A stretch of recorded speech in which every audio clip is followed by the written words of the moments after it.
Merhaba Malta. Welcome to Malta.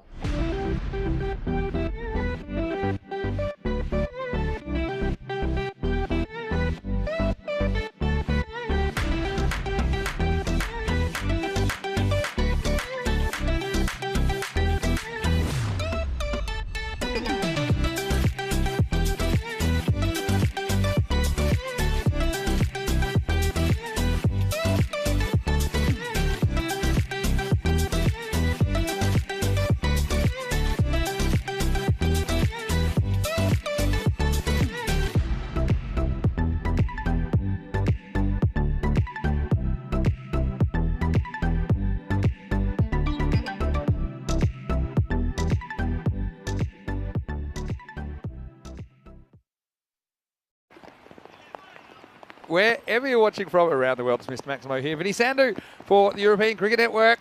Well, pictures say 1,000 words, and the pictures you see from the middle, not particularly good at the start of day 6 of this FanCode European Cricket Series Malta Encore, as we have had to delay the start of match 21 due to the rain setting in. Now, the good news is I did get in unscathed on the scooter, but since we arrived, we have had a few showers. So, yeah, it is Vinny Sandhu here, Mr. Maximo, along with Rico Fall. Rico, disappointing. Of course, we did lose day 4 to rain. Did get the 4 matches in yesterday. And look, there is the forecast that it will be a lot better a bit later in the day. Right now, we do have a fair bit of rain, which is holding things up. Yeah, it's raining cats and dogs, really, more than a fair bit. But, yeah, I mean, like you're saying, the forecast, it does look like things may brighten up in about an hour and a half's time. We hope before then. But not looking good. And, of course, the other thing we've got to bear in mind is this ground has taken a lot of rain over the last few days. I mean, I know viewers would have seen some of the videos and some of the photos we put up yesterday of not just the ground here, but the area. We've had a lot of rain, and unfortunately, it's come with us here this morning, and it's disappointing because we've got two top teams ready to do battle out there, and we're going to just have to wait. And yeah, we're really looking forward to this, and as my scooter gets a wash behind us, we might actually have a look at what we've got to look forward to this morning if we do get on the park, because match 21 was between last year's finalists, so the November 2020 series. I know you were here, Rico. The Atlas UTC Knights and Marsa. Marsa the host, of course, and basically from here on in today, as well as Monday, Tuesday, Wednesday and Thursday, we've Group B matches. So we've got 5 teams that we haven't seen so far in the series. And look, I'm really looking forward to seeing them, because we've got the 2 I mentioned. We've got Marsa, the Atlas UTC Knights. We've got American University of Malta as well, with a couple of big signings for this series, as well as Royal Strikers, who we did see in June, and also Gozo, who we'll see on Monday. So, look, it is a shame that we've had to delay the start of match 21. At the moment, it hasn't been abandoned, and we do have, I think, until 9:38 local, which is approximately 2:08 Indian time, to get a minimum 3 over match in. So that is the cut-off time. At the moment, we're just going to have to wait and see. I think what we know about this field is it did drain pretty well, considering the amount of rain we had on Thursday, and the pitch in the centre area and the run-ups are pretty well covered. So, we're going to stay positive. Fingers crossed that we can get some play in this morning, but it's just one of those frustrating days, I think, where we're going to have to wait and see. Yeah, absolutely, and no doubt that the umpires will keep a close eye on things out there, and they'll probably do a pitch inspection. Of course, the main thing is that they will go out there, they look at the key areas, and the decision will be made based on the safety of the players, of course. Yeah, of course. And, a lot of people in the live chat, they've got questions, of course, about what the situation is. Well, at the moment, the forecast today was for kind of scattered showers in the morning, clearing up in the afternoon. So the morning, we're expecting a bit of rain, and that's what we're getting at the moment, with rainy periods. And in the afternoon, it's expected to clear up. So it's just a matter of if the rain clears enough in the morning for us to get the field ready for play and get the teams out there. Currently, it's about 18 degrees, expected maximum temperature of 19 degrees. And look, in match 21, we did have a toss, and the result of that was Atlas UTC Knights. They won the toss and elected to bat first. So if we do get on the park in match 21, it will be the Knights batting first. But so look, a lot to look forward to in Group B. But just going back and reflecting on Group A, we saw the top 4 teams now. That's been settled, and unfortunately overseas, who were finalists in June, they just didn't have a good week, did they? And they have dropped out of the competition. But still, for Mudda Day and for the Masita Warriors, as well as the Southern Crusaders and the Blasters, Blasters, you know, they have made it through the quarterfinals, and particularly for the Blasters, they had a bit of a close scare yesterday, but they have made it through. And what we saw in Group A was a really even group where anything can happen. And let's see how we go in Group B. It could be much the same. I think it will be, you know, I really do. I think probably most people, based on what they saw last time, would think that goes out, maybe the team that misses out. But I don't know, you know, I think that these teams, the other thing about these teams and these players, they all know each other. Yeah. And I think we saw that in the matches in Group A. We saw technical decisions by the captains and by teams which were geared towards particular players, and it worked, and that's what made it so tight. And I think Group B will be exactly the same. Yeah. So it's one of those things where I think the more T10 cricket's being played here, I think each team has players that can impact the match. And even if it's one or two players, they might not have the depth of some of the other teams, Gozo or Royal Strikers, but they certainly have players that can win you cricket matches, which is what it comes down to. That means I think it's going to be really exciting. So yeah, what we're going to do is we will go to some highlights now from earlier in the tournament, just to tide you over. The way you can keep up to date with what's happening, if you just look at the bottom of your screen, you will see the floating text there that will inform you exactly what's going on. As well, I will put it in the live chat whenever I have any information. If you do go to our website, europeancricket.com, that's a place you can go to also get information. So at the moment, we will give you updates via those means, and we'll keep you up to date as best as we can. So fingers crossed we can get some cricket in this morning. Certainly it's nothing quite like Thursday when we were here, and you say cats and dogs, it was raining elephants and dinosaurs and everything on Thursday. Was a completely different kettle of fish. So it's nothing like that, but we do have some persistent showers hanging around, which has delayed the start of Day 6 of Match 21 between Malta, the hosts, and Atlas UTC Knights. But for right now, we're going to go to some highlights. We hope you enjoy these. Vinny Sandu here, Mr. Maximo, along with Rico, and hopefully we'll see you shortly for some cricket on the European Cricket Network.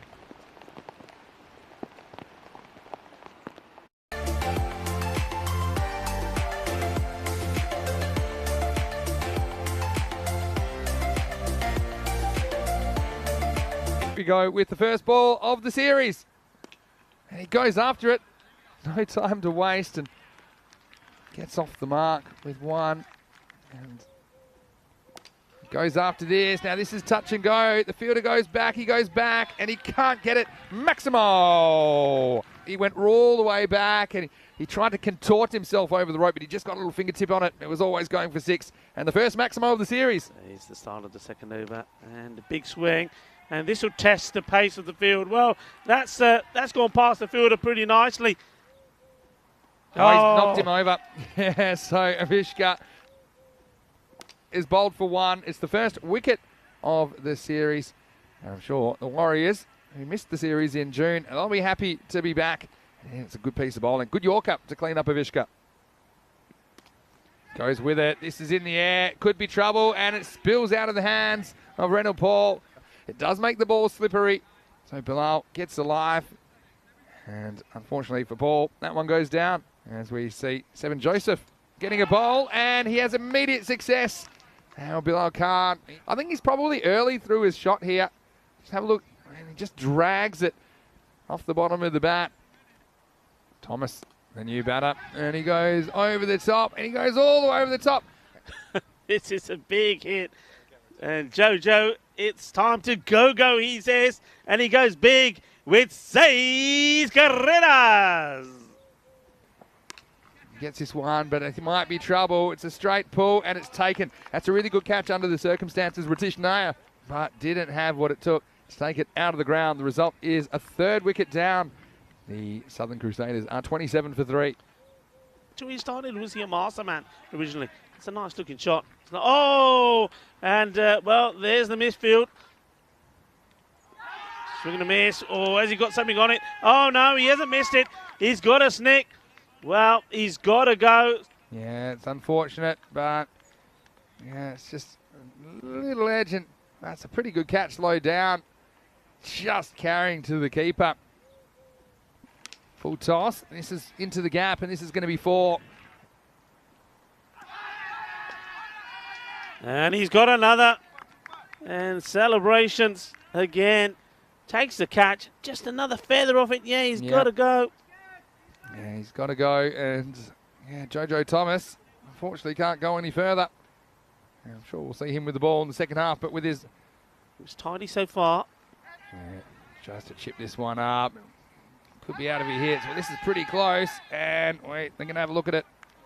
We'll just have a look at this. My instinct is, if they're close, they're normally out. Let's have a look. And keep an eye on the bat. Bat's still in the air there. He's got control He's still of got the ball. Yeah, and Yeah, gone. He's gone. Yeah, really good work. Good camera work as well. They've conceded a lot of runs, but this one he does go leg side, and in fact this one might have gone all the way. Yeah, I mean, my instinct was it went all the way. Yeah, I think it does. I think this is 6 runs. Last ball remaining. Yeah, well, think about a run. They realise it's suicidal, so they're going to finish on 52 for 6. Trying to make something out of this, trying to go leg side. It's good length again, the end of the first inning.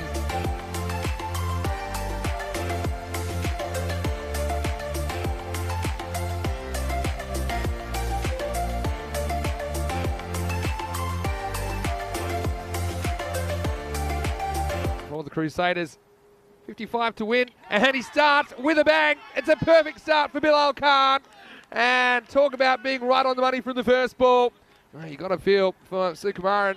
This is a really good delivery. Looks probably not the best shot he'll ever play, but just have a look at that ball talk.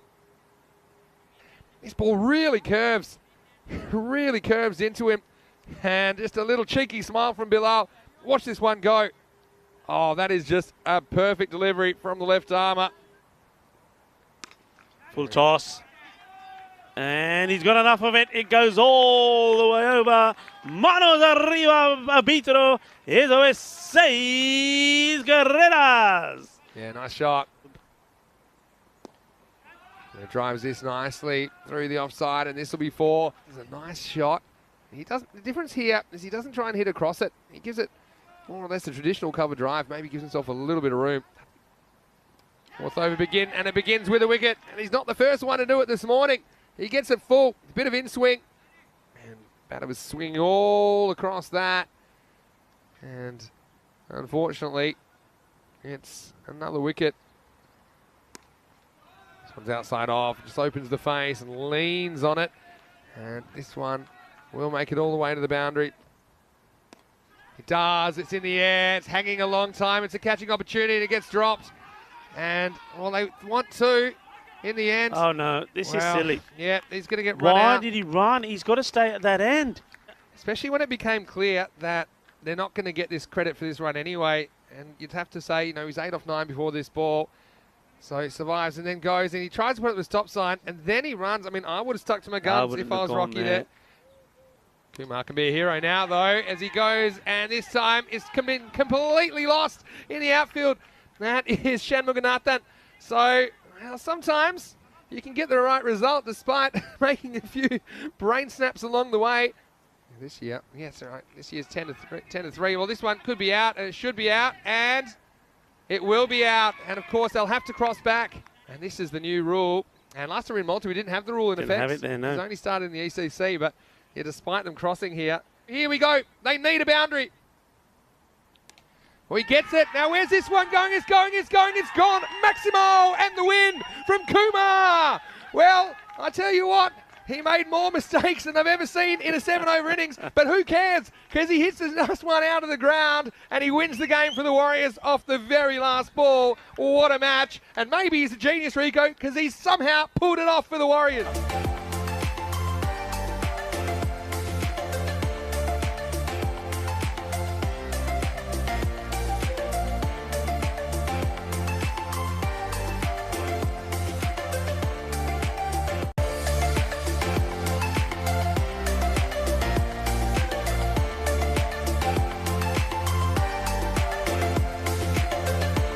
Match of the day begins right now.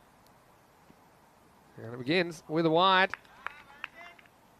Will be the first ball of this innings, and it will be rewarded with a catch. The first one was a dirty wide. He's come a long way for this one. Yeah, Basil. He called it straight away, didn't he? He said, nah, that is mine. And I like that from the keeper. He's rising. And this one's rising, he's in the air, it could be a second wicket, has issues with the sun, but takes a catch, stop right there, and he does. And there's another one. What a start this is. Still Joy. Well, he is joyful because he's got 2 wickets, and also he's got his opposite number, the captain. It's firmly hit, and this one will it go to the boundary, and a desperate effort from the fielder. In the air, and I think this is carried. Yeah, he's gone, he's claimed it. There's Reynolds ball. He holds on to this, it's just sliced up. You'll see, yeah, just scoops the hands underneath it. So a pretty good catch gets made. Yeah. Big shot, and this one will go to the boundary. So he gets a second chance. I think you'd always have somebody in mid-wicket. This one is, oh, that is a sensational catch. That is absolutely brilliant. Well, no luck for Bill Khan. Cracks this one. Right, he gives the fielder half a chance, and half a chance is all Ratish no needed. And, well, it's a double barrel roll to finish it. Yeah. Well, this one's not rusty. This is hit pretty well, and it goes all the way over. Balle, balle, balle. Ginna, bada, shaka. Finally, Rico, we see one cracked out of the middle. And maybe Kariwasam is the man. He did survive a brush with dismissal. He was dropped on 5. Well, he gets more than 5 for this. That's a big shot. It might just be the bowlers. Haven't been that kind of. I'm just scared of the ball there. The kind of pace required, but there's some pace coming off the bat of Kariwasam, who whacks another one over on Maximo. And he goes and fetches this. And hit hard, and he's going to split the 2 fielders, is he? Yes, he is. Has a lovely shot in the air, and this captain underneath it takes an easy catch. But then takes that catch, and he makes this look easy. No issues for him with the sun. Yeah. Just stands his ground and plucks it out of the sky. Says, thank you very much. This is a little edge. It's going to fly away. This will test the outfield, and it's going to make it fairly comfortably. This one's hit pretty well, but look who's under it. Well, you know he's not going to drop those. And that is Ratish Nair. He has been sensational. It makes it look so easy. Oh, fielding's so important, and we saw the importance of it in the first match. And we're seeing it now. I mean, that's 6 if he doesn't catch it, if it bounces off top of his hands. But contain. I wouldn't hold him back. They need him to produce. And that is the end. It's going to come to a very sort of low-key finish. They only managed to get a couple of runs in this last over. Only 3 of them, in fact. 64 is the score. 6 wickets down.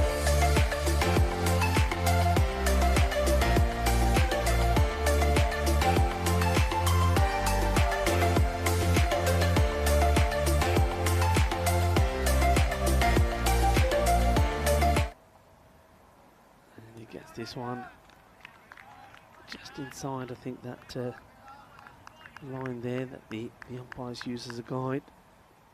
Bowlers firmly struck, and this will go for 4 runs. Hit hard and hit straight, and that's what he does. He knocks them over.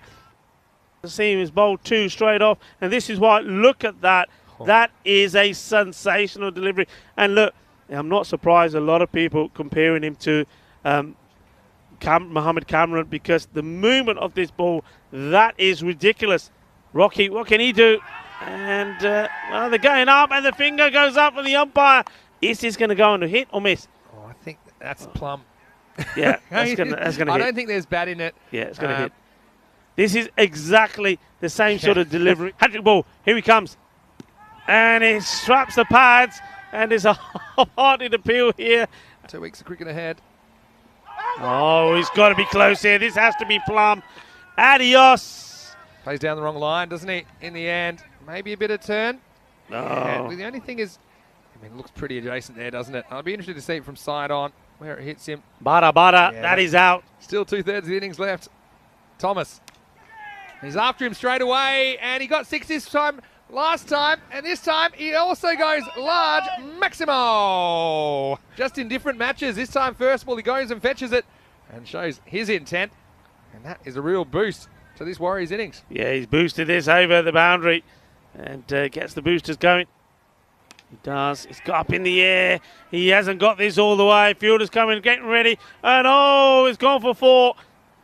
About hit. Another opportunity. Nobody near him this time. And he takes the catch. Man, he shouldn't have. And he doesn't. He takes it. Says, stay over there, Yusuf. This is mine. And he nails it. Big wicket. Yeah, it was. And this was a bit more of a regulation chance. And he judges it well. Jungid will start in about half an hour's time. In the air. Could it be another catch? And yes, it can. No mistakes. So Jungid takes another. Find this one from somewhere. But they keep losing their wickets. And the Crusaders, well, they're crusading along here. Well, they're not going to come from the bat of the captain because he goes. His stumps have been shattered. Well, joy. He was having joy when he caught his man in the boundary earlier. But this time, well, he finds that the captain. And there's another one. Good bowling this. This is the ideal length. Never mind my fielding. Concentrate on my bowling. That is the beauty. There's nothing wrong with that at all. And I think when you're a batter that's in and you need to try and get runs quickly, this is the kind of bowling that you don't want. And that's quality from the captain. Oh, and this is another. He's gone right the way across this. And, well, now he shakes his hand because there was no near this as it goes through. It knocks him over.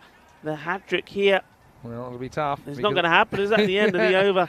Well, he can carry over an inverted commas hat-trick asterisk into the next game. But, yeah, this is going to do it. But, I mean, really important night. Needed to shut the gate. The captain said, I'll take it. So he finishes with 3 for 8.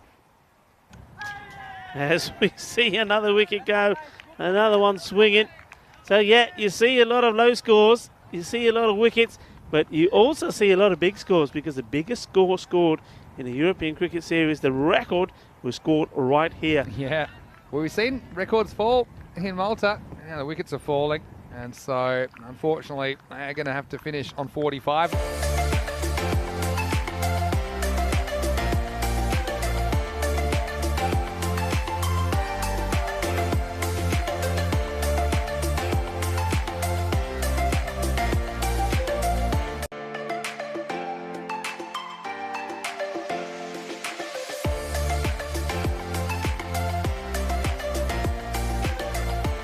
Here's the first ball, and it's angled into the legs of Mathiani.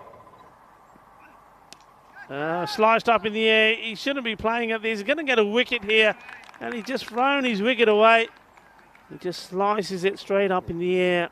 And look at this. Yeah, I think that's, well, no, we'll stay inside. But you see, all about balance. That's what I always say to the young man. It is all about balance. This one's been hit hard, and this goes the distance. Well, that's who we are. We are the Blasters.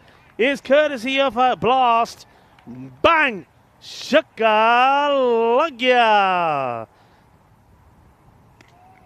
This one's struck towards the leg side. Chase on between the fielders, but the ball will get to the boundary. Piazzolla does. Starts with a boundary. Gets enough onto that. And even with the amount of water that's on there, and you can see there. And he's hit this pretty well. It's going big. It's going all the way, and it comes into the commentary box. He's choking in his lunch trying to get here to try and cover his equipment. Well, this one does come in, and it, well, fortunately for me, I've no idea where it is. The carpet. This one's hit firm and straight. And this is going to be 4 more, is it? Oh, yes, it is. I mean, an incredible effort. Cut away nicely, and this will be a chase. It's been on the rise in Malta. Oh, this is edged away, but it evades that man Johnson. And this is going to be another boundary. That will bring up the 50 for the Blasters. You can find a way to keep it from hitting the ground. This one's a bottom edge and goes under the keeper. So I don't really put that down as a drop catch. Well, this one is hittable. It's a full toss, but it's in the air. He's back, he's forward, he's back, he's forward. He catches it. Cloud cover at the moment. You can see it went miles in the air, and you see he's in, he's out, he's in, he's out. And in the end, it's the batter who's out. Yeah, that's a nice shot. It's an acrobatic attempt from Kleinpunt. This one's short up, tempted pull, top edge, and this one's going to be 4 more. It's a slower ball. It's clever bowling, but this one's cut away, and this one is well pulled back. Excellent pullback, and Kevin Johnson has lost the chase, and now the batter's lost his wicket. And yeah, he's gone. You see here, he's looking for it, and then yeah, Faizullah not interested, and yeah, you can see that he's comfortably gone. Offside again. This one hangs in the air a long time. Tough catch, but a good catch. Really well done. This one's just sliced up in the air by Sohan Singh, who laboured for 2 off 8 deliveries. And look, even though they crossed there into the frame there. Oh, and he goes over cover. This is a nice looking shot, but the fielder is not going to be able to catch it. It's going to be 4. It's a good lofted cover drive. They got that man. Faizullah back on strike. He moves to 47 within touching distance of a half century. And Shah was upset with that last one. That cost him 5. 1 off the free hit. I don't think they'll even try it for another one. So Faizullah was the main man, wasn't he, in that first innings. He'll finish on 52, not out. And the Bujiba Blasters on debut in ECS cricket. They're going to finish 91 for 4.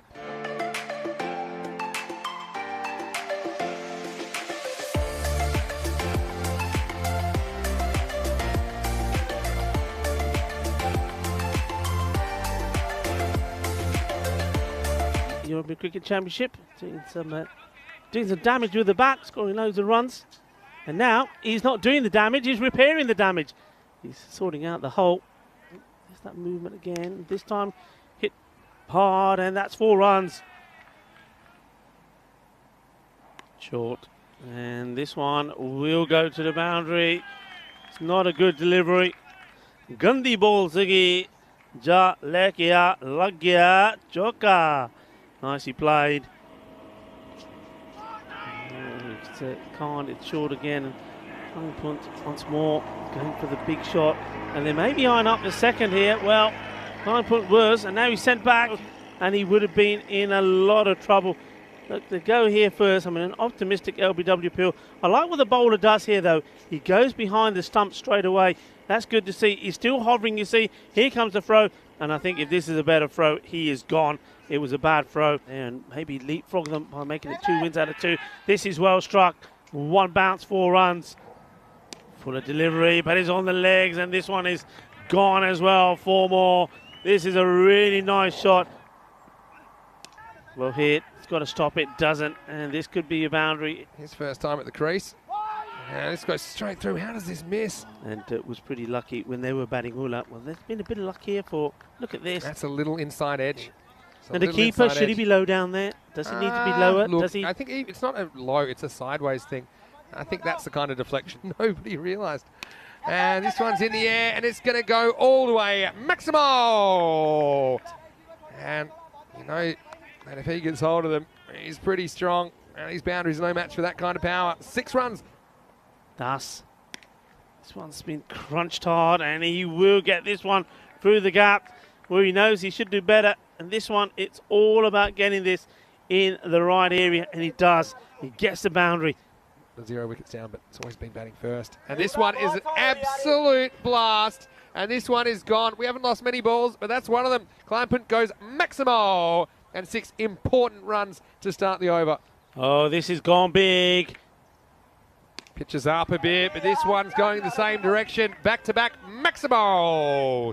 Well, Qazi Nadeem Ahmed was saying, you know, as a batting team, you don't want to let it go too deep. So I think Punt, he's being proactive, and he takes a dozen off the first 2 balls of the over. Yeah, I mean, that bowling, it's been angled into him, and it's right in his hit zone, isn't it? I mean, you can see that. Just do his bit. And so he gets stumped, and it's a really smart piece of wicketkeeping from Maithani. He just advances. And yeah, it's a simple decision for the umpire. Right in the air, and this one is a big moment in the game. He's lost it. He did not see it. Did not see it, and almost a wicket. Oh, so Punt's going to go to his 50, and unusual circumstances. He skies this, and you can see the fielder. He's giving it the big. I've got no idea where it is. I think he gets there easily if he sees it. But Faizullah, who's had a really good game, he just could not locate that one. And then you see here, It's actually a reasonably tight second.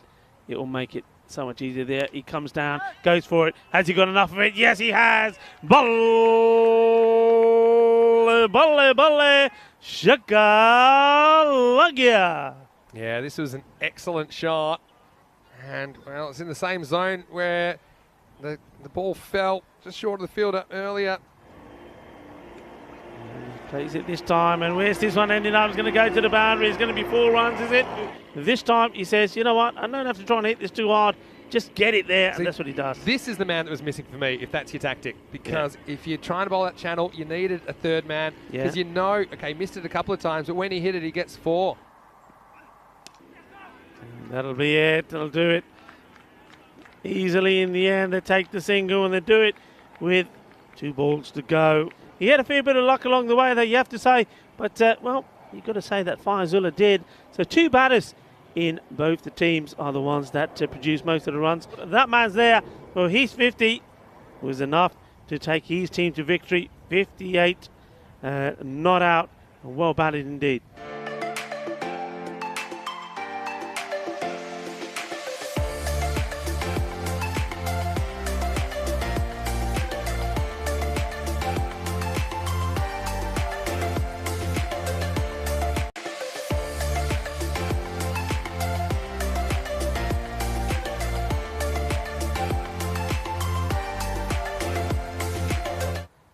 Punte, it's not a good ball, and it's a chase on for the fielder. He's not going to get there 4 runs.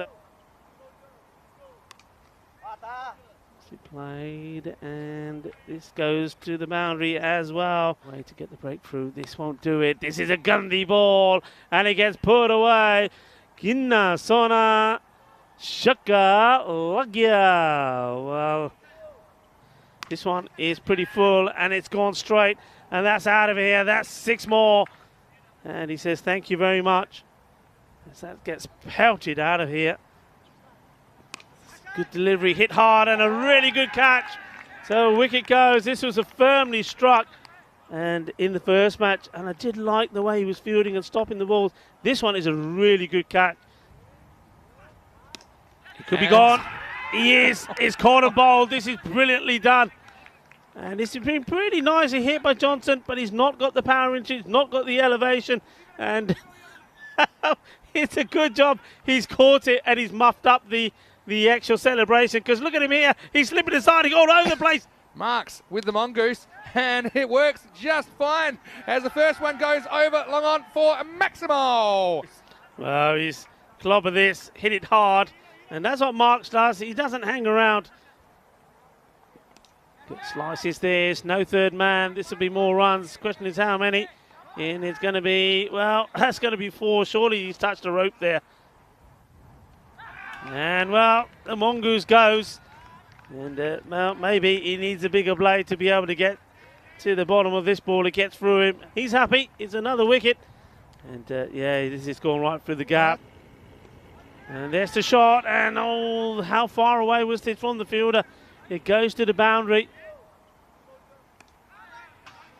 Once again, just opting to play this out. They should look for 2 here. I think they will. Whether they get them or not, I don't know. No, he won't. Well, I think that was a good dummy by the fielder. He made it look like he was so slow going. Then I think Spiteri has a look and says, he's never going to get to this. He's taken a while. And then all of a sudden, he gets changes gear, fires it in. Great throw. Good work. Missing a few of their batters, and well, this one will do. It's up in the air, and I think it's got what it takes, and it is Maximo. 6 runs on that side of the field. Yeah. So I think that probably if the boundary is back where it was, see, it's just flat up that side, because that period, or that part of the ground was... Could come. He's gone big here, and the fielder not able to stop it, and that's a powerful hit. Das needs a reply, floats it up, and this one's gone, this time to the other side. And it goes all the way. Yeah, so it's all placement, isn't it? And, you know, credit to Darcy. Tosses it up and says, are you up for the challenge? It's the ball. If he misses it. And, well, this one is short again. And it's just going to be runs. You can't be bowling that. It's just bowling runs to him.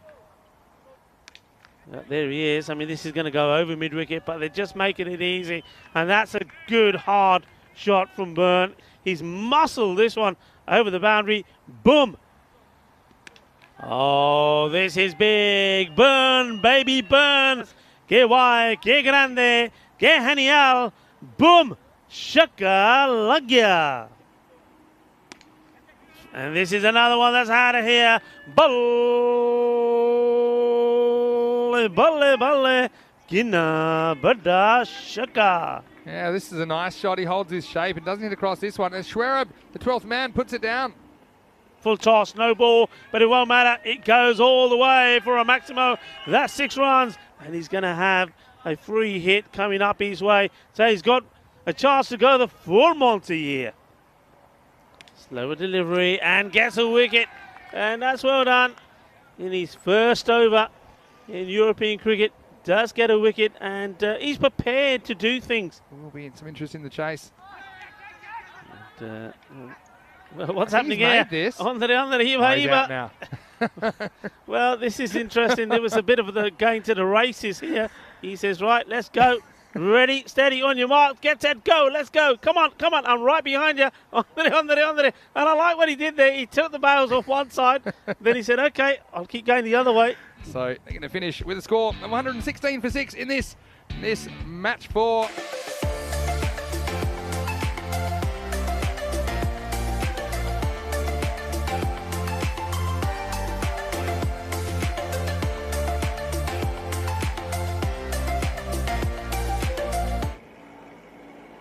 Well, this is going to be a wide ball. Well, this'll do. And where's this going to end up? Well, just bounces short on the boundaries. It would have been a healthy one. Well, this is a healthy hit. This is a bit more like it. This goes out of here. That's a nice shot. He dug himself a bit of a hole in the power play so far, but he jumps out of it. And so this one takes him to 9 off 8.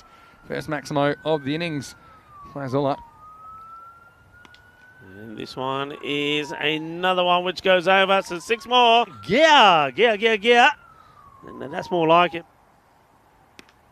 And he goes outside the off stump, but it's a good shot. We've had a couple of sitas, and this is an Urba. 4 more. And it's going to be 4 more, so they needed a good over. He certainly hit this hard, and it's been put down. That was going some, that really was. This was cracked at him. Going like a rocket. He gets 2 hands to it, but it doesn't stick. This one, oh, there's a mix-up.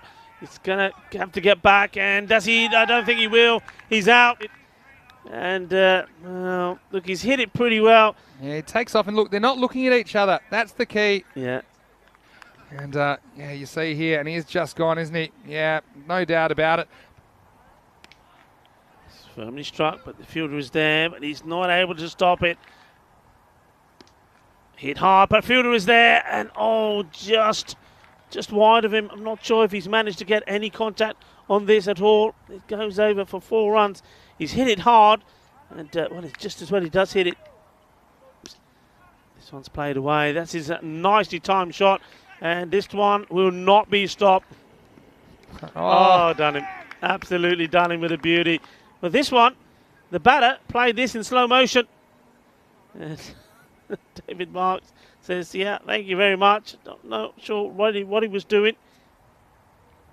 This is beautifully picked up. This is right in the slot, and that is big. And I think he's saying, well, okay, if you're going to pitch it up, I am going to use my feet, and I'm going to put it away. This is hit, but straight to the fielder, who makes a little mess of it. He just charges in too much. And look, it's gone up in the air. It's really charged in, and then he's overrun it, and then not able to hold on to it. And he's going to be gone here, and that's an easy dismissal. Just taking the single. Let's have a look at this. And yeah, that's good keeping, because he waits for it as well. It's a good line. This one, he's got hold of this beautifully. Just a little bit of width, and what a shot this is. Manos arriba, arbitro. Eso es 6 carreras. Oh, this is absolutely smashed. And slightly more pace on the ball from Kleinpunt, and I think Maitani enjoys it. Look at that. It's just the kind of length he could pick up. They get Maitani back on strike. Oh, what a shot this is. This is a beauty. It goes all the way. Manos arriba. He just don't care. This is a sensational shot. This is the shot to say, Aja, Aja, matere thappar marna. What a thappar this is. And he slaps this with an amazing six. It's Kleinpun's impression of the throw the ball before, and it's a look away, swipe, hook for 6. And hits as well. This could be 4 runs as well. And it is. That's a delightful shot. And what a way to bring up your 50. Well, Gaurav Mathani floats it up and it's gone. Balle, balle, balle. And well, he gets to his 50 the over before in style. And then he's still going strong. Is he going to be the hero? Are we going to see a dramatic victory for the newcomers here? As we go back to live action. Well, he goes again. Oh, you beauty. 6 more. And he just waits for it and hits it over the top. And what does he do here? He goes big again. It's going to be 6 more. Que guay, que grande. Eso es 6 carreras. Can finish this with one swing of the bat. Will he go for it? Yes, he does. And it's going. Where's he going to end up? It goes over the boundary. They have done it. What a sensational finish. What a knock. What a hero. Oh, he's done it in supersonic way. Gaurav Mathani, welcome to another Master Blaster in European Cricket Network. Oh, that's an unbelievable innings. He's going to finish 77 on out of 30.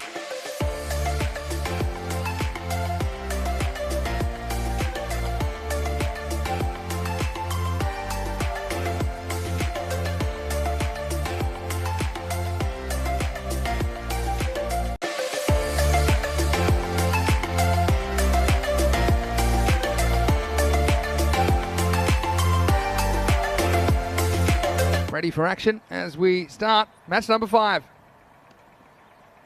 Full, fairly gentle delivery to start off. Just trying to get it online. It goes after it, and finally Yunus gets hold of him. And this one I think has gone all the way. And it has Maximo. All right, man, you're talking about Harrison Ward puts his hands up in the air. Cornelius, he's been hunting this one for a while. This one was in the slot. He goes across the line. He gets 6. And that ECC. Joy. Length ball. This is going to be 4. That's well timed. Really nice bit of timing by Rupan Das. Didn't bear the full contact. Talk about full contact. This is a good bit of contact, and this, I think, goes all the way. Put him up in the air. Andy Nowdy. 6 carreras. That's a good hit. And it goes all the way over. Just saying. All right, Yunus, well, he's warming up, but he might be gone, but he's not. It's tipped over the bar. Maximo. A fair bit of moisture on the field. That means the ball's a bit greasy. And this one just blows through the fielder's fingers and goes for 6. Warriors. Well, this is in the air. Now, how long is this hanging? The fielder is running back, and he holds on to a remarkable catch. And this is Reynold Paul. He goes up. It's high. Now, he's running back in the flight. He's also looking at the sun at this point, and well, he ends up getting there in the number 3 position, and immediately he crunches one through mid-wicket, gets a bit of land that we saw plenty of back in the June series. Goes and fetches this one. Kind of stand and deliver pull stroke. And now he goes down the ground, and this is a good shot. Maximo Nazir. You see, he just picks his spot. It's a nice, easy swing of the bat. Gets the 6. Yeah. And you see this next one. It's behind square, and it's going to be 4. Nice shot, Nazir. Yeah, so here's the thing for me with that one. I mean, some people would say it's the spirit of the game. No, I reckon. Oh, and this one. I hate it when I agree with you for a second. And now this one is down the ground. It's going to be 4. Hey, this is really good placement. And it should have been out. And that one could have been out. Well, that's 2. That's been blasted hard straight. The first one was to the bowler's left. It was just really firmly hit. We saw the last one go to the boundary pretty quickly, so you can see just how quick that has been hit. And I suppose the bowler there prized. You know, this one's miles in the air. Now, how far is this going? Shizzle Joy. Well, he has a good look at it and drops it in the end. Got an idea where the boundary was. In the end, it doesn't carry that far. It was higher than it was long. Ruben Dusk gets a life. He's dropped on 22. I don't believe you. In the air. Oh, just over the fielder. Won't go to the boundary, and you can see now the Malta Day players are really shouting out to these batters saying, come on, you've got to go two, take two, take two. I think, see, they can sense. See this delivery, that was pretty wide. And you didn't really need to play at this. In comes the throw, and this will be run out, will it? You see here, at this moment, he's got it, he's got it. Is he still holding the ball there? Yeah, I think when the bells comes off, he still has it. Yeah, right. I think if he's probably slow it down, maybe if we can. I know Andis doing a marvellous job there. The guru in the production box. He'll slow this down for us, I'm sure. There you go. You see bells coming off there. You can see the ball is still making contact in the glove. So, yeah, that's got to be given out for me. To get anywhere near that target of 65, it's the Southern Crusaders had to deal with some players like Dalal. Now he's going to be gone. It says, I think my time's up here. It gives it the full swing. And even here, look, it's probably not great because, okay, one thing, you might want to get another batter out there, but by not really running, and it costs them a potential run. You got one ball. And he crunches it. And this is going to go all the way over extra cover for 6. He's only able to face one ball, and he sends it for 6. And so it just shows you, to me, despite only losing the 2 wickets in the innings, I think they've left a few on the table here at Malta Day. That's something I think they're going to have to think of as we move forward in this series. And ultimately, they're going to finish 93 for 2 off their 10 overs Malta Day.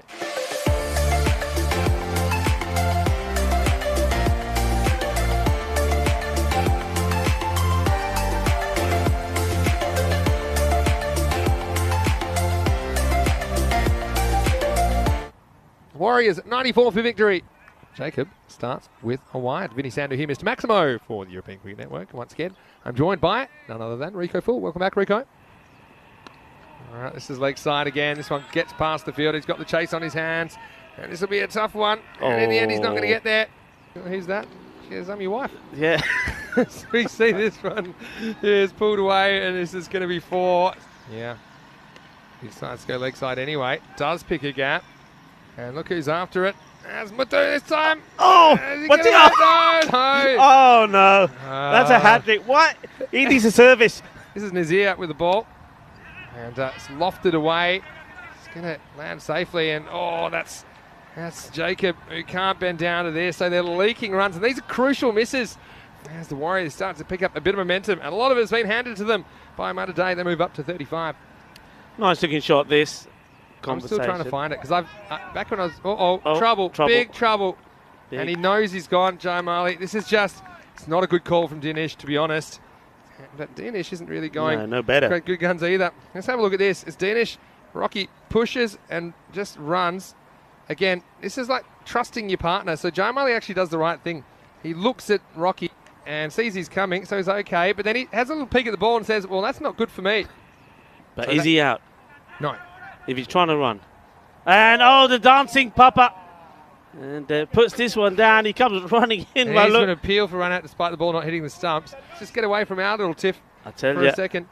So, okay. Mutum tuck, they move. The dancing papa comes in. So he puts it down. Look at he does have the step over. He's got the step over. And look at this. He's still... It's pretty accurate. This is hit reasonably well. And it's going to be 1 bounce, 4 runs. And he does finally time one up again. Dancing Papa. That one probably would have been a wide. The batter steps across. There's enough's enough. And he nails it down the ground for 4. Gonna hit it. Don't be afraid. And this one is what exactly we're talking about. That goes all the way. That's more like it. Shaka Lagya. Here we go. Boom! Shaka Lagya. And that's what they've got to do. Got to now really attack. I mean, they've got, again, a little bit like Malta Day. Start in about 35 minutes time. Now he goes for this one. It's in the air, and that one will go all the way. Maximo! Yeah. And then he just pulled something out of nowhere. And so maybe this game has a bit more life than we thought. And at the end of 8 overs, the score 64 for 1. Yes, and this one's been hit pretty well as well. And this goes all the way. So we're talking about blasting. But now all of a sudden, Rocky. That one goes over. 6 more. And, the game is on. I was saying they just need 1 magical over. And they're gone for Salman Khan here. And he's still trying to keep the ball outside the off stump. But this time, batter gets it right. Big hit. The cards. Oh, it's good bowling though. In fact, he sliced it out to point and he's gone. And here comes Dancing Papa. There won't be more heroics this time. And yeah, it was a Yorker, but he kind of stepped back and turned it into half volley. Tried to slice it away. It wasn't a bad shot, but well, it's the fielder doing the dancing as well. Sukumaran do anything. 9 balls remain. Well, he goes after a wide delivery outside the off stump, and this one's going to drop between 2 fielders. We'll talk about threading the needle. Now we should have a run out, but it blows through Dancing Papa. That went straight through his beard almost. But he gets into good position, and when he falls over, in the ball, Aria, Magia. There. Last ball of the 9th. And they get it. They absolutely nail this one, Sukumaran. Oh, that's long, that's strong. Maximo. Oh, game on. He absolutely nails this out of the middle of the bat. And Dancing Papa, he was ready to do a somersault. The ball before has to stand there doing the double teapot as the ball goes over for a big 6. Standing on off stump. He does, and he gets it out of the middle. Maximo! Game on, Rico. Oh, this is superb. This is a really good hit. Wasn't a bad ball. 8 to win. Where he goes leg side. This time could be a chance, and it is caught. It's a real bobbler. Apart from the fact that it's out, and I think that's Cornelius Eunice out there that takes the catch. But more importantly, it saves a run, and it puts a new batter on strike. 6 to win. And he's bowled, and Sathi is the hero. He's the last ball specialist. Batted through the 10 overs, and unfortunately for him, he needed a Maximo. He didn't get any of it. Disappointment for the Warriors. And in this chase, they go down by just the 6 runs. The final score in match 5 of this ECS Malta Encore.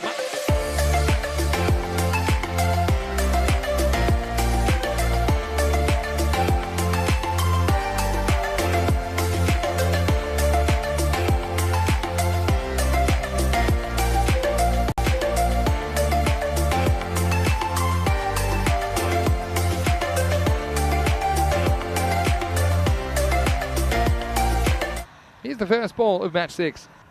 And a bit of an ECN tradition. Starts with the wide. And this one flies over.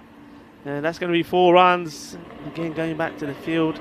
I think it's right for the left-hander. Long on a mid-wicket back, but down the leg side. And this has been put away neatly. That's a lovely shot. Picked this up. Here's always 6 carreras. That's a beautiful pick up. He picks the line quite early. He knows it's going to be angled into him, into the legs. And that's a lovely looking shot. Hasn't really done that yet. And well, right on cue. That's what he does. I just had the feeling he was going to go for it, and he does. Uses his feet over the long off boundary. That's a really nice shot. And it's been hit up in the air. This could be an opportunity, and it's been taken beautifully. Sort of round, but inside that boundary line. Remember, if he makes any contact there, it would have been a boundary. But look, does really well. Takes a catch, and he knows exactly where he is. Oh, Joy, it's pretty high. I'm just wondering if this is high enough to be called a full toss. Well, it's gone to the boundary. This is a catchable hide, and there. And, well, Nair snares it. Well, you wouldn't expect that. And once it's going to that man, just Nair, you think he's going to take this. He hasn't dropped anything so far. And, well, down it goes. He'll be disappointed with himself. And before you're really accelerating. Now, this one is in the air. It's going, gone. Maximo. He was entertained for a second. Basil Joy. This one was lost in the sun. It was lost to the field. 6 runs to Mata Day. I think Azim Sathi has been waiting patiently to get these sort. And this one's up in the air. The fielder doesn't really know where this has gone. Does well. Gets a throw in. And this is going to be close. In fact, it's not going to be close. It's going to be out. And had no idea where it was, the fielder, but he never gave up. Gets the ball. Gets a throw in straight away. And, well, yeah, that is terrible running, though. Here's one of them. Divyesh Kumar. It's up in the air. Shouts to catch it. And he's taking it really well. And Michael Nazir, well, does his normal trick, goes really wide this time. Sukumaran, well, he's played a good part with his bowling. He's bowled really well. And there he is. He's really judged that brilliantly well. That is a really good catch. Know where I'd rather be come February. Best ball of a new over. Yeah, I think there might have been a bit of something on this. Just watching the umpire. Yeah. I think so. Yeah, that's right off the toe end. It's a tough one, but it is a chance to Rocky Dinish, you'd have to say. Up in the air, and this one I think is going to go all the way. Balle, balle, balle. Johnny Grimmer, he's not asleep in the sun. He's the man who's operating the digital scoreboard here. He hits it really well. They've just got to keep running here. And it's a good throw. And one batter's got, well, I think they're going to mess you know this what? up. They might They're going to mess make this up. Oh, wow. Oh. And, well, But the funniest thing here is he could have actually just taken the bowler's stumps because the guy took off Yeah, and the don't get ball it. was still in the bowler's hand. Check out this. So he goes here, Yeah. and then he still decides to throw, and he throws a huge wide. Oh, he's- That's actually really good wicket keeping from Dinish to get that one from off the pitch. And you're going to finish this innings 81 for 4, and that sets up a really interesting chase for the Warriors.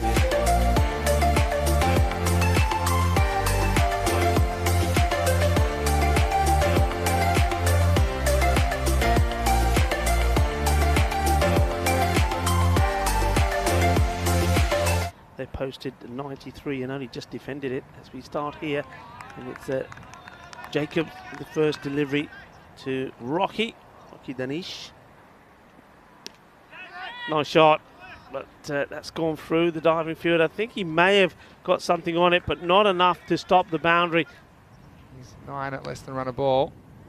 And he's just struggling to hit enough boundaries, although this will help as he does get 4. A lot of international cricket. This one's over the top and it's going to get away from Renzi Jacob. So this is the boundary. Just starting to come alive. And Rocky. And this one is another boundary. This is a lovely shot. On the graph before. So nothing low scoring about this one at the moment as the next one is lifted up over cover. And this one goes all the way. He might have been on the ropes before, but he's coming out swinging in the 4th. And he moves into the 20s in style. This is a lovely shot. Best of the lot. Oh, look at this action. He almost like bowls it twice, but this one, it's been hit well enough. It's a nice looking shot. It sort of hits it on the walk. Going well. Oh, this is well hit, but fielders coming together. And just again reaching. And a bit of hesitation with the fielders. This could be out. And I think he will be, Willie. I think that's the part of the ground we saw yesterday, that looking into the sun, and we saw the fielder, that's Muhammad Suleiman, just lose it for a second, and he just wasn't in a great position. He was always playing catch-up. On little edge, and he's overcommitted here. Sam's going to race him back, and he's going to win the race. So this is going to be a run out, and Randall Paul, and ultimately, we have our first wicket, and once again, it's a run out that undoes the Warriors. Just overcommits, and you've got a couple of options there. Maybe tackling the guy with the ball. And We're talking about thunderbolts. This is a thunderbolt off the bat, and that has raced along to the boundary. Well, in his normal position, it's 4. So, well, and this is a really nice shot. Rocks back, and this time hits it to the other side of the ground. It gets another boundary, and it tries to overcut. Not a bad ball, actually. It's a really good shot. Full toss, and this has gone. Balle, balle, balle, Ginna, Bada, Shaka. Well, his boundaries galore here. So 2 4s on either side of the ground, and then he goes big. all right, here we go.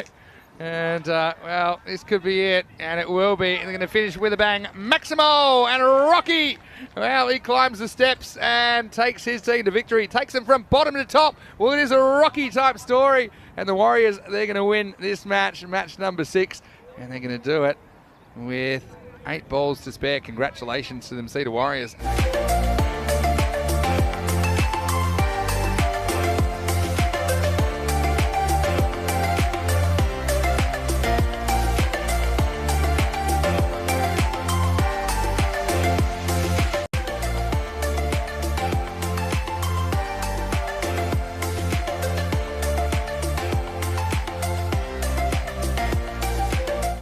So here is the first ball of match 7. It's Avishka on strike. Driven nicely Good looking shot. The chase is on. And what's a bit of foot fielding from Eldon Pillay. It's a bit of a risk going with the hoof. Now he nails it down the ground. Well, this is straight, long, strong. Maximo. He challenges the batter. He says, I'm up to it. If he misses that, he's in trouble, but he didn't miss it, and he gets 6. Established teams here in Malta. A little edge, and it gets past Materi. Doesn't really have enough time to react. He actually gets the thumb on it in the end, but he did well to actually touch it, Rico. Yeah, look, this is a sharp chance. It's gone pretty quick. Look, plenty of deviation as well. Into the series. Well, the batter's after him here, and this goes long, and this one goes over mid-off for 6. What a shot by Vishka. Maximo! He just sees the first one, doesn't he? And then he says, okay, now I know where it's going to be. I'm ready. And he smashes this away. That's a good hit. It's a risky shot, though, because if you don't get out of the middle, Hershey back again. Captain to captain. This one's going to wide mid-wicket, and this one will be 1 bounce 4. This is in the air, and will this be a chance? Well, he slips initially, and, well, he slips again. Does Pillay. He never really seemed comfortable from that point forward. You see here, it was a slight slip, and then he did recover, but he gets in an awkward position, tries to take it. And, well, the next one won't go begging, and Marks does get his reward. He's got too far across there.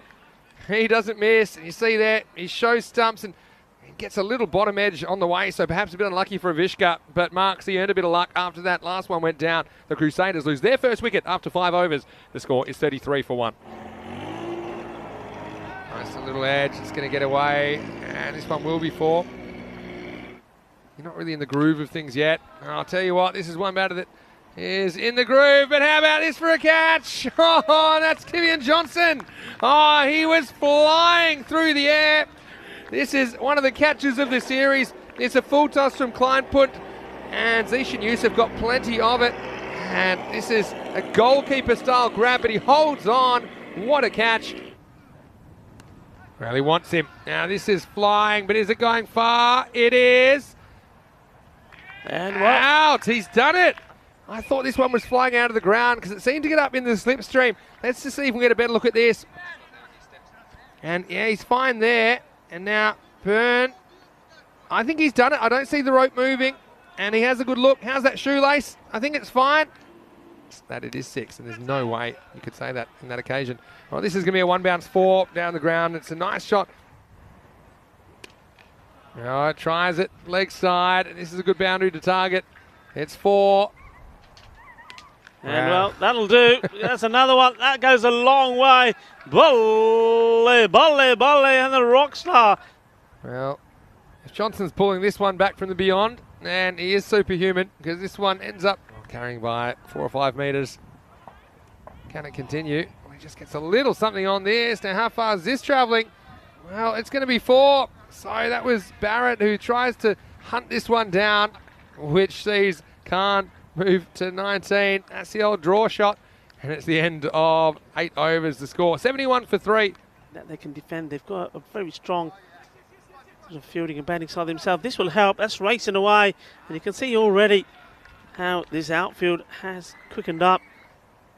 Oh, well, maybe not. What's this one? Well, it'll be 4. He's knocked over. So he does go straighter this time. Smekhan just losing his shape. Well, he won't be playing any encores here, as he is dismissed for 20 off 11 balls, but still a useful contribution from Sumer. The score now is 82 for 4. And he misses, and so it's going to be a score of 84 for the Crusaders, and pretty good performance from overseas.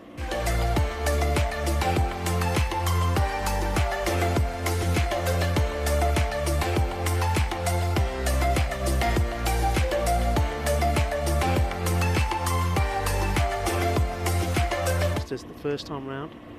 This one's hit firmly. And, oh, they're taking him on. This could be, well, that is really, really good running. Working my way. And this one is swinging wide, and he's got enough on this. This will go to the boundary, and finally. Push traditionally. Well, this could be trouble, and he's had all day to throw this, but he misses. He could ball in hand, he would have got here.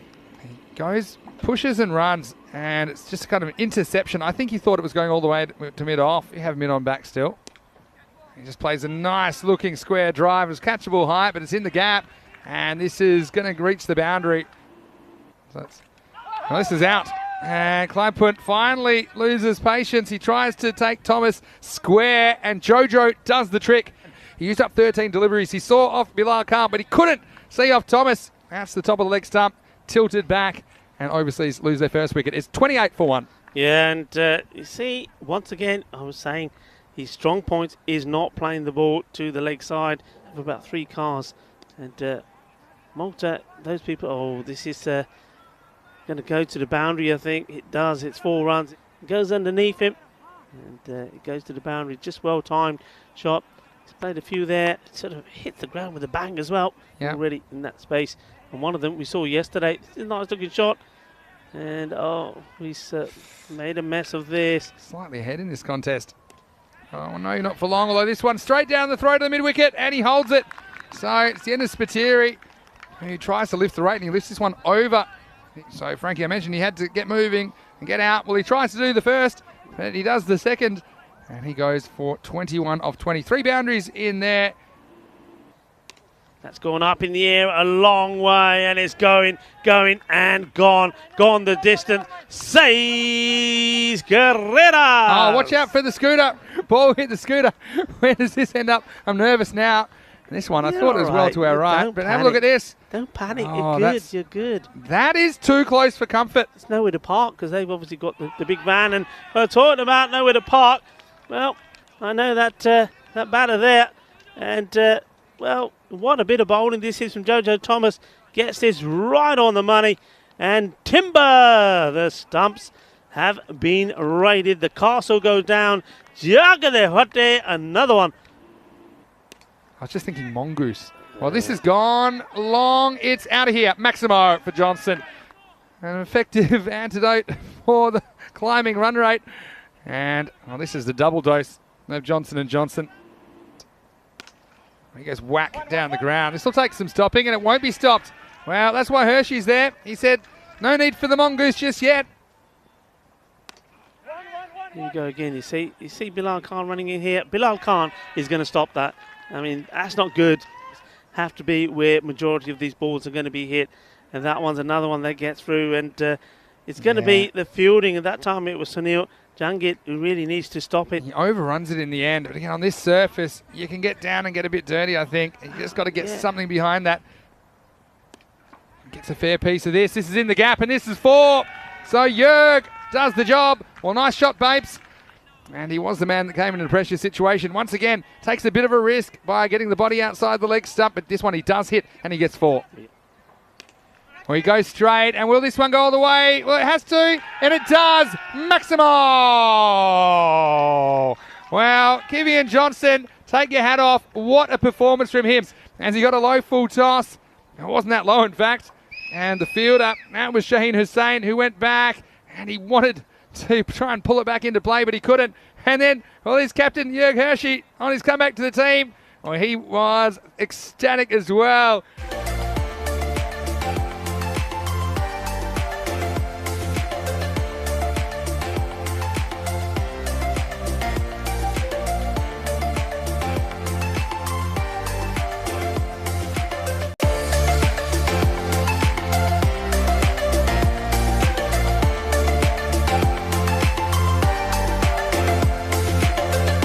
Let's play. Spot on.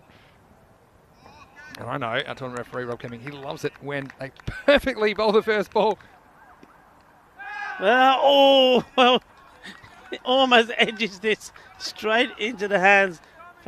Frankie and Spiteri. Look, that's a good effort. It gets the fingertips to it, but not able to stop it. Well, that would have been really comical. Premeditation gone wrong. Nice shot through the offside this time, and he gets it right. Oh, this will be an interesting one, because he does have a final touch. I'm not worried about the first touch. This one I'm worried about, because look, there. See? I think that's 4. All right, next one from Kleinput. Edge. Oh, this one should have been out. We know he loves a catch. Well, maybe he should take the gloves off, because he doesn't drop too many when he's barehanded. Again, look, he's slightly wrong-footed. Well, this one will go the distance, so finally, Shaba. And that's what he's there to do. And finally finds the middle off the bat. And the glasses are starting to focus in. That's gone a long way. Good hit, 6 runs. Oh, he's knocked him over. Avishka's got to go. And the marksman's right on target, Rico. Just 8 runs. He's got to try and do something. Otherwise, he's putting his team into a bit of a hole. Goes for the shot. And, well, David Marks, he's absolutely delighted to have knocked those stumps over. So they get the wicket. It's going to be a very interesting few days. Well, this is interesting, if you like. Long balls. You'll like this one. Messi breaks out with a Maximo. And well, he's been there a while. It's about time he started to hit them big. And this one has been hit. Massive hit with his good lady back home. Last he played. I think it's always... Oh, this could be out. Asking the question, and the umpire's having to think. Is he slow to get going? Yeah, let's have a look. Gone. Bat in the air. This is pretty well hit, and this is going to go all the way. And, oh, that is a wonderful piece of work from Pillay. Have a look at this. This is really terrific. And then releases the ball. Does so well. Look, catch taken, and he thinks his momentum's taken him over. He actually, I think, does stay in. He just throws it away blindly. And now he chops on the very next ball. So it doesn't work out for Thomas. So Hershey does the job. Just watch this. As it just flicks the stump. Yeah, and so you see that one hitting the base of the leg stump. Let's have a look at this. Some fight with the batting. And he comes in and he hits the first ball for a boundary. This is nicely played, and this one will go through the fielder. So they get a welcome boundary. It went pretty quick and times it really nicely. Yeah, Barrett, it goes. There we go. And just get straight through him. And the second half hasn't been much better. Full toss. This one. Oh, and he's been done by the bounce. But this one, look, you can't blame him. He's going one way. I don't know what this hits. Have a look at this. Well, there's not so many Tortuga bounces out here. I mean, this. Okay, here's what happens. Firmly struck. And this one goes all the way. And that just bounces over Johnson and goes to the boundary here. And now we know he's taken a superb catch. Not this time. And it was certainly in his zone. A quicker delivery. Again, it was a full toss. No mistakes. And Johnson, first match. And this one's got to go to the boundary, surely. Yes, it does. I mean, I feel there was an opportunity to get him there. Nicely hit. Johnson does the tidying up. We'll get the throw in. And now they've got to go again, surely. Well, one of the batters is asleep. He's got a bit of work to do here, and he's going to be run out. He's not watching.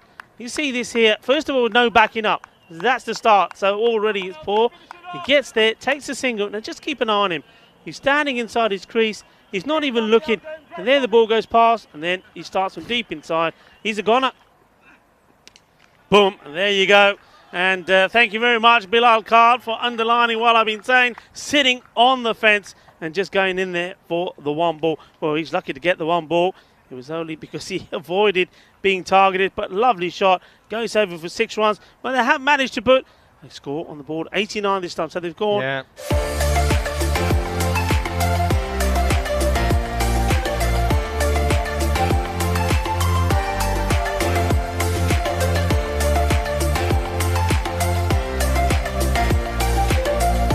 Here's the first delivery. It's a wild one. That's really wild. That's going to keep on going. Nobody's going to catch this. Well, that's a Gandhi ball. Up in the air. Is he going to get there? Oh, it's just inches out of his reach. 4 runs. And this will help. This was a Gandhi ball. And that has been mashed. That's gone. Balle, balle, balle. Shaka. Lagia, que guay, que grande. Well, you pitch it there. And Kleinman says it's going the distance, and it does. Shot, and this is 4 runs.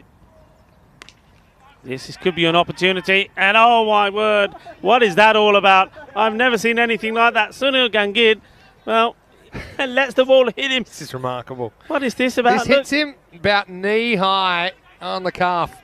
All right, he just turns on it. Oh, this is a mis-stomping. Does he get him second time round? I think he does. He gets lucky. He doesn't have the ball in his gloves, so yeah, it won't be out. So Kleinput gets a life here. Oh, this is going to be expensive because now I think Kleinput is the sort of batter that's going to say... I'm just suggesting use the hands, maybe. Now this is into the gap, and it's perfectly placed. It's going to be 4. I think they will. Chance. Bilal, prove me right, son. Oh, he does eventually. Well, he drops his shades, but not the ball on the third attempt. You got to have your best fielders in the right place, and he's there. And he did bat well, though. He did need a bit of time to get going. He was a hero last game, wasn't he? Look at this. 1, 2, 3 times. And, well, he drops nothing but his shades. It's lofted up. Fielder is there and takes the catch. That gets the catch. It is the captain. And I know you have a big smile on your face. Go on, tell us. I'll tell you why. Tell us. It's not because Frankie Spitteri's out. Oh, and it gets a bit of inside edge. Well, it's racing away. He's going to get 4 runs. It's lucky. And the big cry of goose goes up from the bench. And, well, they say this is only half a bat. Well, this has hit a half of a bat. This one, well, where's the fielder gone? This is gone. Well, there you hear the goose. Oh, he's knocked him over. Great bit of bowling.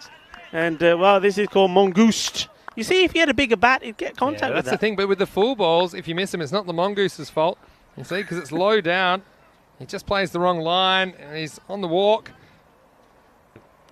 Oh, he's got another. And going for the big shot, Johnson here. And he's knocked him over. This is first-class bowling. We said he shouldn't bowl himself out. They should save him. They did save him. We said he should probably come on the bowl now. He does. Yep. And he's destroyed those stumps. That's a really good bit of bowling. And the trend of wickets falling continues as well. Good straight bowling. And here we go. Jagade Hatte. Castle Tutagi. And another one bites the dust. Good bowling here at the death. And it's another. Well, it's 2 in 2. And let's just say he ends up almost trotting on the square leg umpire's toes. Harrison Ward to this one. It rattles the timber. Hat-trick ball. And it's a good. He's got it. Shaba, Shaba. Oh, this is what it's all about. The European Cricket Series. And another name that goes into the Hall of Fame. It is the El Capitan Zishan Yusuf. Here we go. This is the hat-trick ball and right in the slot zone. Double hat-trick ball. Oh, this is so close. It's probably going to end up being 4 byes. But, well, this just misses. Have a look. How far away is this? Well, not far. And he thinks he's gone. He walks, does he? What a great performance, you have to say, to Southern Crusaders. You didn't think they got enough runs on the board because you saw the overseas.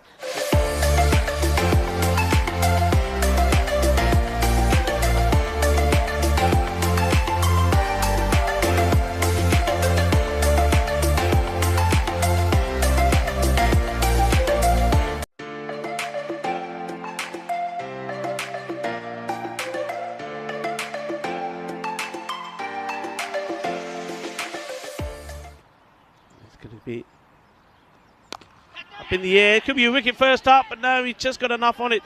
There's going to be 4 runs. Top left of your screen. Nice shot. This one will go all the way. Balle, balle, balle. Ginna sona. Ginna bada shaka. Sneak, and he's gone. He chases the wide one. And the rock star, well, as they say, the difference between Samir Khan and Cinderella, well, Cinderella knew when to leave the ball. And, well, there you go. No worries. This is a nice shot. He's hit this sweet. Is he going to beat the fielder? Yes, it does, comfortably. What a lovely shot this is. Straight down the ground. Epic timing. And go on, Wardy. Put them up in the air because that is 6 runs. There we go. And edge. And this is going to race away. And even on this very wet, dewy outfield, that's always going to beat the fielder. So, well, he's got to go. And, well, this is a very crazy run out. I'm not quite sure what this is all about. I mean, it's Yusuf, the captain, that's gone for it. And you see, I don't think this has been called. Yusuf is looking. He goes straight away. And the wicketkeeper says, okay, mate, thank you very much. Luke Belgium as well. Good to see you guys doing what you do nice and early. This one's up in the air. Who's going to get there? And, well, thankfully, it's not the bowler because Negi starts to run towards it as well. He ends up on his backside. But fortunately for him, Suresh Doval had also called it. Have a look at this. Again, the Meri, मैं आया, oh, मैं गया, तेरी. Oh, I like it. Well, he said, I'm coming. No, I'm down, I'm out. It's yours, buddy. This one, I don't know what they're going to do here. They take one, they think about 2. Well, this is going to be a run out, I'm sure. Asking the question, and the finger goes up. And that's probably not a bad thing at this moment. Hussain was going at run a ball. And Bilal saying, we're going or we're not. And there we go, nicely done. The old crocodile style. He's got a good chance of getting onto it. And he does the same thing again. And this time the bowler says, well, okay, if that's what you're going to do, I'm going to bowl this one a little bit straighter. He does. And another wicket goes. So must see.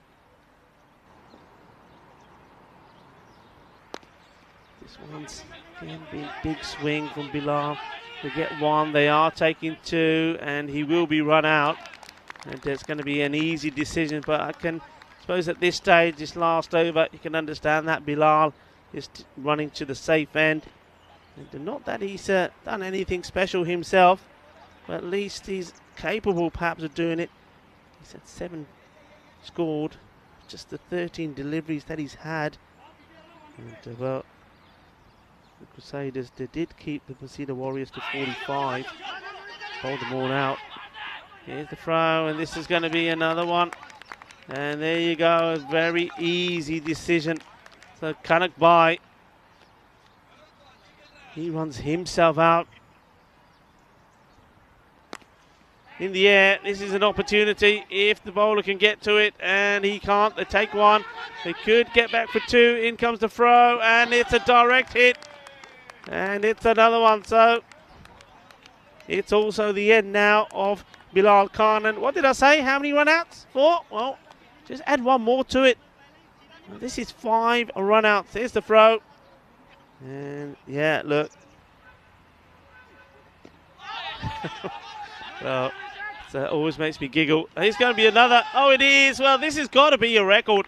I know that Mr. Maximo, when he comes into the house, or if he's watching, I'm sure he is, he'll probably be able to tell us what's the most run-outs that we've had in a match. Well, this is the 6th.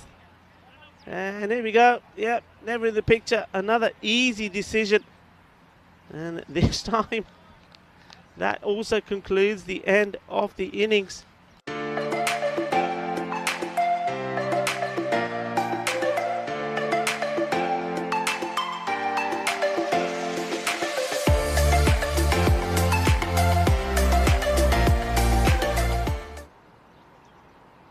Bilal Khan gets that swing straight away. Nice to see that Keanu Nolan and Luke Belgium actively involved in the chat. And yeah, good question. I think it's nicely played. That's he just put that where he wants it to go, and it looks like it's going to be the Rockstar chasing after it. This is fired up. This time he does go for it. He turns this into a full toss, and over it goes. Balle, balle, balle. Shaka Lagya. Boom. Shaka time. Mathiani. And this one is on the legs, and it's a desperate lunge from the fielder. It would have been a sensational catch. Well, we did see two superb catches in that sort of zone yesterday from Johnson of the overseas. This one, look, he clips it away. The only thing he's not able to do is keep it down. And, well, yeah, he's also asking Elderly, what's happened to your team's batting? Yeah, good point. This one, he's banged this one in. It's really well played, and the fielder will chase it, but to no avail. Let's see. Well, this time he's gone wide again, and he's waited for this, and he just picked his spot, put it away. There is turn. Like I say, you've got to get it a bit closer to the batter. And that's a nice shot, and that will go to the boundary for 4 runs.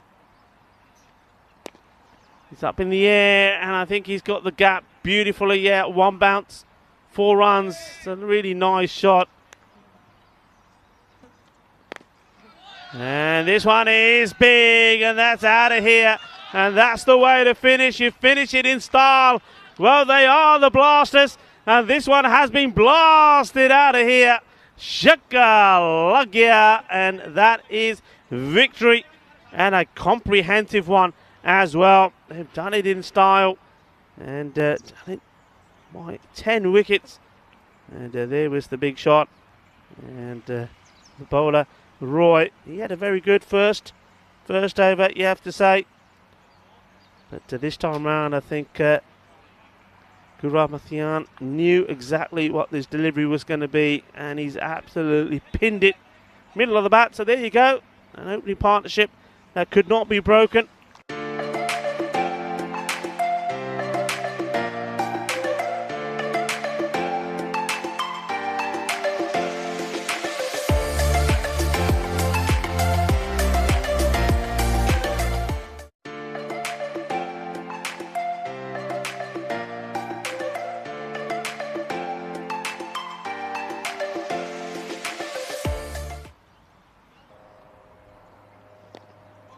Deflected away.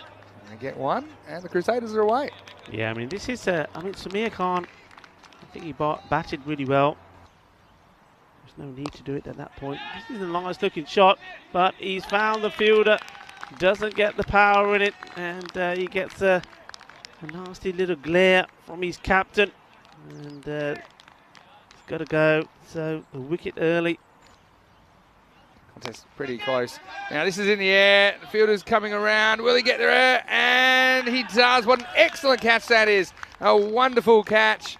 And it's taken by Fayazullah, who's having a very good series. Well, he's taken half of the ground with him, Rico. But he is effective. And that's the end of the rock star. He's got to go for just 4. We also have Ravinder Negi as well. This one's up in the air, but it goes, fingertips. But he was already over the line here, so as soon as that makes contact with the hand, that's 6 runs. So Thomas, he does what his team needs him to do, sends one out of here. Stretch the ball down there. Now this next one is over cover, and this is going to be more runs. This is going to be 4 more runs. Now this is in the air, and this is going. It's going. It's gone. Maximo. Well, Thomas survives. And, well, maybe he feels like he's on borrowed time because he really could have been removed last ball, but this one flies high out of the ground. Shaka. Firmly struck and just over the outstretched hand. I think that's Negi that's going over. Vinay Negi, that's a nice shot.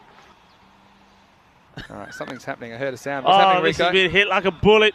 What a shot this is. This is a thunderbolt. Just makes it easier to kind of play that leg side shot. What you need to do is get it outside off, and that's what he's done, and he gets the wicket at Thomas. So a little inside edge. I guess the change in line does the trick. As you see here, yeah, a little edge. And now Thomas, he got a bit lucky last over to survive. This is nicely played. This will race away to the boundary, and that's 4 runs. This is a delicate little shot. I always say, you know what I always say, after this ball, it's up in the air. This could be an opportunity. Fielder comes in, big moment in the match, and no mistakes from the fielder. And that's a man who, well, he's safe hand, Suresh Dubble. He takes the catch, and Bilal has to depart. He's not too happy about it. So Duval, after taking the catch of Bilal, comes on the ball and starts with a beauty. Oh, that was always going to knock him over. What a lovely ball. And I see one thing we know about him. He doesn't really like to play straight, likes to go across the line. He was always going to struggle with his delivery. And that's an absolute beaut. And that's the Yorker length delivery that you're after. All right, this is in the end. It does get over the fielder. And this one will run away for 4. Start of the over. Well, this is pretty well placed. It's pretty well hit, and it'll go the journey. Maximo! 6 to centre for Ratner. And well, just what they needed. Just the tonics to start the 8th over. Yeah, this is a really nice shot. As we see a step across, slog, sweep, 6. Maximo! 6 more. And Hussein getting on the action. Well, maybe it's just a one bounce up. Let's just see what we pick up here. I certainly thought it carried the ropes. Well, look, it's there again. And this time asking the question once more. And this time, well, after a long think, Andy Nowdy puts the finger up. Have a look at this. And remember, it's coming round the wicket. I reckon he's out. It's full. And, well, I don't know. I think that's out. And I reckon he's stumped anyway. I think he could be stumped. Let's have a look at the side on. I think he's probably more, for me, more stumped Hits than him out. on the back foot, all right? I think he's out anyway. He's out anyway. Let's have a look. Well, that is short, and that is being put away. Lovely shot. This one, he's got hold of this. Is he going to get over the fielder? No, he's not. That's a really good catch. And who else for that man again? Suresh Duval. It was a nicely struck shot. But Suresh Duval says, oh, no, you don't. You're not going to get it past me. So it's the end of what's been, again, a very good innings. Firmly struck, but look who's hovering, and look who takes another catch. Oh, he makes it look so easy. There's another one for Suresh Duval. Well, we've seen records broken, haven't we? Well, I know that 6 run-outs was a record that was broken. We have 4 catches to Duval so far. And this should be out. Well, I think he may have just made it, does he? It's worth having a look again. Does he get this bat down in time? No, he's out by a mile, I think. A mile? Okay. A mile? Well, a mile in cricket. Mile. Let's have a look. A mile in cricket. Yeah, right. It's gone. And I think, yeah, the batter knew the jig was up as well.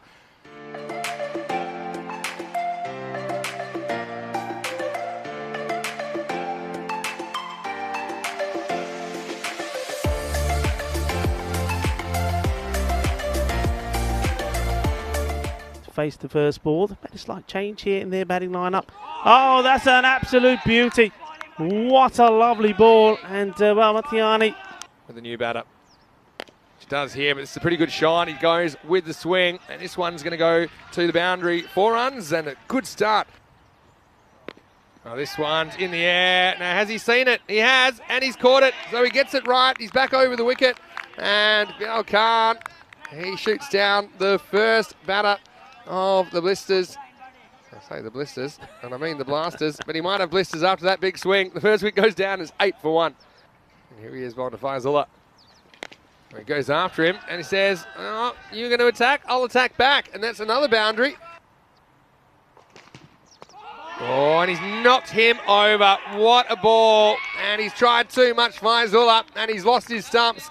Billy the Kid strikes again. 2 wickets in the first over. Very eventful one. The Blasters are 12 for 2 after 1. They are bringing him back for over number 3. And he gets another one. Kumar's got to go. And Billy the Kid's on a hat trick. It's a perfect delivery. And I don't know if Kalki Kumar was watching what happened to his predecessors. Here we go. Hat-trick ball for Bilal Khan. This one doesn't come back. Shows you swinging. It's really the dark arts. He backs himself and he hits it. He hits it pretty well. This will be 4. And this one, oh, it really takes off. I'm not sure if this gets anything. It may just have got the line there because it takes off and it will be 4 byes. It's a full delivery. Ends up going over the keeper. Goes after this, and how far has it gone? Well, it's gone far enough. Maximo! Oh, that's a nice shot, and oh, they just needed something to give him a bit of a boost. And Maitani says, okay, I've stopped, I've had a look, it's time to go. No ball called as well. Maitani is after him this time and he gets it pretty good. Maximo! And Gorov, he wants to be a hero again as we head to the final quarter of this innings. The Blasters move past 60. Yeah, this is a good shot. You can see anything that's this length, he's onto it. Necky's back on strike. He's after him. Turns into a full toss. He swings it away, and this one does get over the top. Maximo!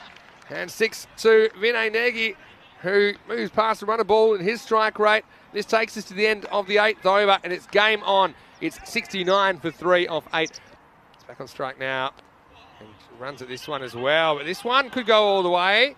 It does. So Nagy coming alive. Very anxious here, very nervous.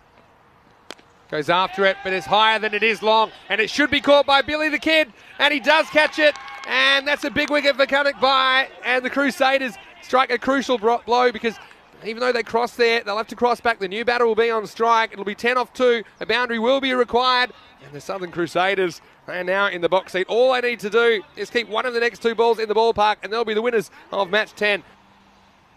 So 9 required off the last ball, and well, it needed a wide here, and it would have been a wide. It would have been a wide, it would have been a big wide. Instead, I think they'll just be happy with a dot, and we'll walk away from this one. It's going to be a victory by 8 runs. The final score is going to be Crusaders 87.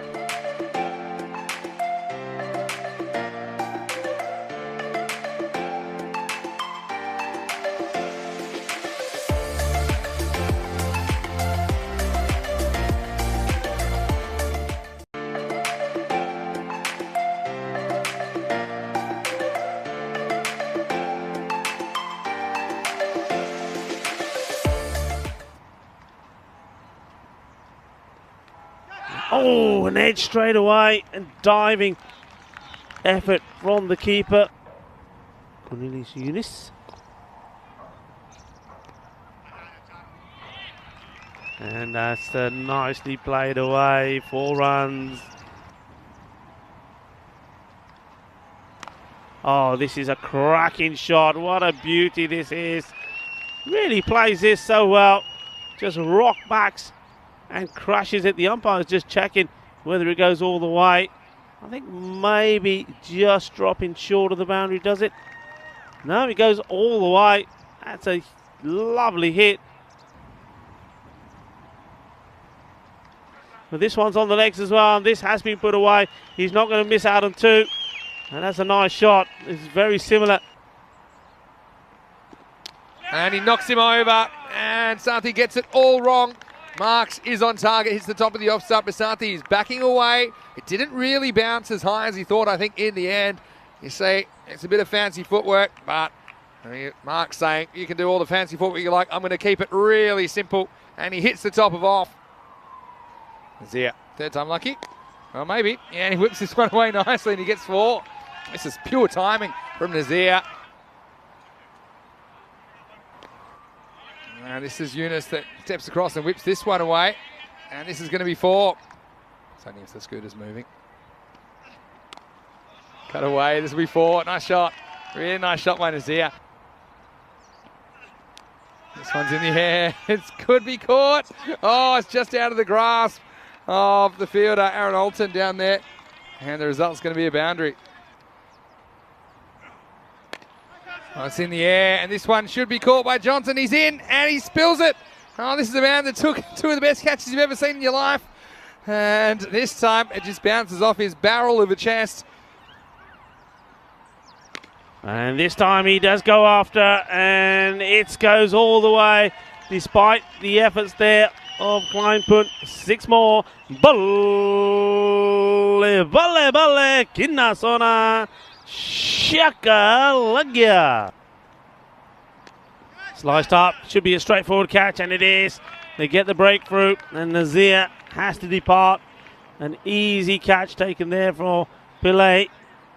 Of course, this isn't Sweet United playing now. It's just Imran Amir, who did play for Sweet United side. And well, this is a sign of what he can do. He just pins his ears back, and that one is going to bother the officials. Maximo! And Dancing Papa.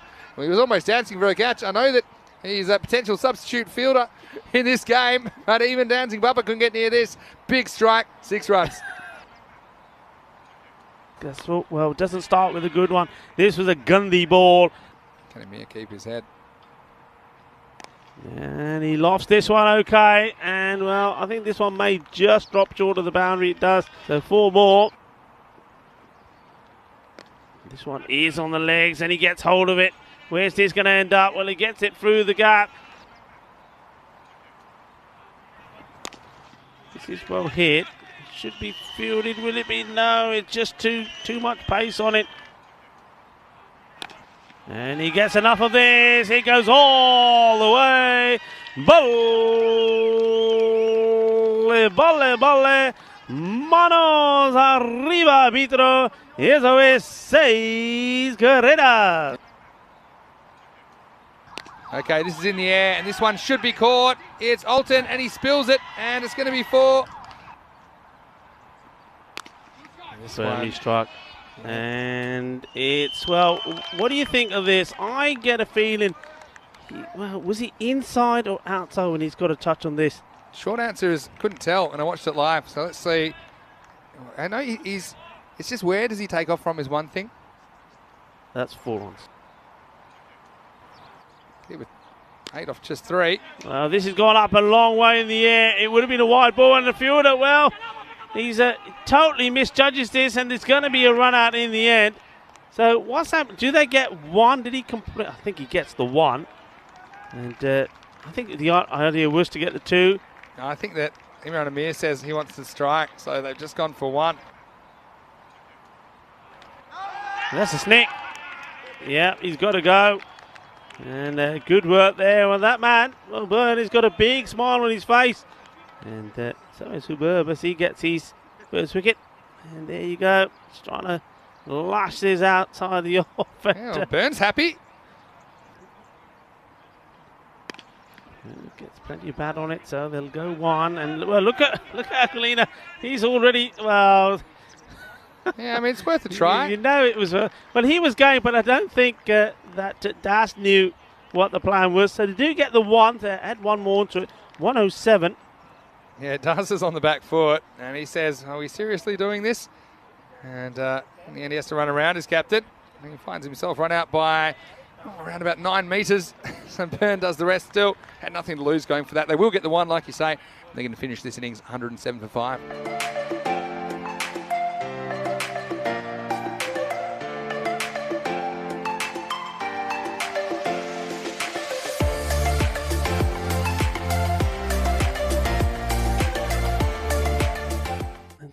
He takes a while to get going. What's it going to be here today?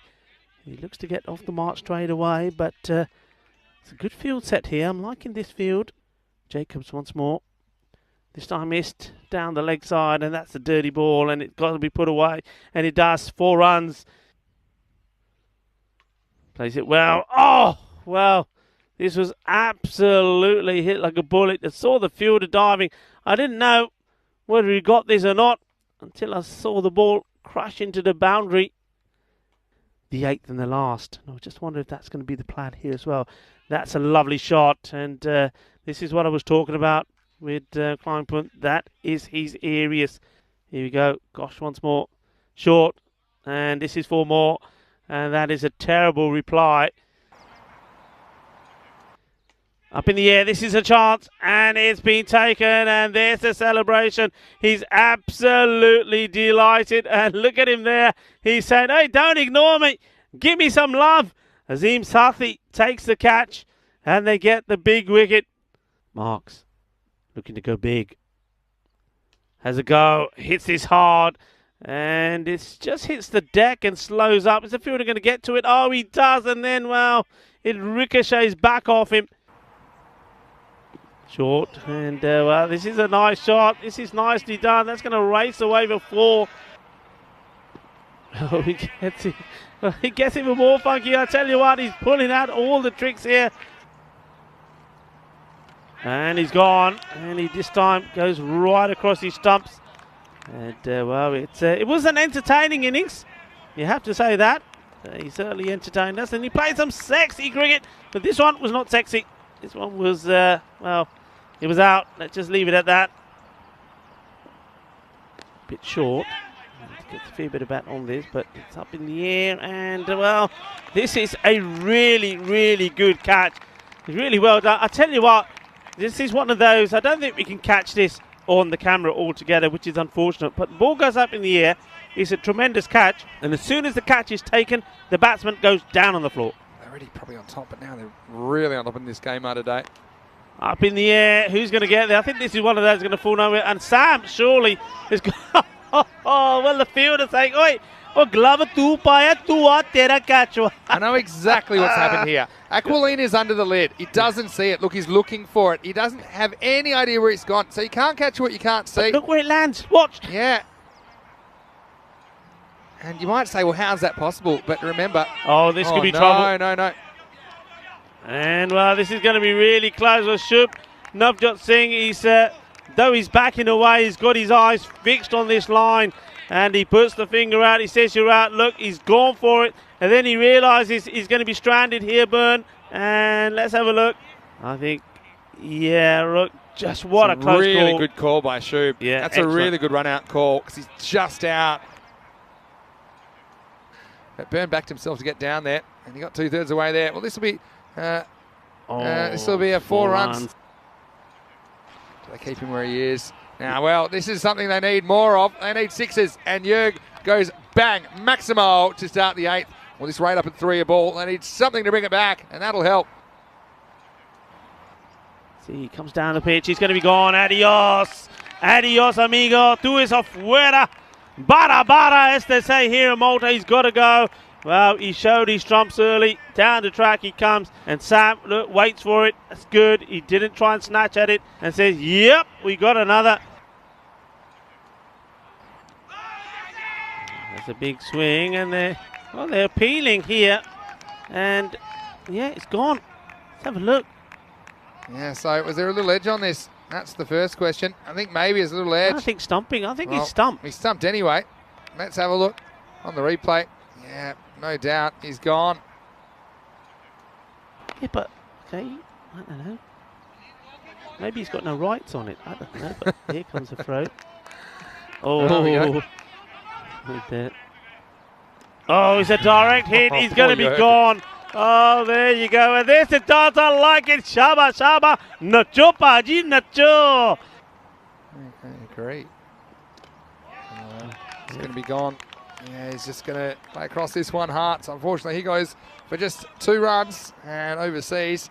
He's going to fall well short in this. This one just comes off the back pad, I think, and onto the stumps. So it's another wicket falling. And he's got another. Would you believe it? But he's not going to get a chance to have another go because that was the end of his spell and also the end of the innings, also the end of this match. And you have to say, well done and well played tomorrow today. And overseas, well, you're going to come back to fight again because these two teams will do battle again. You see that one right on the stumps. So that's another one that has to depart. It's the first baller for the new batter. Yeah, Schreiber unfortunately gets golden, but congratulations to Malta Day. They're winners in match number 11. They're going to win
Day 6 in Malta, and Group A done and dusted. It's time for Group B to take the stage. 4 of these teams will join the 4 qualifiers from Group A in the quarterfinals. And this is where the magic happens. Thanks so much to our partners at Spring Productions, including Anders here. He turns the magic out there to the magic that you see all around the world. And so it's time for some more cricket. This is the FanCode European Cricket Series Malta Encore, and it starts right now.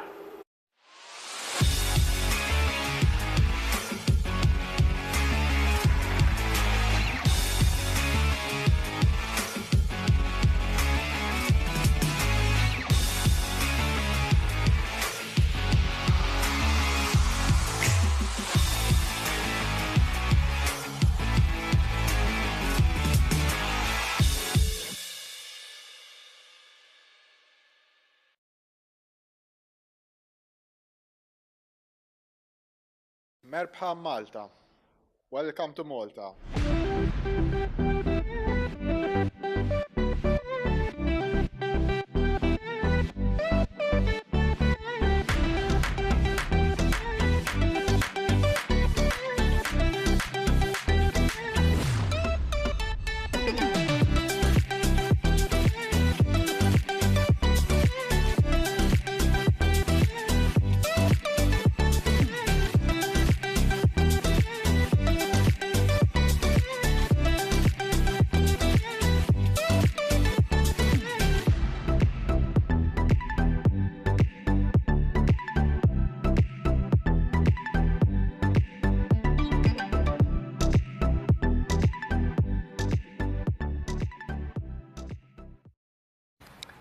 Good morning to you wherever you're watching from around the world, and welcome finally to another big day in European cricket. Well, a bit of a delayed start today, unfortunately, because of the rain, but we are here and it does look like we're going to get some cricket in this morning after all. Now, after match 21 was abandoned due to the weather and the pitch conditions, we are going to get on the field in match 22, and it's going to be the Atlas UTC Knights versus Malta. Well, both these teams, they met in the final a year ago, so I know there's a big, healthy rivalry between these two. Let's go over to the tournament referee, Rob Kemming, who's with 2 captains for the coin toss for match 22.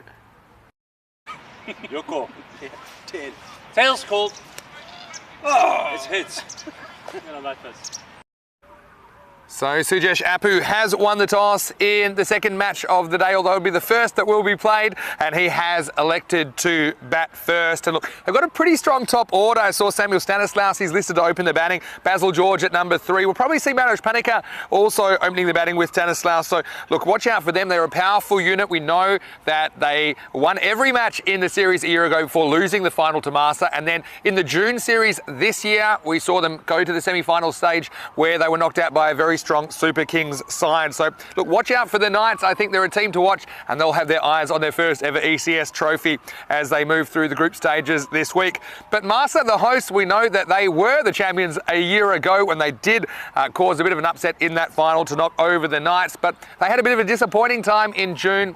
They lost the quarter-final to Sweet United, and that was despite topping after the group stages. They were topping the table, so that was a bit of a boil-over, so I'm sure Malta are out to make amends for that. They've got a pretty strong side as well. Fanyan Magal and Zishan Khan listed to open the batting for them. Also, they've got players like Noah Kostler, who's a really handy all-rounder and can chip in with the ball as well. So look, it's all to play for here. These two teams, they've been waiting around all morning, and it does look like we'll get some cricket in. Rico has more information about that, but I can hand over now to you, Rico, and tell you the news from the toss is the Atlas UTC Knights. They've won the toss and they're batting first. Let's get ready for some cricket.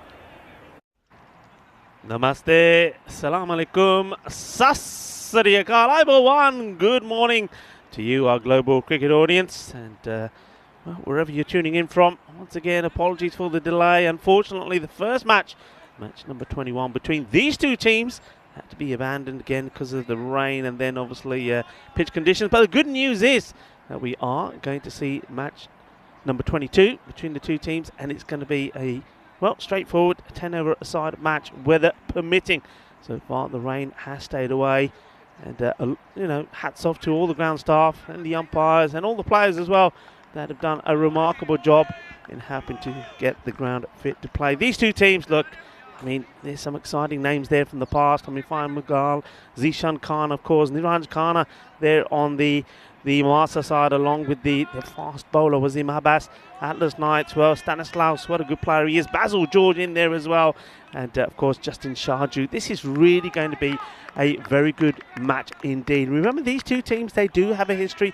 The very first European Cricket Series here, it was Marsa that beat the Atlas Knights. And we know that last time round, well, the Atlas Knights, they finished third here in June, winning the bronze. So they'll be looking to come back strong and make a big impact here. They'll believe that they're a strong side. They're one of the top sides here in Malta, and that their place belongs up there in the final and winning the final. Can they do it? Well, I think this team, Marsa, they will have a say about that as well.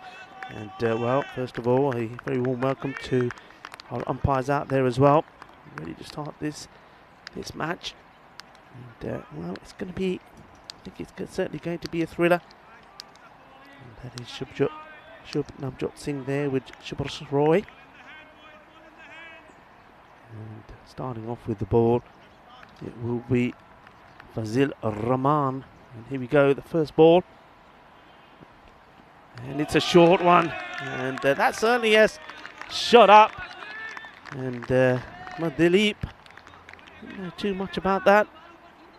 Really coming off the pitch, and well, that answers our question. I think one of the things I was going to be interested to know is whether the amount of rain that we've had, though the pitch itself has been covered, but so much rain has seeped under the covers as well, which it always will do, whether it's going to have any effect on the bounce, doesn't look like.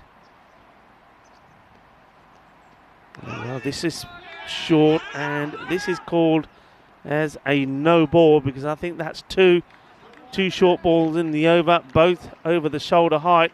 Just have a look at it here from, yeah, look, that was a really good call, and umpire Shub on that straight away. So this is going to be a free hit. So an extra goes on the board. First runs of the day. And a little chat, I think Arun is having with the bowler, just to say, come on, you do know the rules here. You bowled your two, you can't bowl any more of that.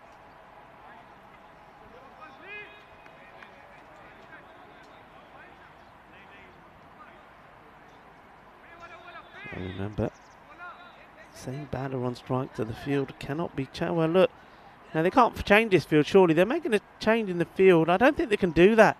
It's no ball, and it's the same batter on strike. Okay, well, hang on a minute. Yeah, thank you. Thank you, umpire. Yeah, look, I think umpire Shub's on this straight away, saying, hang on a minute. It's a free hit. The field has to stay the way it was. I think that's what's been communicated.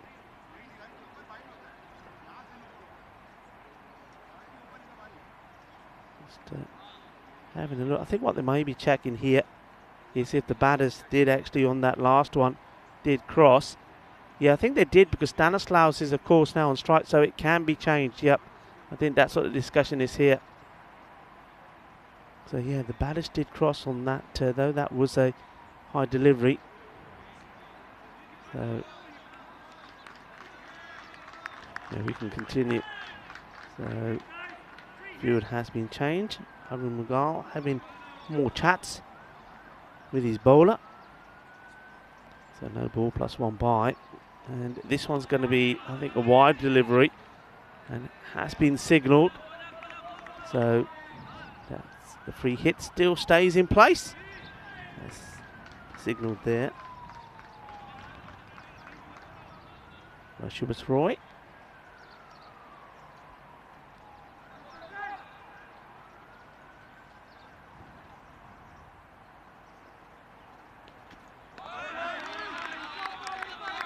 We're going to miss. So the extras are mounting up. But, no runs coming off the bat as yet. Stanislaus is well known as one of the key batters in Maltese cricket. It's a quick delivery, bit of late movement away there as well.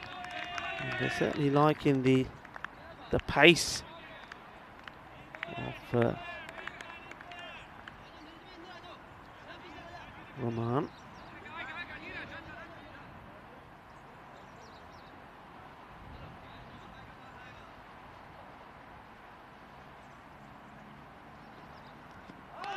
Swing and miss again, and good take there. Well, there he is. Who else? Johnny G. John Grimmer behind the stumps. And we'll see Johnny G going to get quite dirty. He likes to dive around. Johnny G, he gets dirty for his team. Good stop. And of course, hello to his son Michael, who no doubt is watching his papa do his stuff. Changing the field once more. Long on comes in, long off goes back.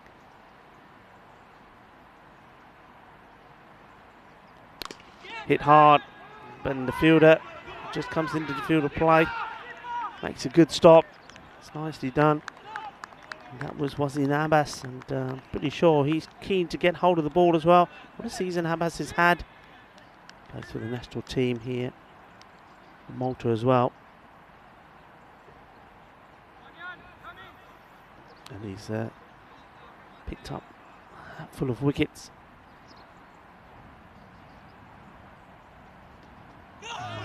Good fiery, pacey delivery again, and I think we can see already, I mean, other than perhaps Bilal Khan, you don't really see much pace attack in the Group A. We've been, well, we've had to wait for it, and we've seen some good fiery pace from Rahman there early on, and he's thinking, what do I need to do to get a wicket here? That is the end of the over, and it's 4. Without loss, a really good over, and all of those 4 runs, well, all but 1 I should say. Extra's just the one for Stanislaus that he hit past the bowler. Well, it's going to be Fayam Mughal. He's going to bowl the second. Mughal, a very good all-rounder, talented player. The left armer, well, he's going after him. It's up in the air. This is an opportunity. And Rahman, after doing the bowling, goes for the catch, completely misses it. And doesn't quite get to it. I think really this one perhaps should have been one that Wasim Abbas himself perhaps should have gone for. But he's not able to get to it. And this is an opportunity that goes down early.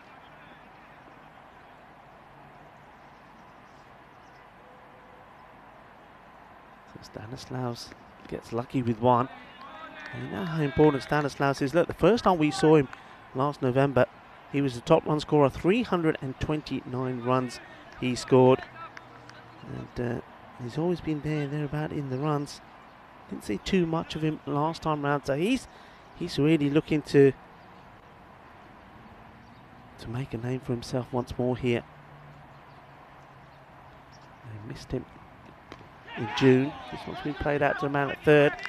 Does well. It's quite that part of the ground is probably the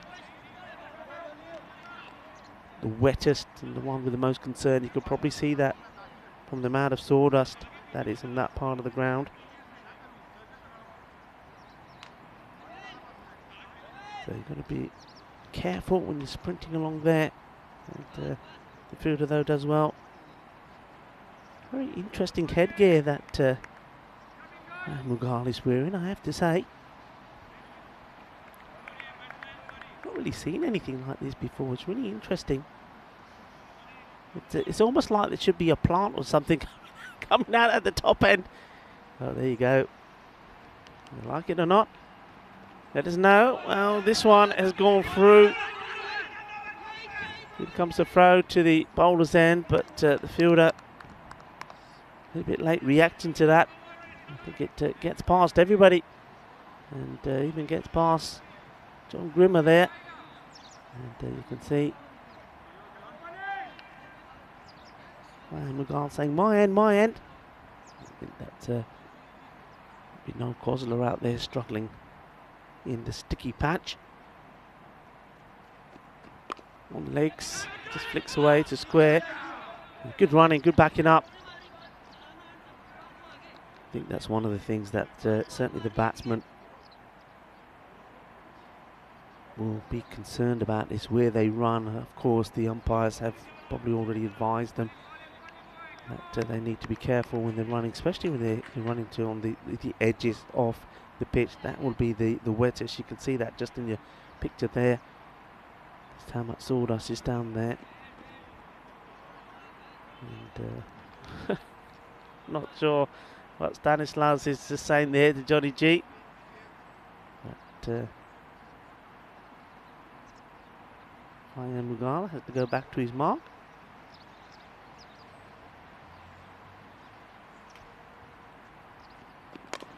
In the air, and I think he's going to get safe. And,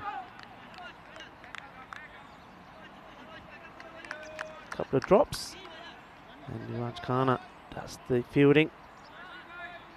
Niraj Khanna is probably somebody else who didn't perform at his best when we saw him in June. In fact, Malta themselves, they were disappointing.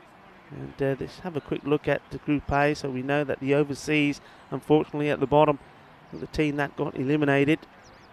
And well, it was nail-biting stuff for them and also for the Blasters yesterday in those last matches between the Blasters and Mater Dei. And these are the teams in Group B, and of course Barca and the Knights have picked up a point courtesy of the first match being abandoned. But just interesting whether this group will be as tight as what Group A was. Remember, Group A up until the third day, all teams, when they were playing back-to-back matches, won one, lost one. Certainly was interesting. We've never seen anything like it before.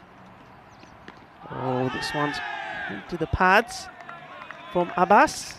I was wondering, will we see Abbas come into the attack?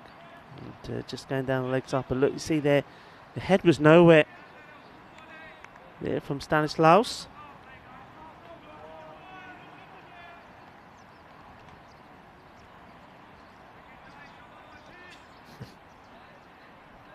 And I think we just probably had to wait for Bazza there, just walking right behind the bowler. Don't come back, Bazza, wait there. And there's a chance. Oh, just dipping. And that's going to go to the boundary. That's come top end of the bat. 4 runs. Naughty boy, Bazza. He's naughty, but he's nice. He's definitely naughty and nice. Nicely played. And look, good effort there. And that's front. Massey getting the dive in. Just losing his direction there slightly. Zimabas. Very quick to latch onto that, Stanislaus.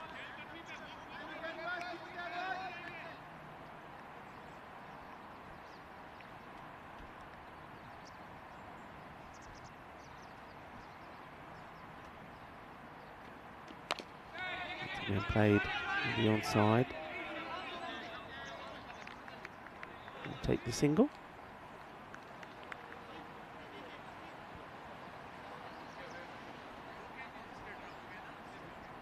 Looking at this field, so we've got the long on but quite wide extra cover. It's on the boundary. There's the 2 men. Other than that, everybody else inside the ring. For this, the last in the power play. That's a lovely played shot, but great pick up and throw. Good bit of cricket all round there. That was a nice shot from Dilip. Plays it nicely. Very nice Dilip, but good bit of fielding there as well. And I think that's Zishan. Looking forward to see Zishan back in action as well. Zishan Khan, a tremendous batter, good hitter of the ball. Oh, there's that bounce again, so you can see that all the bowlers, Fazil Rahman, Fahim Magul, and now here also Wasim Abbas, they're getting this pitch to talk.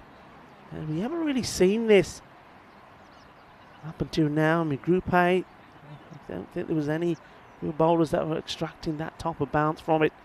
So this pitch is coming to life. And, well, this is not a good shot, really. This from Stanislaus. He's not really played the shot at all, as he just swung the bat at it, had hope. Could have gone anywhere. It is the end of the over. So the power play is complete, and though they've not lost any wickets, they're not really going at a good pace. 15 it is without loss, and it's time to welcome back into the box Mr. Vinny Sandhu. Yeah, thanks Rico. Good morning to you. Good morning to all of our viewers, no matter where you're watching around the world. And yes, very alert from, it might have been the man in the chat. Hello, the man. He said he likes the wide camera angles because he caught me lurking in the tent. Yeah, just working on a few things. There's a lot happening despite the rain off this morning. It's been a busy morning as we're just getting ready for the end of the season, which is a week today. It'll be the end of 43 weeks of consecutive cricket and then a couple of months off before we start 2022 in Malaga for the second ever European Cricket League. Looking forward to that. I'm really looking forward to this contest between these two teams. And it's a bit of a shame the first one got rained off because we know there's a healthy rivalry between these two teams. They did meet in the final a year ago. And it was the Knights who were undefeated throughout that series, but then got knocked off by Master in the final. Here's Farhan Masih with the ball. This one goes right through him, and a really good stop there from John Grimmer. And you can see him going, whoo, that didn't miss by much. Good stop. He didn't see this too late. Johnny G, 62 years old. How about that? And well, he does spend a lot of time on the ground, a bit like some of those snakes in the background here. He slithers around the surface. Good stop there. And that's the edge. And well, Johnny G, we see him diving to his left, stopping one. And as a result of that, keeping the batsman where he is, he now takes the catch. And that's a fine bit of bowling from Farhan Masih. But a good piece of keeping there. Johnny G, 62 and still going strong. How's that? He's got to go. Good position. He's in a good position for that little outside edge. And you see it just comes straight to him. Just has to jump a bit. It's kind of an awkward height, but he holds it well. And he knows straight away that's his first victim of this series. Oh, nice bit of sportsmanship as well from Dilip as he goes off. He's caught behind off the bowling of Farhan Masih, the first wicket of Group B. And the Knights are 15 for 1, but a very dangerous player comes to the crease. Basil George at number 3. Yeah, Basil George. All about Basil George. It's, when I first came to Malta, so just a year ago, he was the one everyone was talking about. Wait until you see Basil George, they said. I have to say, his first appearance wasn't a good one. I think if memory serves me right, he was out for a duck. It may even have been a golden, maybe in the first ball, and that was because of all the hype. But he did perform, and we did see the best of him. What sort of form is he in here? Starts positively, doesn't he? Just flicks that away. Gets himself off the mark. Yeah, I mean, these two, if they can get going, and it could be trouble. We haven't consistently seen the best of them, I think, in the ECS. I just feel like they're ready to launch at some point during this series. And so the Knights going down to Master in last year's series. And then the series in June, they were knocked out at the semi-final stage by the eventual champion Super Kings. This one, it's him in quite an uncomfortable spot, I think. And, just have a look at this. Probably clever bowling because he kind of backs away a bit as well. There's Stanislav.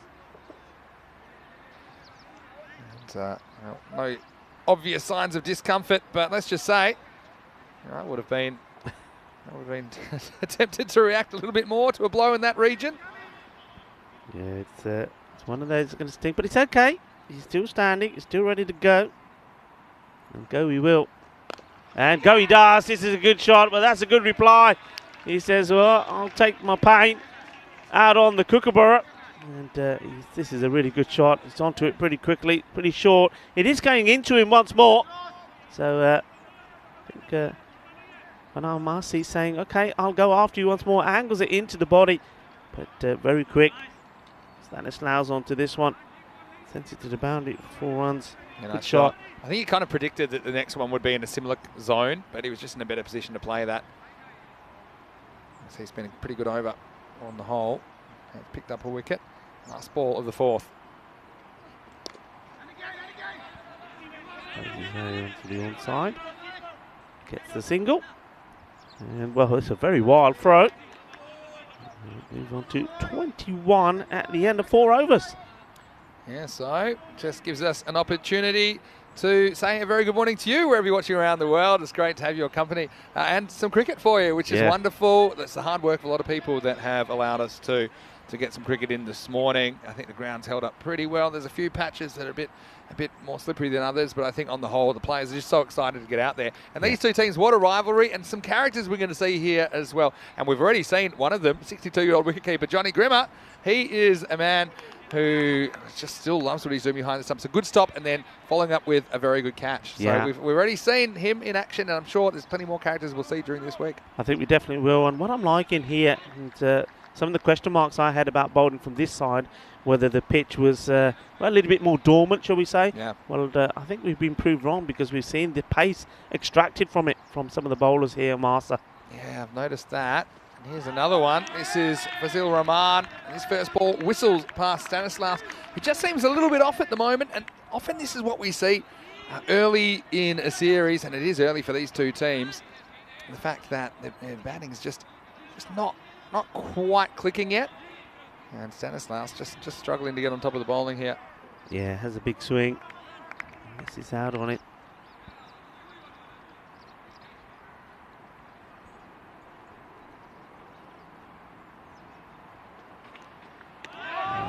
Rahman getting this late movement away, and Johnny Grimmer throws himself at this. And just wondering if he just loses his footing a bit. Just see here, Johnny G. Look, but you see that seam.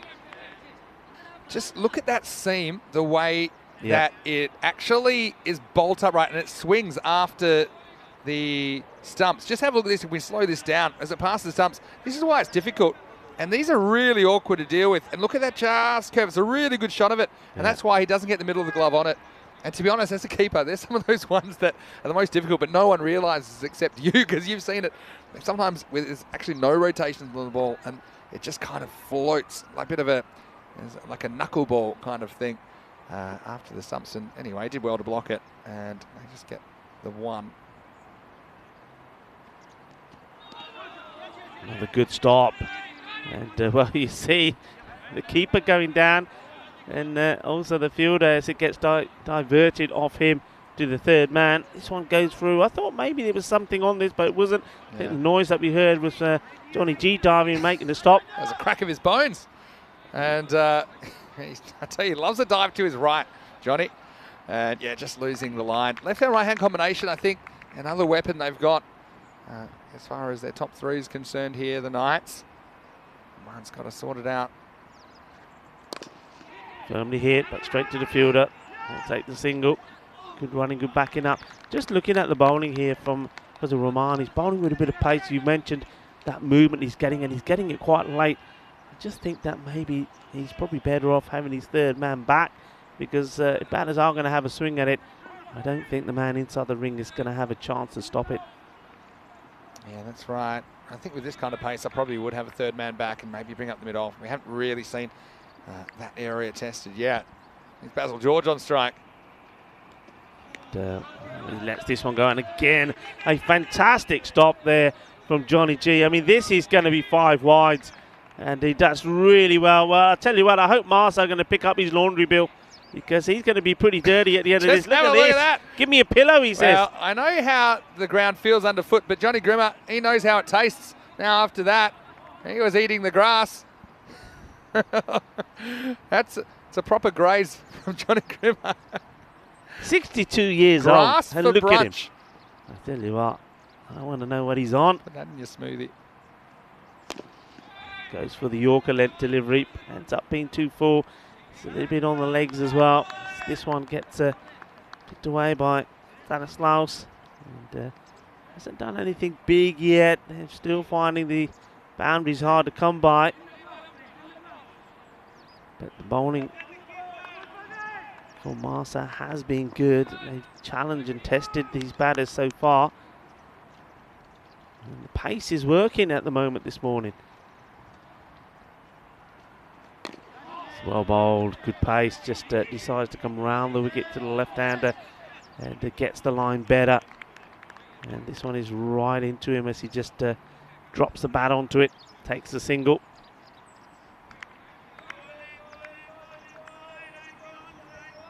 Just a very warm welcome as well to everyone on the YouTube chat this morning. To Morsman and Liam Day, Helix, the man, and to everybody else. And to Keanu, of course, and Neville Russ. I know that you're enjoying the action so far. And I'll say a special hello to Frankie Spiteri from overseas, who unfortunately didn't make it through to the quarterfinals. I know that was a tough day watching you watching you bow out yesterday, Frankie, but I certainly appreciate your contribution and we'll continue, I'm sure. Now, he goes straight here. Now, does he have enough? The fielder goes back, can't get it. Maximo! Stanislaus stands tall and whacks one straight down the ground. This is what he's capable of. It was Gurjit Singh at long on who did everything he could. In the end, it's just a good shot. Well, there's heat on, heat off the bat, and 6 runs to the Knights. Yeah, I mean, he's done ever so well. He's gone up the air as much as he could, but just not able to. Just fingertips maybe on that. A good action shot there, courtesy once more of Swing Productions. And great work here done by Andis, They needed Valentine and Kirialis. Yeah, I don't think you quite got a hand on it. Just probably around 6 to 9 inches over his fingertips. And so at the halfway point, it is 35 for 1. Let's see if they can pick up the pace a bit in the second half. They're going to have to deal with the whippy action of Fanya Magal, and this first one is going to disappear as well. Maximo back to back, and that's a Basil George Maximo, his first of the series. Will we get to see the best of Basil? This was short, and he just timed it perfectly. He took on the man, and he won. Zishan Khan just watches it sail over his head. 6 more. Yeah, this is a good hit. The ball's climbing on him as well, but look at that, just one leg in the air as he smashes that big. Lovely shot. Slower delivery, and it may be slower, but it's gone big. Bolle, bolle, bolle. Manos arriba, Vidro. Eso es 6 carreras más. Oh, what a hit. That is big. Overcorrected, didn't he? The first one was too short. This one is a full toss. Still going to hit it, though, and he timed it really well. So the attack's on now. Oh, this one. This has gone all the way through. I think this is going to be 4 buys. What a delivery this was. It was quick, it was fast, it was spicy. But this time, Johnny G, despite his efforts, did not stop it. Awkward one between the batter and the stumps. Doesn't miss by much. And Johnny's just a little bit slow to get going in the movement. Takes it past him. He kind of gets this reverse swing. Well, it's not really reverse swing. It's more just in swing to the left-hander. But it's the opposite way you expect a left-hander to swing the ball. And so that's a bonus for the Knights, who've really got things moving. The 50's up now, halfway through the 6th over, and 16 have come off the first half of this one. Yeah, motoring along. They needed that acceleration, then they've got it just when they need it. Mungal. Oh, he's fired this really wide. And, well, it could be a bit of trouble here now. He gets back.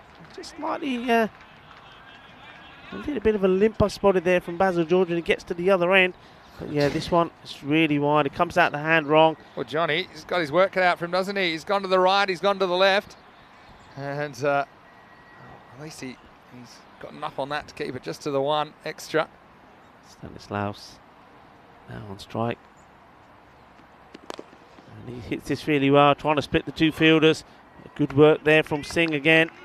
Nicely picked up, gets the throw in. Gurjit's done well there. He's, in addition to this side that I'm looking forward to seeing as well, and probably see him bat in the top 4, I think, for Masa. He's fielding in a key position down the ground. But it certainly has been a change in gears in this innings as we hit the second half now.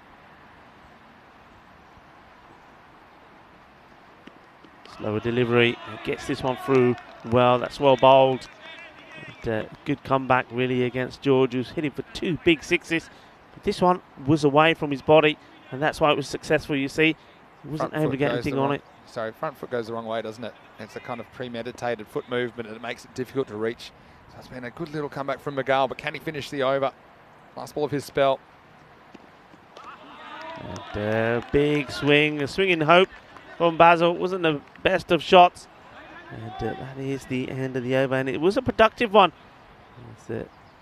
You see there once more. This time, Johnny G says, well, that's more like it. This one's straight at me. It's a better line to him, though, if he's going to have that premeditated movement of the front foot outside the leg stump. Makes those hard to reach. Anyway, Magal goes for 19. No one in double digits, so no one's really been hurt yet. And we know over the first couple of days, or the first few days, I suppose, of this tournament, that we haven't seen too many scores in excess of 100. So we'll keep an eye on that as this tournament progresses. We have seen through Group A that scores in the 80s have been pretty competitive. I think if you hit 90 or 100, that's probably where you want to be. And look, yesterday we had the lowest scoring day of the series so far. We had no day fog because it was washed out, but only 7.4 and over. That is very low, considering the boundaries aren't particularly long. But what it is, the field is quite slow. So if you hit it along the ground, the fielders have more time to go around and make those stops. So all up this week, we've seen 8.3 runs and over on average in Group A. And I wonder if we'll see kind of higher scores in Group B, but so far it's kind of a bit of a mixed bag, isn't it? Yeah. As we see Neeraj Khanna coming into the attack. Yeah, spin for the first time, and he's got the toe end of the bat. This is an opportunity. Once he gets under it, and it goes down. Well, he can't believe it. He really can't. This was a great opportunity. And, oh boy. Fanan Marcy makes Marcy off it. I reckon he's touched this at least 4 times. He had so much of it. 1, 2, 3, 4, 5. He's scrambling. That's when the textbook goes out the window. You're just trying to hold on for dear life. That'll just go down as a single. That's a good chance to get rid of a dangerous player. Well, I don't think the batter was ready here at all. Well, this will be a wide then. And look, are you allowed to do this? I think so. Look, he's ready. Oh, I think he's not. Okay. Yeah, I think the batter's not ready there, Yeah, and I think that's ready. fair enough. If the batter's ready and he wants to do that, that's fine. But the batter wasn't ready. Yeah. In the end, it probably saves him because it would have been a wide. Oh, this is a Oh, no dear. ball. And where's the ball ending up? Keep an eye on that. I think that may have gone all the way over as well. The umpire just checking. Don't be shy. Put him in the air like you just don't care. 6 más. 6 runs. And, well, look, that was a terrible ball. Oh, and you can boy. see Johnny G He's- taking evasive he's- action as well. Hit the escape match. It's gone all the way. It'll be 7. And look, I think Khanna, I like that he's trying to be innovative, but he's just trying to be a bit too clever, I think. And he's fooling himself. That was a headhunter. And so free hit coming up. So here we go. George on the free hit.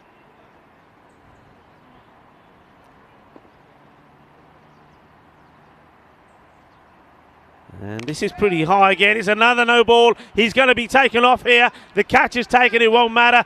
And this is trouble here now for Neeraj Khanna because the 2 umpires will come together and say, sorry, Yeah. that's 2 on the spin. You've had your last and final. You've got to come off. I don't think Neeraj Khanna quite knows this now. I just hope that the umpires did give him the warning after the last one. They did. He'll be gone. Yeah, and unfortunately, or fortunately, depending on how you're looking at it for Masa, because it hasn't really worked out for Neeraj so far. So he will be the owner of an economy rate of 66 that he won't be able to get rid of. Yeah. It means that someone else is going to have to come on, complete the over, and it will start with a free hit. So yeah, it was unbelievable. There was so much going on there. The one where he just bowled with no run-up. We talked about this the other day, and I think he might have seen that the Bangladesh versus Pakistan finished to that match. That's fine, but I think the issue was the batter wasn't looking up. No. And so I think that's a bit unfair. The other thing to take note of, I mean, maybe if you go back and look at it again, I don't even think the umpire was ready because the umpire has put his arm down and wasn't even looking straight. Yeah. I think he was looking just like you do. You check everybody's in the right position, and before you knew it, the ball's been bowled. But the umpire, rather than call it a dead ball, interestingly enough, let it go ahead and called it a wide. Is that what it was? So it was given it was a wide, It was given a wide, wide down the leg side. I'll tell you why I don't mind that call. As this one is a free hit, and it's adios pelota, 6 más, Maximo, Shakalagya, Stanislaus goes large. Yeah, well, the ball being given to Gurjit Singh, and, well, he was brave to bowl his first ball knowing it was going to be a free hit. He had the license to go big. He had the license to go the full Monty, and he does. That's a big hit from Stanislaus. Yeah, I'm ambivalent on the wide call on that one because, the batter wasn't ready, but then the bowler bowled it anyway, kind of seeing the batter wasn't ready. So I think if it troubled the batter, then it would have been a dead ball. But a wide seems fair as well. Cricket ball. It's onto it. Fielder will stop it. Does. And that's Abbas there. Gets the throw in. So takes the single. And the other thing is, the umpire might not be ready. You really probably shouldn't be putting your hand down until you are ready as an umpire, right? True, so as soon as you put your arm down, you're basically saying, go for it. Correct. And again, you probably shouldn't be putting your arm down until you see the batter's ready, just like that. Yeah. But then, of course, you're still going to be surprised if the guy just bowls it without a run-up. Firmly struck. We'll take it on the bounce. And, well, I tell you what, Neeraj Khanna, he's fired up. And they're asking the question here, is this out or not? Oh, I'd like to look at this again. It's well, Niraj, you know he's fired up. He throws the ball in here. Look at this. Keep an eye on that bat as it goes down. Yeah, right. it just goes but down. he's He's so okay. lucky that ball hit the stumps because I reckon that's 4 overthrows otherwise. Look at this because Johnny goes to back up the throw and just have a look at where he is. If this is there is a kind of secondary backup, so he might have been okay, but that's living dangerously. Well, it's all action. Johnny G has to dust himself off. Look at him there. A lot going on. Well,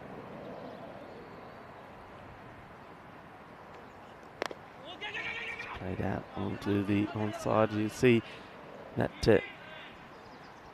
Gurjit Singh is not taking so much of a run up now, just a couple of steps and bowling it. I think obviously feeling he's slipping as he's coming through.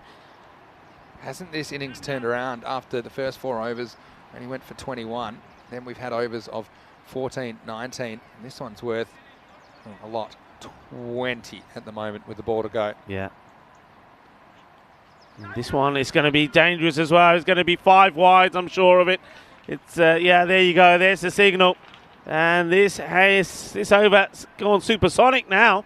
Yeah, well, that's 25. Johnny G just couldn't quite get there in time. Well, it might have pulverised his hip if he had gotten there, but that'll be 5 bonus runs. That's the risk of being up to the stumps, I suppose. That was more of a slow medium delivery. So yeah, it's gone up to 25. And so you can see the format here, although we will have one more ball in this over. I'll come back to that in a second. And here is the last ball from Gurjit. He's got this in okay. I think he's just seen that Basil just moving a little bit early, and that's clever bowling, but it's still an expensive over. Yeah, so 25 come off it in the end between Khanna and Gurjit Singh, and it's 79 for 1 off 7 overs. And this is where we're at in the tournament. We've finished Group A. We've seen Mudday, the Warriors, the Crusaders, and the Blasters. They've qualified for quarterfinals Friday. And now we're into Group B. Master, the Knights, that's where you're seeing right now. This afternoon we'll see American University of Malta and the Royal Strikers. And then on Monday we'll see Gonzo for the first time. Now the top 4 teams out of those 5 will qualify for QFF as well. Bottom team will be eliminated. And then Friday we have our final QFF of the year, quarterfinals Friday, and then finals day on Saturday. The final day of ECN cricket for 2021. There's the full toss hit high. And where's it coming down? The fielder comes in and he drops it. It's another. Oh, and that was up so far, and he did have to go a long way, but he did seem to be camped under it in the end, and I think he might be in a bit of strife here, the fielder. Oh, there's more runs as well. It's all happening out there, Marsa. Are they just falling apart here, these last few overs? It probably all started with that catch, and remember, look, you know that kind of came off, right? Go back to his first ball. Yeah. It was a drop catch. Yes, that's true. Drop from there, and it's the man who's bowling that dropped it. So from there, everything seems to be sliding away. This one's gone through. It's a better delivery. The wheels have just fallen off in these last 3 overs, haven't they? We've seen 58 runs off the last 3 overs. And that's after we had 21 off the first 4. So they were going at 5 and over through the first 4. And then the last 3 going for 19 and change. You never know what's around the corner, that's for sure. Well struck. Singh will do the fielding. Yeah, it's that catch goes down, and of course Nana's his head goes there, Niraj Takana, and then those 2 full tosses, and he comes off, and then Singh having to complete the over. So it's all starting to fall apart, and the captain there, you see in front of us, he's got to get things back together. Remember, he can come on and bowl. He's a bit of spin as well. Good ball, and you can see that Anam Hasi guilty of the catch he dropped. He's trying to come back, and it was of course Stanislaus that he put down, and since then Stanislaus has got into his rhythm, hitting the ball cleanly. George comes down to greet this, hits this powerfully, and that is a really good catch. That is absolutely fantastic. He dropped what was a straightforward one, Abbas, but takes this one. This one was really coming at him at pace. It was dipping, and that's a top quality, world-class catch. Excellent catch in these conditions, and considering some of the ones we've seen go down, this one was an outstanding effort. And look, technically it's low, so he gets low, and he actually takes it at a fairly comfortable height, and he manoeuvres his body so cleverly. Wasim Abbas, who's a good cricketer, we've seen him earlier in the year for the Maltese national team as well. So an important player is dismissed, although he's done a bit of damage. Basil George goes for 22 off 13. It's 82 for 2 as Nitin Babu comes to the crease. Yeah, important point of the match that, because you just felt that the Knights were really getting on top. They were starting to expose the weaknesses from Marsa. They needed a breakthrough, and it's come courtesy of a fantastic catch from Wasim Abbas.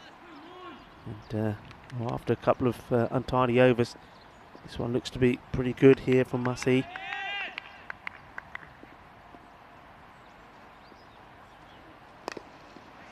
Place this down to long on.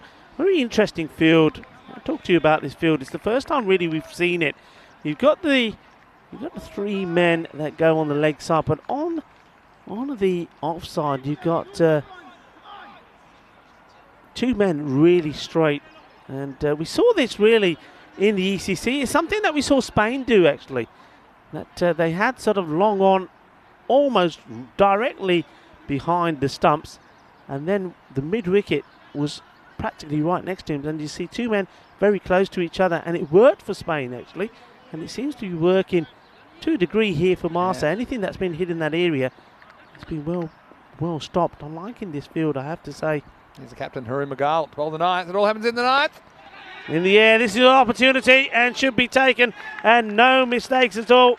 That's a good catch, and it's Fazil Rahman. And, well, he's showing his muscles there. He says, have a look at that. Look at my biceps. Ah, dekh lo mere laddu. Well, yeah, we've seen his laddus, and he probably has laddus for breakfast. But he takes his catch, and we know that he was quite fiery as well. Yeah, okay, we got you. Snap, snap. Give us a smile. And good, another wicket. So captain comes on, takes the pace off, and gets a wicket straight away. And this is where somebody like Niraj Khanna is saying, what about me? I did the same thing. Why didn't you catch him off me? And I had to be taken off. And he got another breakthrough. Yeah, it was a good catch, and I like the pose even better. Let's have a look at the daily run rates. And yeah, we were talking about this earlier, the fact that yesterday was so low scoring. So 83's par. I do think in this group we might see it a little bit higher. I think something in the 9s probably would be my guess, something around 9.5. But I mean, we'll have to wait and see. But what we know is that we've seen some low scores defended so far in this series so far, and it's a bit different to when we were here in June. This one floats a little bit too wide, will be called. Yeah, and so when we were here in June, we saw routinely, we saw scores over 100. We even saw a 200 here, and I think that's because the outfield's a bit quicker. They haven't been able to mow it because of the rain as well. That's even slower than you'd expect otherwise. Big pickup, hits, he's gone, he misses. Yeah, and hits here, and it's adios. But you can see what they're trying to do. Stanislaus is trying to get on the strike. That's the plan. And here we look. Yeah, you can see he would have been well gone. Would have been well short. And that's Latif. Al-Amin Abdul Latif. That has come in, the new batter.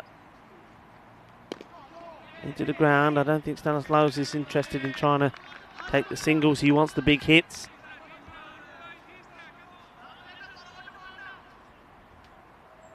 Tidy so far. This is the 9th over. And this has gone all the way through. How this has not hit the stumps, you'll never know. Have a look at this. Oh, it's unbelievable. That really is. So close, but not quite. Pitched up in the air. Fielder comes across. Down goes the catch, this time from Rahman. He gets the throw in.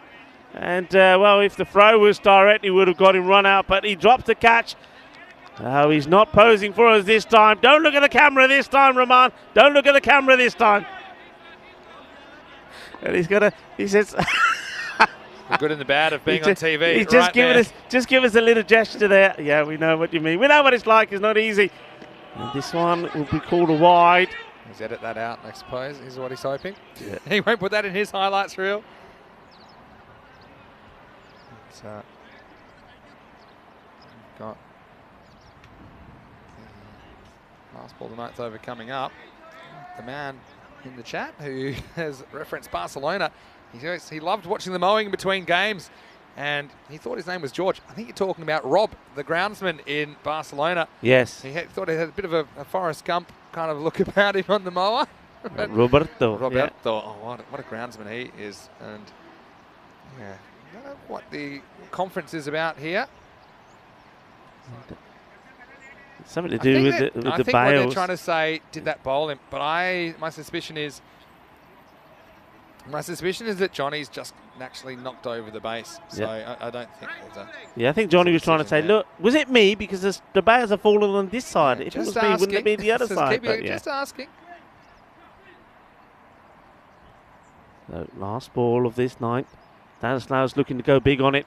And he doesn't. And he needs to take this because he goes back on strike. He's not quite alert, but thankfully for him, Latif is. Yeah, good running by Latif. And that is the end of the 9th over. The score is 89 for 3. What a very exciting 9 overs of cricket so far to start Group B. Even though it was a bit of a delayed start, seems to be worth the wait at the moment. And look, you know, already looks like this total will be around the 100 mark, perhaps a few more, perhaps a few less. But whatever it is, it'll be a very interesting second half, an interesting chase for Malta to try and start their series with a win. And of course, they'll be keen to make amends for their early exit in the June series. They got knocked out by Sweet United in the quarterfinal. That was a huge upset, wasn't it? It was a massive, massive upset. You're absolutely right. And I think we're seeing, did we see, I thought I saw that signal of penalty runs there. I know you're checking this, but I'm sure. I'll have a look. A palm patting is for batting, so we're going to check this. This is up in the air. It's not quite going to carry. Yeah, you're right. And they have gone over the time. And just looking at my watch, they are a few minutes over and only 3 wickets. So haven't been a huge amount of allowances. So yeah, 5 penalty runs for slow over rate. There you go. I thought I saw Shub doing the old 5. And remember, a palm. So we'll go over to 99 now. Oh, it's already been put on, I think. No, it's already been put on. So, they take one. Yeah, the score's already been updated. See that? Yep, so that's correct. So we're up to 96 now with 4 balls remaining. So yeah, it's just something that sometimes we do see that teams early in the tournament. It is important that we enforce those penalties because it's just the breakneck schedule, breakneck speed, I suppose, of the schedule. And we know it is possible to bowl your overs in time. So yeah. I've had some of those, just a bit of dawdling at times. This is well hit, and it goes down this time. Zishan is the guilty player. Zishan Khan puts it down. He's normally so safe, so reliable. So another one comes down. Yeah, so they didn't run that hard there. Stanislaus just thought he might be a goner, and they kind of trotted one. I'd like to see him trying to get back for 2 there. Now he does watch from the non-strikers end. It'll be Latif on strike. Oh, he's done well here. I think Latif, he's certainly going to get them 1. Will he come for 2? Yes, he does. I don't know if he's going to make it. And, well, let's mess this one up slightly. It was, let's have a look at the throw. One short called by Latif. And it was a really tough bounce for Johnny, but that's where I think you just got to try and catch it. I think he was too concerned about trying to get the ball in the stumps, but he had so much time. In the end, he's not able to gather it. But only one run because it was 1 short. So it would have been 0 had he been run out there. Latif on strike again. And that's well bowled, and they have got to go here. He's out. Is he been given out? Well, he's stumped. Yeah, he's been given out. There, and then I don't know. I think he's waiting to see if he misses, then they're going to run. That's one that I'm really not sure if it's stumped. And then he just takes off. He's just running back to the field. I think he didn't know what to do. I think he had time probably to go back, get in, then the ball hits the stumps, and then he could have run, but he got stranded. Yeah, he kind of forgot the bit where if it hits the stumps, he's already out. Is this now? I saw an even eye. I know the rule really well. Yeah. Is it run out of a stump? So he runs out of, he advances. Now, does he ever look for a run? No. Not really. So it's stumped? Yeah, I think it's probably stumped. I think it probably is stumped. Latif, he was there for 4 deliveries, scores 3 runs. He tried to give Stanislaus, in fact he did, he gave Stanislaus a lot of the strike, but Stanislaus wasn't able to really make much of it. New batter comes in and he hits this pretty well, but it's up in the air, and that's a really good catch taken this time by Gurjeet Singh. So it's a first baller, unfortunately, for the new batter that comes out. Hits it pretty well, But look, the positioning here, we saw this run in front of us from Gurjeet Singh was absolutely spot on, and takes a catch and just needed a little bit of stabilising by Rahman, who helps him do that, and that also was the end of the inning. So they don't quite get to the 100. The score stays on 98, so 99 will be the target. And well, we saw all sorts of action there. We saw a very good start from Masters to start off with, just keeping it to 15 in the power play. And I certainly did like the bowling of that man in your screen there. I think Rahman was brilliant with the ball.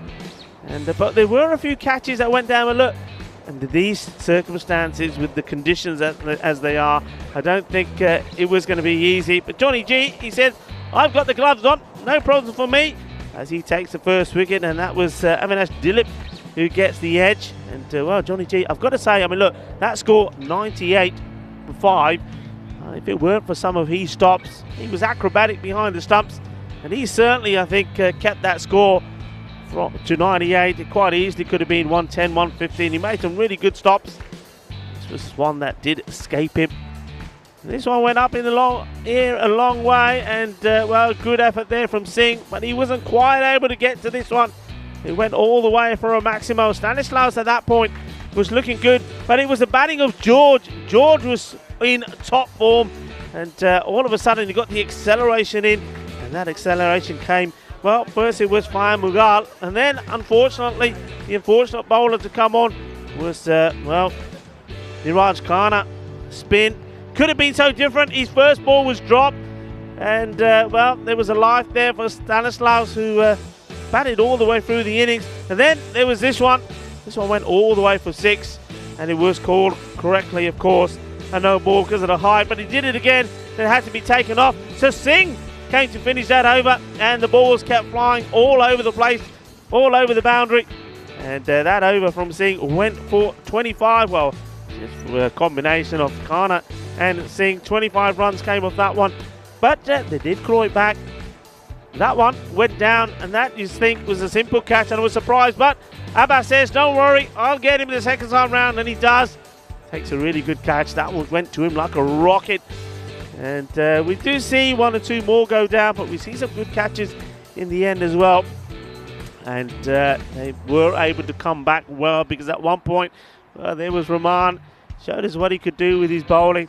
Fazil Rahman, he was pretty good there in the field as well. And, well, man next to him also took a catch. Well, Rahman, well, he learns a lesson very quickly there. You shouldn't boast and show too much in front of the camera, because sometimes it's not good things what happen. Well, this was a good thing for Grimmer. And responsible for another victim, this time a stumping. I'm sure that would go down in the book of stumping. And then the last man to come in, well, he only had 1 ball, Manoj, and Manoj hit it. But unfortunately, he hit it straight to Gurjeet Singh, who does take a good catch. So Masa, a sort of indifferent display maybe. I think they were good at the beginning, kept it nice and tight, but then let it slip a bit. But did come back strong. Well, with the batting, Samuel Stanislaus bats all the way through. 37 to 34 balls. I think he'd be disappointed towards the end. Latif gave him plenty of the strike, but he wasn't able to capitalise on it. Basil George, a fiery 22 of 13. Before he was brilliantly caught by Wasim Abbas. So just running out of steam there, the Atlas Knights, towards the end. Masa, well, they used a number of bowlers. Of course, they were forced to, especially with Niraj Khanna having to come off straight away. And his first over was completed by Gurjeet Singh. But it was expensive, that one, between the two of them, 25. Tidy stuff there from Fazil Rahman. I like the pace he bowled. And also from Abbas. And those Abbas picking up 2 wickets there. Fana Masi picking up 2 for 10. I think he bowled really well, but you'd probably be thinking, well, what the score could have been if he was able to hold on to that catch early on for Stanislaus. Stanislaus took full advantage of it and progressed to 37 not out of 34 deliveries, supported well by Basil George. So midway through this innings, the Knights, they've got 99 that they need to try and get to if they are to be victorious. And, excuse me, the Knights have scored 98, and it's 99 that is required by Masa. And Masa, remember, these two teams have got a bit of a history about them. that'd be great if they can start the campaign. The first match of Group B, the first one obviously being cancelled, so this is the first match actually being played. They share the spoils first time round, but Marsa will be pretty keen to get to the 99 and register the first victory. That will take them to the top of the group. Join me, Rico Full, and alongside me, Vinny Sandu, for the start and the conclusion of the next innings and the conclusion of this match. Hasta pronto!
Hello and a very warm welcome back to the Malta International Cricket Ground. We are, of course, in Malta for the FanCode European Cricket Series Malta Encore. We were here in June when the weather was a lot better. We were being fried in June. It was hot, hot, hot. But this time round in November, we do get some of those showers, heavy showers, and we've had a few problems with the weather. We had a washout on Thursday when, well, this ground was a lake. But, we got some cricket in yesterday, which was quite amazing, really. But today, again, we've had the rain back this morning, which meant the first match between these two top teams had to be abandoned. So they picked up a point each. So they're on even Stevens at the moment, one apiece. But this time round, one of them is looking to go top of Group B. And, well, the Atlas Knights have put the runs on the board. 98 for 5 days scored. And Marsa, 99 to register the victory. And first man they've got to negotiate is Asif Shah. Now remember Asif Shah, he's not a sort of bowler that comes charging in, just sort of poodles in really, but he does get a very good line on the ball, gets it to move away as well. And I seem to remember he hit some pretty good Yorkers, so they're going to go with him first up. It's going to be Zishan Khan. Zishan Khan's a very strong, aggressive batter. I think this format of the game really suits him well. And he's got Fine Mughal out there with him. Also, doesn't like to hang around, so they're going for an all-out attack. Marsa. The first one gets past Zishan. Now, this is going to be a really interesting contest between two teams that I think are really sort of evenly drawn. I think they've both got similar strengths and similar abilities. Beaten outside the off once more. Zishan looking to carve something between the man at point and third man. And I think they know, and that's the other thing here. Look, these teams know each other really well. As well as playing in the domestic league, and they have their T20 tournaments as well. See this delivery, the next one, and maybe going a little bit too wide this time. Well, he gets away with it, so that's 3 dots. This one I thought was a bit wider. But let's see, it starts to move. No, that's perfect. I think it, of course, looks a lot wider because of where the batter took himself. Zishan really did go a long way down the leg side. He needs to stay still, doesn't he? If he's taking himself away from the ball, he's not going to play that shot at all. Let's see if he does any better this time. This time he does wait for it, doesn't move at all, but still unable to get anything on it. So, well, that's 4 dot balls. It's not the start that you want. He's eating up deliveries, and this is not like Zishan at all. Not the Zishan that we know. Of course, 1 or 2 of these players may be just a little bit rusty. We've not played too much cricket in the last few weeks or so. And, this time, Zishan again backing away from the ball, but only can pat it down. So, we're going to start with a maiden. Well, that's going to make it even more complicated. They're just under 10 and over required. No runs here at all at the moment.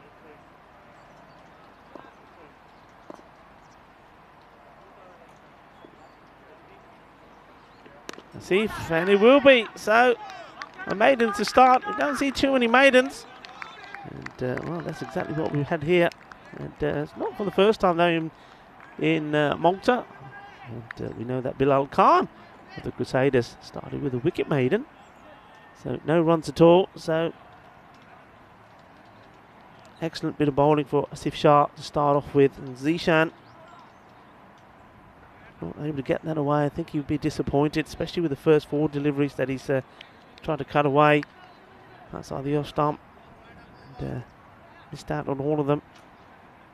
So under pressure straight away. It looks like it's going to be Justin Sharju. He'll bowl the next one, so things aren't going to get any easier for the batters. The only difference is you're now going to have Fine Mughal face his first delivery. And he's probably feeling under pressure already, and he's got to go big in this one. And he does, and he gets this. Balle, balle, balle. Ginna Sona Shakalagya.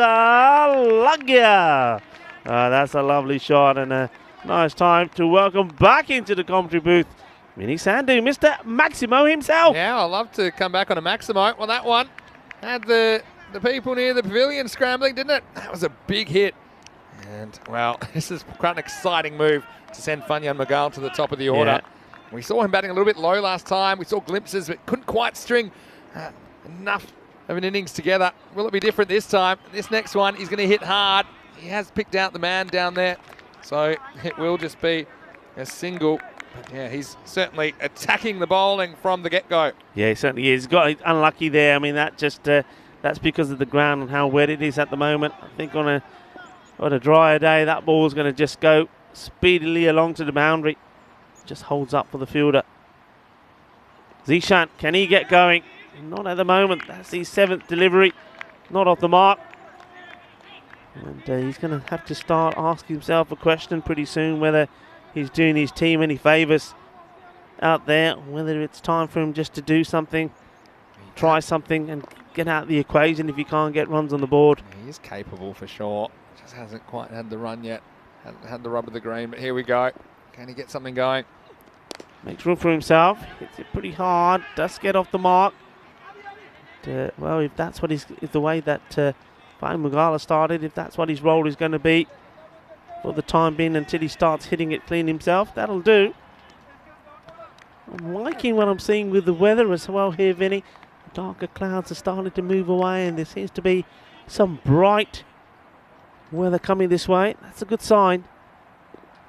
Sarju pitched up delivery. This is well hit. Fielder coming across, has to get dirty, and he does. And where does this ball stay? Well, it stays kissing the rope. That means it's 4 runs. And, he had to get dirty. He does try. See this again. I thought maybe he was just going to get there. I thought the ball was going to hold up for him. Firmly hit. This is a really good shot. Really picking that off of the stumps. Here we go. See this again. Yeah, you see what he's trying to do there? He's trying to flick it forward, but not able to get enough momentum on it. 4 runs. Short, gone, disappeared. Adios, Balota. That is 6 runs. Well, this one, well, you're going to have to check this one up because this has smashed into one of these poles. Have a look at this. Oh. There he goes. It's going. Bang! Oh, that's a brutal hit, hasn't it? Hasn't that smashed back off the pole? Well, ding, ring the bell. Masa are here. And they sent a big hit at the top of the order, and he's doing the job at the moment. 18 for no loss after 2. Yeah, that was a really good shot. And let's have a look at the table as it stands. We know that these two teams picked up a point because of the game this morning that got abandoned.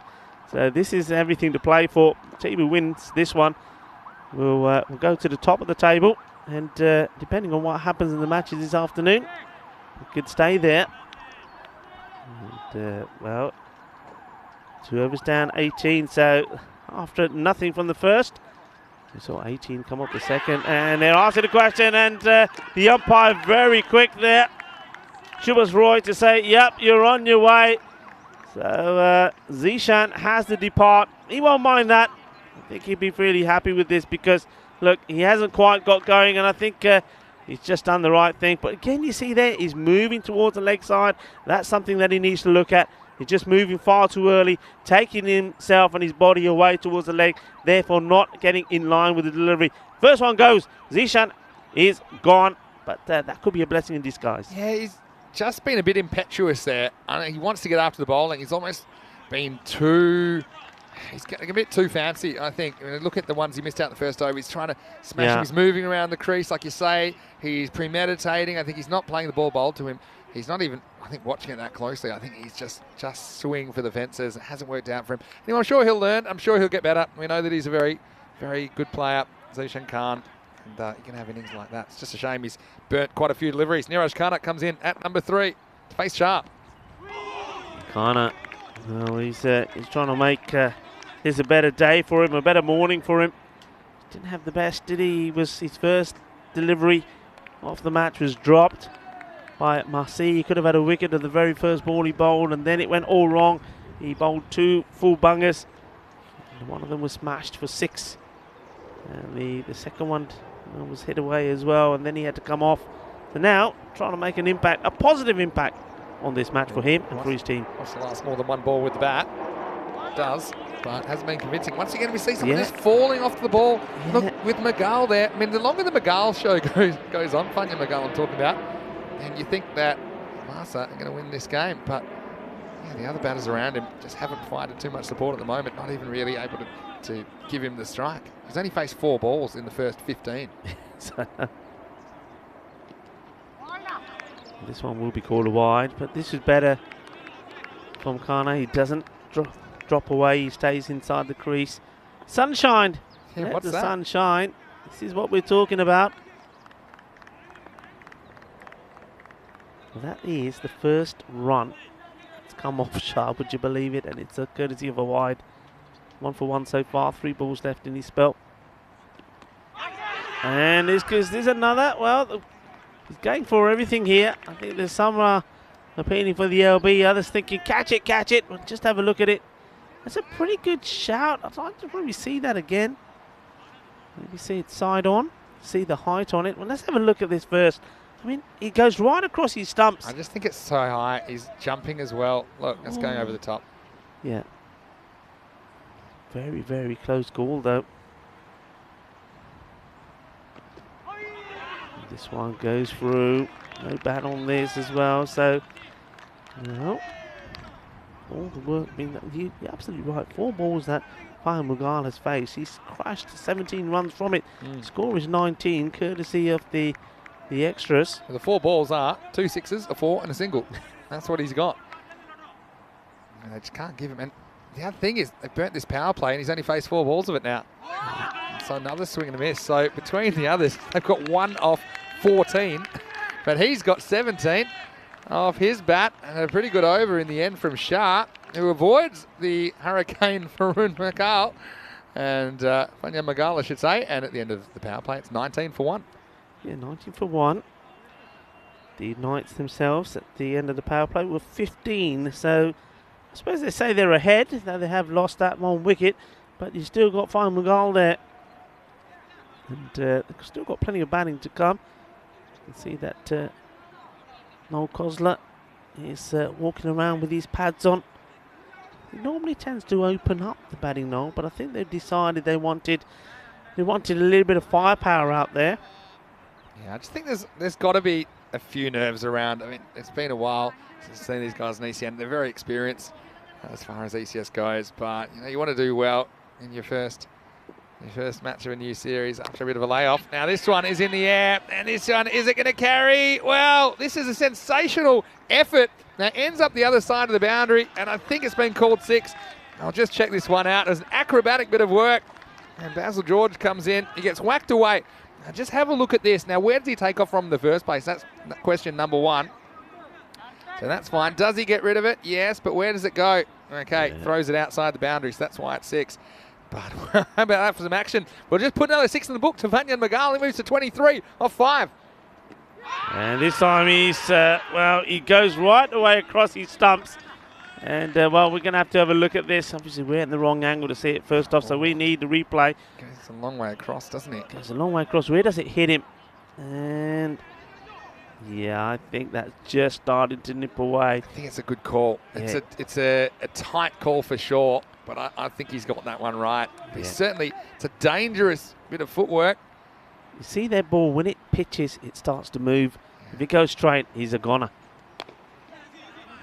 And Kana says, okay, there you go. I can't hit it. So you have it back. You keep going. And, well, what about Babu there? Hasn't he been in the wars? We saw him do a sliding stop with the ball he tries to push it to keep it in the field of play when it was the boundary or along the deck. Couldn't. That time in the air, couldn't. This one is gone a little bit finer. There's another man out there. They keep this to 1. So here's the thing with Fanya Magal going so well. He only got to face 4 balls in the power play when there are only 2 outfielders out, which is one of the reasons they wanted him out there, because he can go over the infield. Now look, he's going over the outfield as well, but it just makes it a little bit more risky when you've got more boundary riders. Edge and gone. Well, for a moment, I thought that Dilip was going to spill this. He needed a second bite at the cherry and got it. So it's another wicket that goes very similar to the one of Zishan. Same sort of shot. And well, I think the same result. Zishan, he was only able to add 1 on the board of 9 deliveries. And well, you see Kana here He doesn't fear no better, just the one run. But probably doesn't waste as many deliveries, though. That's the early advantage, I suppose, for Masa. Yeah, it's quite an extraordinary start. I don't think I've ever quite seen a start like this, where one batter has gone so well and the others around him have gone so badly. I mean, that's 2 off 16 balls between Zishan Khan and Niraj Khanna. Yeah. And meanwhile, Fanya Magal has 24 off 7. So the net result is they're pretty much where they need to be. Maybe a few short, but he just hasn't faced enough deliveries. Let's see if someone can help him out. Gurjeet Singh, he's into the side. He's come in at number 4. Well, place is out, but this has been... He said, no, don't want to take it, and that's because he knows it's the last ball of the over. Not surprised. Yeah. So who faces up is so important in this form of the game. Anyway, it does take us to the end of the 4th over. The score is 28 for 2, and a very, very good day to you wherever you're watching around the world. Vinny Sandu here, Mr. Maximo, along with Rico Full. It's hard to believe, Rico, we're only 1 week away from the end of season 2021. I think it's probably the longest cricket season ever. Certainly as far as games played. We're going to end up with over 1,200 matches. In fact, this one right now, I think it's match number 1,197 on ECN this year. 43 weeks. It's been a big year, and I just want to thank everyone along the way for your partnership with us and your friendship and your generosity and your kindness. And we're looking forward to even a bigger, better season in 2022. We've got the best supporters and viewers in the world, don't we? They're absolutely. You guys are absolutely magical. You're fantastic. And just keep it up. Keep up your support for us. And we love you.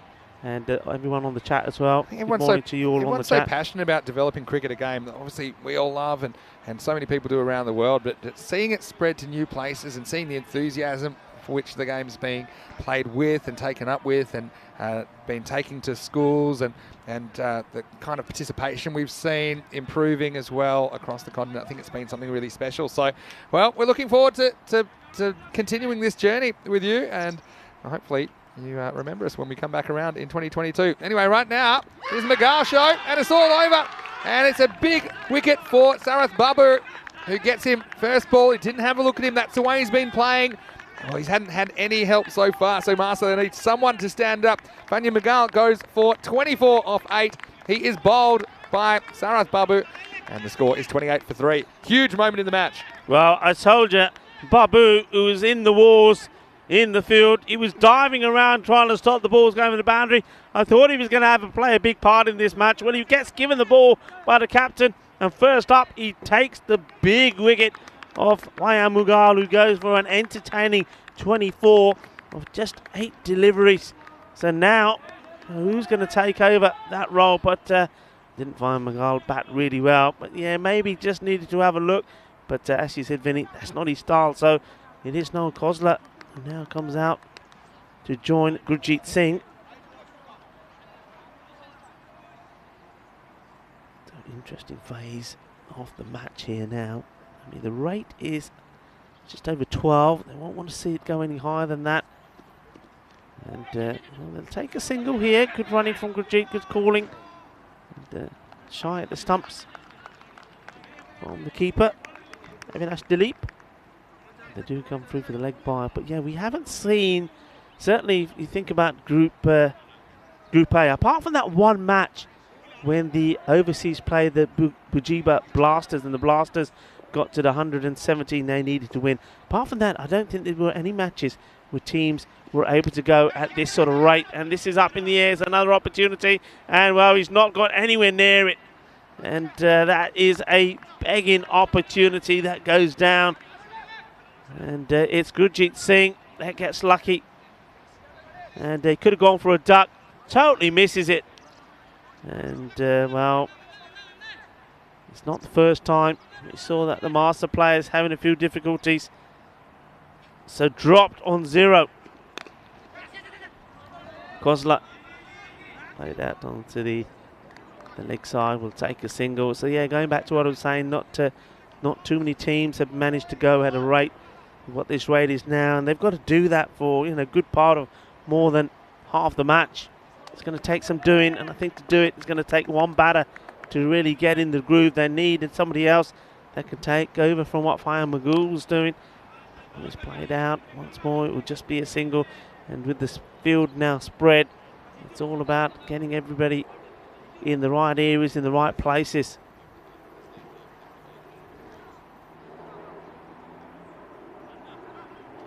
Just keep you up to date with the score. Apologies for the slight loss in the graphics, but it's 32 for 3 off 4.5 overs. So we've got the last ball of the 5th over coming up, and they've left themselves a long way to go. Yeah, just thinking, Yeah, they're going to take have Funyun Magal out of this innings. It looks pretty ugly, to be honest, for Masa.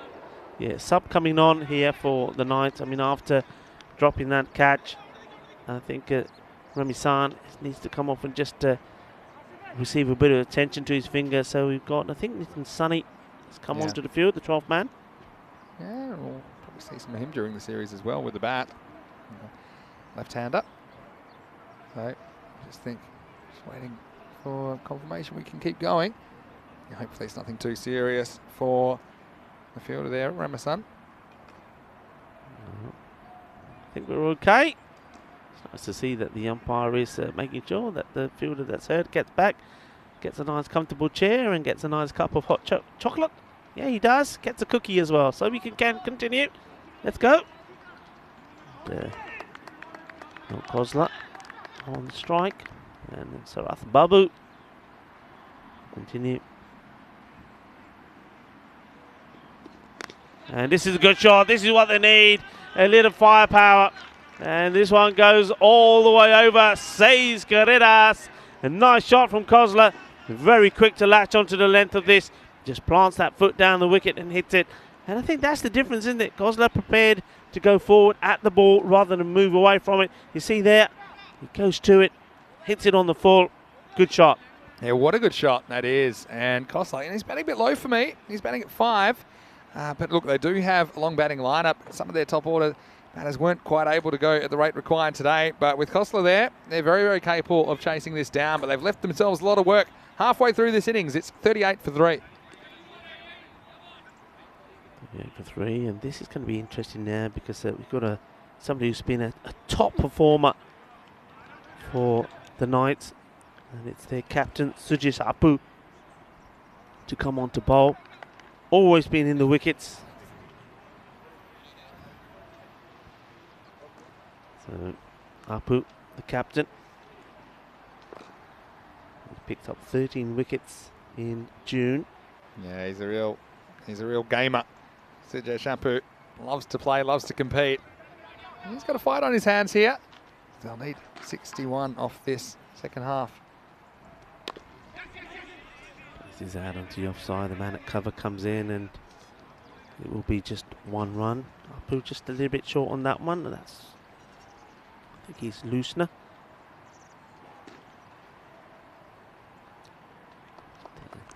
It's ready to come in now here to Kozla, who hit his last ball for a beautiful 6. Here we go. And goes up out into the offside this time. Fielder coming across. Oh, that is an amazing catch. Get out of here. That is sensational. What a catch this is. That is world class. That is absolute quality. Justin Shaju. Well, this is a world class take. This is just fantastic. Well, it's early contender for catch of the tournament. Shaju holds on. Kozla cannot believe it. He had no right to catch that. And that could be a match-winning catch because Kozla looked good while he was out there, even though he wasn't out there very long. But he ends up going to an outstanding catch. And look, we talk a lot about the fielding. We have seen a few go down, but geez, when it's good, it's really good. And Marsa lose the 4th, 39 for 4 now in the 6th over. What a take that is. That is absolutely brilliant. And the saying in cricket goes, as you know, folks, that catches win matches. Well, that is a brilliant catch. And the umpires were just wanting to make sure there with the third umpire that the catch was taken cleanly. And no, Kozla, disappointingly for him, it was a great catch. Sometimes you just got to take your hat off when you're batting, and if you get caught like this, you just say, that's a fantastic piece of cricket. It really was. I mean, yeah, he hit the ball in the air, but he hit it fair way from Justin Shaju. But look at that. And yeah, it certainly seems like goes in their hands and doesn't go in. We can't really see everything from that angle, but There's nothing to suggest it wasn't caught cleanly. No, there's no way that he would have come up with the ball in his hand like that if he had dropped it. He would have been searching for it. It happened so quickly. And he would have said so, I and imagine, the way as well. his technique was brilliant, the way he made sure that as he hit the deck, he sort of curled the wrist upwards. Really good catch. Well, if ever the moment there is for the captain to perform big, well, this is it. Haroon Magal comes out and they're trying to tie his laces together. So he can't perform. And look, I've seen Haroon Magal come out in situations like this before and go absolutely ballistic. And he is hit or miss. He's very similar to his brother, Haroon Magal, in the way they bat. So, could be fireworks. He goes down the ground straight away. It's well fielded by Shah. Yeah, I mean, they've done well here the Knights, haven't they? I mean, the Hurricane Funyan Magal early on, they survived that. He ended up getting bowled for 24. But apart from that, I mean, haven't seen a lot. Kostler threatened. Just the 160 went to that sensational catch. Now this one's in the air. Long way to go for Shah, but he'll hold it as well. So the wickets keep tumbling. And unfortunately, it's the end of the road for Gurjeet, who couldn't quite get anything going in his innings either. And so these wickets spell trouble for Malta. They're 40 for 5. Yeah, big trouble. Good catch there from Ashu Shah. And, well, it's the captain, isn't it? Suresh Apu. I said he's a man who likes to take wickets. And he's taken 2 here so far in his first over. His fielders are not letting him down. 40 for 4. And in all sorts of trouble here now. And, well, the captain joined by the new batter. And it's going to be Numan Maher.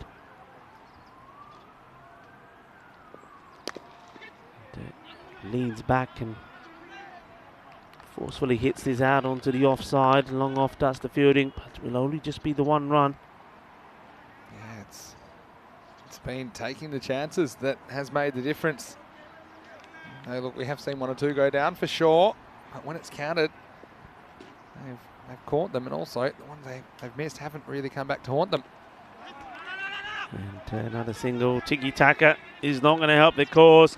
I said a few deliveries ago, it seems that the rate was about 12 and a bit. Well, now it's already just under 14. In fact, it may go up to 14. Yeah. It's just a single of that one. So really, they're up against it here, Malta.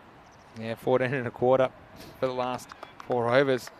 You know, and the sad thing in a way is we've been robbed of the return match between these 2 teams, because you'd love to see them go at each other again, because normally we're seeing double headers. This morning, match 21 unfortunately washed out due to the showers we had first up this morning, and it means that this is the only time these 2 teams will meet each other unless they meet in the semi-finals or the final. And look, who'd bet against that as well? Hit firm and straight, trying to split the 2 fielders. And was he nearly taken it away from him? Well, look at this. It's stopped inside the rope. How lucky can you get? This is the best boundary This is stop. incredible. He's had to kind of matrix himself around the ball, because he does go over the rope, but the ball had stopped, and we saw it did not touch the rope. He kicks it away from the other fielder, okay? And then the ball is there. It doesn't touch the rope. He's watching it. It hasn't touched the rope. He's avoided touching it, and then he gets up, and then he picks it up once he's back in the field of play. That's ridiculous. Let's do it again. No, it doesn't get enough power on it. Yeah, that was amazing. And Asif Shah gets the big boot on it, takes it away from Panika. But fortunately for Asif Shah, that was a great shot there while he was at the other side of the boundary, looking at the ball and saying, stay there, please, stay there, don't move. I think it was actually given 4. No. I think it was actually given 4 on the field. And I suppose at the moment they're fairway behind the game. Oh, this could be out. Oh, it is going to be out. He's just running nowhere. And it's all happening. It's happening too quick here at the Malta International Cricket Ground. Well, have a look at this. Well, not sure who calls this, because the other batter can't even see with the screen. It's a big miss, and because it's not been taken cleanly by Dilip, the non-striker, well, it says, yeah, we're going. And it was a captain, but he don't say no to the captain. And, well, Numan Maher, well, he was nowhere, so he has to go. And they're in all sorts of trouble here. And he gets run out with just 1. And Malta, they are falling apart. Oh, well, they might have had a bit of luck getting the 4 that I don't think was a 4. But you make your own luck. And just have a look here. He is just not watching. He's just daydreaming. He's looking at the car park. He might be looking at the crowd. But he's run out. He cannot believe it. That sums it up for Massa. Hasn't been their morning so far. 47 for 6. Well, look, doesn't matter because Popeye's come out there to join the captain. But you can see why the captain wanted to get on strike, because he wants to hit the ball big, and this was big. And this one, this is going into the clubhouse. And maybe he wants a sandwich or something, because in it goes. Oh, good hit. And that's the non-striker, Fazil Rahman, just goes up and has a little chat with the captain there. So look, me and you will do it.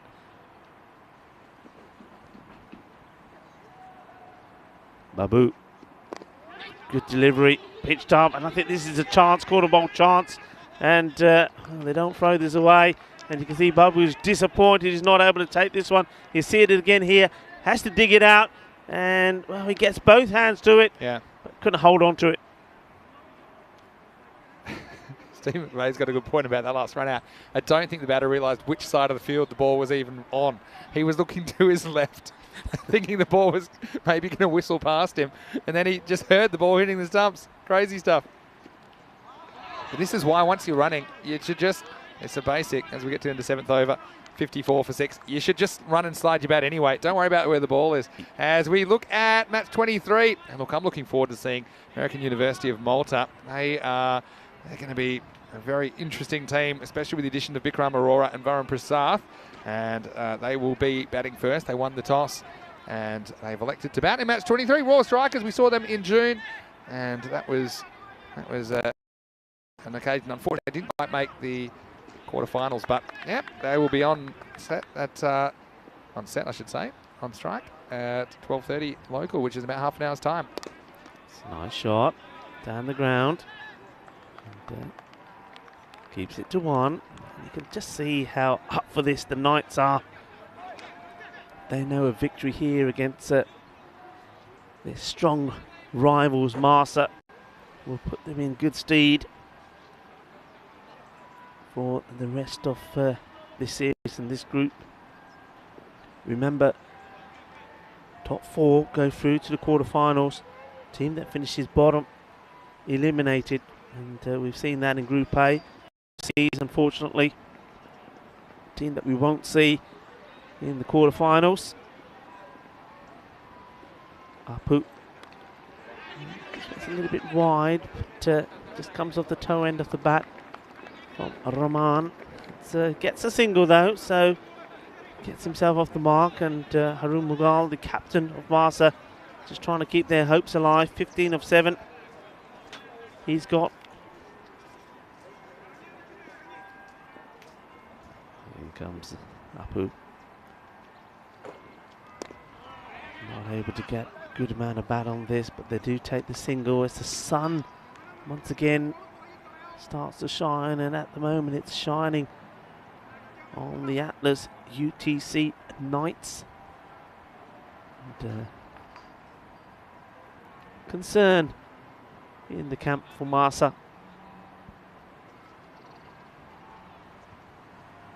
And a few issues here for Harun Mughal. What's he done to himself? I think he's maybe just pulled a muscle as he's trying to hit that ball so hard. He has pulled a muscle. It can happen. Harun, and back to the action. Apu. Rahman, well, he's swinging wildly, he's losing his shape, and yeah, Harun goes to him and says, he's just having a chat with him. So what's going on here? He's gone right into his crease and says, come here. I think he said, come here, I want you to stand here. Oh, jeez. Try standing in, hit it. Well, let's see if it works. Okay, here we go. Harun's told Rahman where he needs to be. And well, it works, because this is going to go all the way. 6 carreras. Así me gusta. And well, Harun, whatever you said to him, well, before that ball, Harun said, Idara. Ete khara ho, jada ball aungi, bat ke maar. That's exactly what he did. He listened to the captain, And that one goes over the banner. Beautifully constructed by Harrison Ward. And this one to the fielder. It could be trouble. And he was running nowhere this time. Was Rahman. Just getting a little bit excited. Well, after running, he doesn't know where to stand now. Everyone's going to have to tell him again. That is all right. It's the end of the over. And, well, he did get a boundary there. But even with that big 6, that rate is just going up all the time. It's gone up to 18 now. As the score moves on to 63. 6 wickets down, 12 deliveries to go. They've got an awful lot to do. And this is what we got coming up. I'm looking forward to this. The American University against the Royal Strikers. And the University electing to bat first. And, well, they've been boosted, you have to say. Bikram Arora and Varun Prasad. Now, look, these two are surely going to be doing the opening of the batting. And I'm pretty sure, as we see this delivery, it's pretty wide and will be called a wide as well. And I'm sure well, they're going for a cheeky run out here, but look, I think this ball has to be dead. I think, let's have a look. He misses it. He's staying outside his thing here. And what we can't see is what's happened with the wicketkeeper. But I think that could be out. That's out. You know why? It never goes back. Yeah. You know, like if he goes back and then the ball's kind of recognised as dead, that's one thing. I want to see what happens here. Look, here's the delivery. I don't think it matters what the keeper does. What's the keeper It'll do? be a wide. He takes it. He's having a look. The wide has been called. And yeah, look, I think that's out. And I'll tell you why. He's never gone back in his crease. I don't think that's a good call. The ball is, for me, the ball's not dead. I don't think it's dead because he's never gone back in his crease. If you don't go back in your crease, then you're liable to be stumped. Yeah, I think okay, and the keeper doesn't notice straight away, but I think he's got to be out. Yeah, because you have to know as a batter that you have a responsibility to get back in your crease. Yeah, I think look, I think the batters think this has been overturned, and I think Shub, the squaring umpire, said actually I think you are out, and now there's some conversation happening between the batter and the it's at a moment in the umpire. game. But I think he's out. Yeah, I'm with you. The ball is not dead. He's got to get back into his crease. If he gets back to into his crease and then after a period of time walks out, that's different. That's a different story. He makes no, he doesn't try to get back, and I think never gets back. Well, no, they're going with it. They're not overruling the decision. The other thing is that at this stage of the game, maybe they've said, "Oh, look, we withdraw our appeal. Keep it on good terms." That's one thing, but it's lazy batting, is what it is. He's a very lucky man to still be out there. Because if you want to bat out of your crease, that's fine. There's certain advantages that come with that, but that's a risk. Yeah. The risk is that can happen. And now he's just a fraction out of his crease, not quite as much. Anyway, I think the game's getting away, so I think they said, look, let's just get on with the game. And fair enough. This is well hit, but there's a fielder there who takes a very good catch. Well, he isn't able to add any more runs to his tally. And I think that's justice in the end, I think. He was probably should have been gone. He hadn't gone, and maybe you're right, Vinny. Maybe it was Sujesh Apu who said, okay, it's all right, umps, we'll withdraw our appeal, but no damage done. 2 balls later, he goes, hits it pretty well. It does take one hand off the bat, but a very comfortable catch taken there in the deep. So Haroon Magal, and just like his brother, he does contribute with some runs on the board. 16 off 10 deliveries, but well, couldn't do it on his own. So he departs, and it's going to be Abbas who comes in. Now, one thing we can tell you about him, Abbas, he can give the ball a good hit. I'm actually quite surprised he's coming so low down. Yeah, no doubt. Well, maybe this game's on after all. Maybe not. The thing is, we know that Malta, they've got a lot of good strikers of the ball, but they all, to me, just look a bit rusty. You know, they've come out, they didn't get the first game, of course. I know neither team did. But even if you go back to the UK innings, their first few overs were pretty rusty as well. But they just had that one partnership that were able to get them up. And, of course, that huge over, 25. But I think that just looking at Malta, they just look a bit out of nick. And I think they'll get better as the week goes on, for sure. And we will see them again, of course, during the week as we head through Group B. And we do see Monday, Malta in the afternoon against AUM. That should be a really good clash. We'll see the Knights first up on Monday against Gozo. Big swing, but Lee not timing the ball now. Steve says it's not the law now, but surely it should be made so the ball is dead if the umpire is signalling. No, I don't think that's right, because umpires will call and signal wide initially once for the players and then once again for the scorers when the ball's dead. Don't forget, a wide ball, because umpire signalling wide doesn't mean the ball's dead. That's right. Well, he's saying maybe that should be the rule, but I don't think so, because I think that gives good information to the players. I think you just have to be more careful as a batter. It's the batter's fault. We shouldn't make excuses for lazy cricket. Yeah, Justin Sharju's the man who's out there and takes a really, really good catch. And, well, that's wonderfully taken. I don't think that is. Yes, it is Justin Sharju. I was going to say, it didn't look like him for a moment, but he's taken. That's his third catch he's taken. He's caught well, hasn't he? Yeah, I mean, this is another good catch. I mean, he's got a bit of ground to make up. They're always difficult when you're running into them like that because the ball tends to hit your hands hard as you've got the momentum going into it. But he makes it look easy. Well caught. Another wicket goes. And, well, Abbas not able to get the big fireworks going that he's capable of. He goes for 1 of 2 deliveries. Yeah, it's like shelling peas for Justin Sharju out there. Very sure pair of hands. So, Marsa just have never really got anything going in this reply. I mean, with the exception of the Megals, I mean, you take them out of there, and it's pretty ugly. They've got 40 runs between them. And apart from that, only single digits. And the other thing is, Atlas UTC Knights haven't given away. Could be another. It's in the air. Is it going to be a quarter bowl? He says, I won it for my own bowling. I think that's a mistake. You got the wicket keeper there. He's got the gloves on. Well, he's knocked the bails off with his leg. The fielder coming in. So it's all happening out there. He survives, does Massey. Well, have a look at this. First of all, I don't know why the bowler wants to take this catch. He's gone in the air. The wicketkeeper, Dilip, is already saying, I'm here. And he said, no, leave it to me. Well, it's out the screen there. And then have a look at this.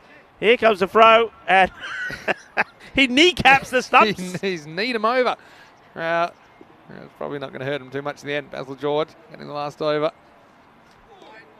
It's wide. I was going to say, though, I mean, compared to Marsa, the Knights haven't given too many away for free. Marsa with 32 extras, including for 5 penalty runs. Yeah. Whereas for the Knights have only given away 5, and 2 of those leg byes. It's another swing and a miss. Listen, I never want to wish bad on anybody, but a wicket here, we could see Johnny G come in, and we know what we were talking about his record the other day, weren't we? Johnny G, I think it's 19 times we've seen him with the bat, only been out once and 1 run scored. This one, well, this is going the distance, I think, and yes, it does. Well, a little bit of shaba towards the end of the innings. It won't mean anything other than, well, it just helps the score go up a little bit, and I think it's another nice knock there from Rahman. Hits this one. That's his second 6. He's just saying to his captain, I don't need you here. Tell me where to stand. I can do it alone as well. This time goes past the keeper. In comes the throw. Ball watching again. Goes back to what you were saying earlier. I think when you're out there, you just, well, where's he thrown this? Keep running. I just have to say something quickly because we're running out of time. And of course, this pace is just breakneck speed, this game. I don't normally wish a wicket on anybody, but I do admit I want to see Johnny G out there. So I'm kind of hoping for a wicket. And I'm sorry, Farhan Masih, you're facing up. 2 balls to go in the match. Plays it well, actually. This ball pitched up by a very good campaigner, Basil George. What a player he is. And did his bit with the bat, didn't he? And now it bowled really well as well. So it looks like we won't see Johnny G, but yeah, those extras will come back to bite Master. I think we look at the margin of this match. This is going a long, long way. Balle. Well, that's nice. That's big. It's 6 more runs. And 6 more runs to Fazil Rahman, who's batted well for 23 of 11 balls, but that also is the end of the match. They're going to fall short in this one. Not by too many in the end, which just means that when you look back at early on, when they were swinging and missing and all those dot balls, well, dot balls are gold dust. Too many dot balls, and you're going to make it very difficult to win a match. So a very happy Knights team out there. The Atlas Knights, well, they performed really well. They did the job with the bat. I mean, they'd be disappointed. I think they themselves would have felt they would have liked to have got to the 110 mark.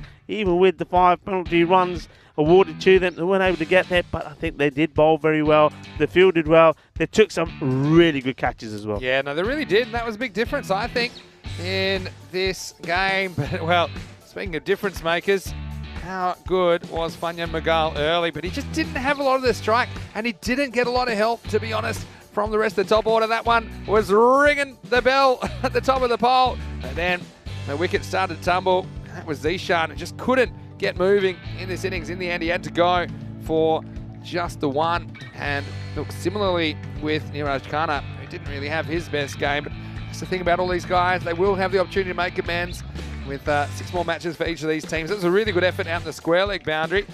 And ultimately, we saw another caught behind. That was the end of Niraj Khanna. And Magal, he was still there, Rico. And you thought, while he was there, that they could make light work of this target. It was a double-digit target. It's, as we saw Gurjeet come to the crease, it was Fanyan Magal who got bowled just swinging across the line. That was a big wicket for Sarath Babu. And from there, you just felt that the chase was off the rails. Yeah, I mean, Sarath Babu, after doing some fine work on the boundary, was in the action there, came back into the action with the ball in hand and knocked over the big gun. And, well, that brought Cosley in. Costa played some nice shots himself. I mean, look, he could have been gone first ball, but once he got into rhythm, this was a lovely shot from him. And the timed the ball really sweetly, but he was unlucky because he was out to this. What a catch this is from Justin Sharju. Well, that's one of the best here so far in Malta. And, well, he takes a couple more as well, so we're going to see more action from him in these highlights. With that brought in, well, Harun Magal. Well, Harun Magal can be a little bit of a hurricane. And when he gets the ball right, he does hit it big. And this one, well, this is the batters at the other end, though, falling around him. That time, I think it was Gurjeet Singh that had to depart. And this was a great bit of action here. But this one, we believe, was given 4. But you see there, the ball actually doesn't touch the rope. It actually was a great bit of fielding. Maybe a bit of luck involved as well. Well, how about this? This was an excellent throw from the keeper and the batter there. You can't believe it.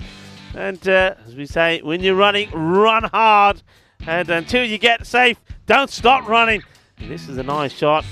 Picked it up pretty well. So the boundaries did keep coming. And you just thought, and look, that was when Harun Magal, he went over to Rahman and said, look, follow me, stand there and hit it. And he does. He says, Idna, Captain Saab, Idna. And he said, yeah, that's right. Just like that. Big hit that was. And well, he learns quickly because he did go on to finish with a good score, not out there in the end. But this was the wide. And this one we think, well, we do believe he's very lucky. So lucky to get away with but that. He doesn't. The thing was, he only lasted another couple of balls. Yeah, no, it didn't matter in the end. But it's if you're going to live dangerously, you have to accept the consequences. He never tried to get back in his crease there. Anyway, what we saw, I think a lot of the master guys, we know they're capable. They've got a fairly deep batting lineup, but just no one clicked. Yeah. I mean, Magal, even he's the one, Fanyan Magal, that you thought was the man that might do it, but he only faced 8 deliveries in the end. He was starved of the strike. But really, I'll remember this innings as well for the catching of Justin Sharju, even though there were some other moments that maybe weren't so memorable. And this was a nice big hit to finish things off as Basil Joy got the last over. But ultimately, runs on the board held up. Yeah, that was the one. That sailed out of here. But, you know, it's sad that we didn't quite get the 2 matches in this morning, because I think I would have loved to have seen a rematch between those 2 teams. I guess we'll have to wait for later in the season, later in the series, if we're to see them meet again, perhaps in the semi-finals or the final. And this is what's coming out this afternoon. American University of Malta against Royal Strikers in match 23. The news from the toss is AUM, they've won the toss, and they will be batting first. Well, remember Darship Tanka from last time? The Tank? Yeah. He was really good, and I see him. He's walking past us right now. He's looking big and strong. He will be opening up, I think, with Bikram Arora and Varun Prasath at 3, Prajapati at 4. So pretty strong batting lineup. But Royal Strikers, they improved all the way through last series in June. Great to see them back. And that match will be commencing in approximately 10 minutes' time right here on the European Cricket Network. So, Rico, plenty to look forward to this afternoon. Our last couple of matches for the week before our final week coming up on Monday. Yeah, absolutely. Plenty to look forward to. Let's have a quick look at this scorecard. Look, Zishan Khan just didn't get going today, did he? He's normally such an attacking batter. 9 balls, just the 1 run. But look, Farhan Magal, he made up for it, 24 of 8, but really didn't get the support. Niraj Khanna couldn't do it. Gurjeet Singh and the Noel Khosla, he was unlucky. Caught brilliantly by Justin Sharju. Sharju took 3 catches in the match. Harun Magal, well, a little bit of rear guard action from him. But the one thing that Harun Magal did do, he taught Fazil Rahman where to stand. And once Fazil Rahman knew where to stand, he hit the ball pretty well for 23 of 11. But it wasn't enough. I mean, even those big hits at the end, what it did do is made the margin of defeat smaller. Now, we know that can be very important. So those big hits there from Rahman could be so key in net run rate. But look at the bowling figures here. I think Asif Shah, look at that. Just 1 run of his 2 overs. His first over was a maiden. After that, it was going to be very difficult to come back. It was tidy from Justin Sharju as well. And we saw 2 wickets there from Sujesh Apu. He's always there and always about. He's always going to be key. And I think Nitin Babu, he bowled really well there as well. And it just was a really good all-round performance. Babu picked up 2 wickets, just conceding 3 runs. So the match summary, the Atlas Knights, well, they probably would have liked a few more runs on the board. But as it stood, 98 was enough. 99 was the target that Marsa needed to get to. And despite a flurry there at the end from Fazil Rahman, 23 not out, they weren't able to do it. And it was a good win for the Atlas Knights, so winning by 15 runs. And remember, we've got some more cricket, 2 very good and exciting matches to come up. We're going to see the American University of Malta take on the Royal Strikers. But for the time being, if we look at that group, the Atlas Knights, after the first match between them and Marsa was abandoned with a point each because of the weather, they've come back and won the second one. So they sit pretty at the top of the group, but well, the University of Malta, all the Strikers will know 2 wins out of 2 this afternoon will take them to top spot. So certainly looking forward to the next match that we have coming up. Rico Fool here and Vinny Sandhu. You're watching the FanCode European Cricket Series here in Malta at the beautiful Marsa Sports Complex at this absolutely fantastic Marsa International Cricket Ground.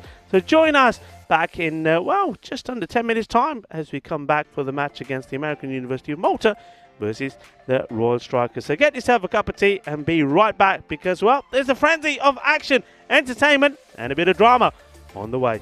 We'll see you right back. Hasta pronto.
Merhaba Malta.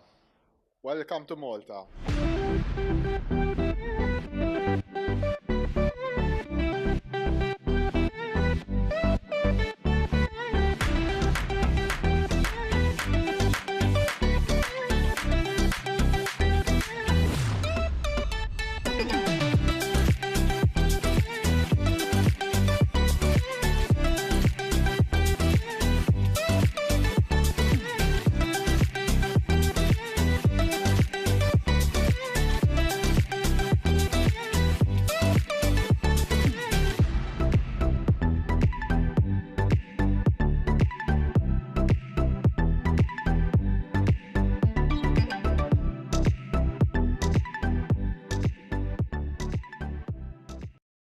Hello and welcome back to Malta, and we're halfway through the day here. It's day 6, the final day of week 1, and we are going to continue the afternoon session with 2 new teams to this series, although we have seen them before on ECN, and it's American University of Malta, AUM. They're taking on the Royal Strikers in matches 23 and 24, so let's go to the toss firstly for match 23, and the tournament referee, Sir Rob Kemming, is with 2 captains. Let's see who wins it.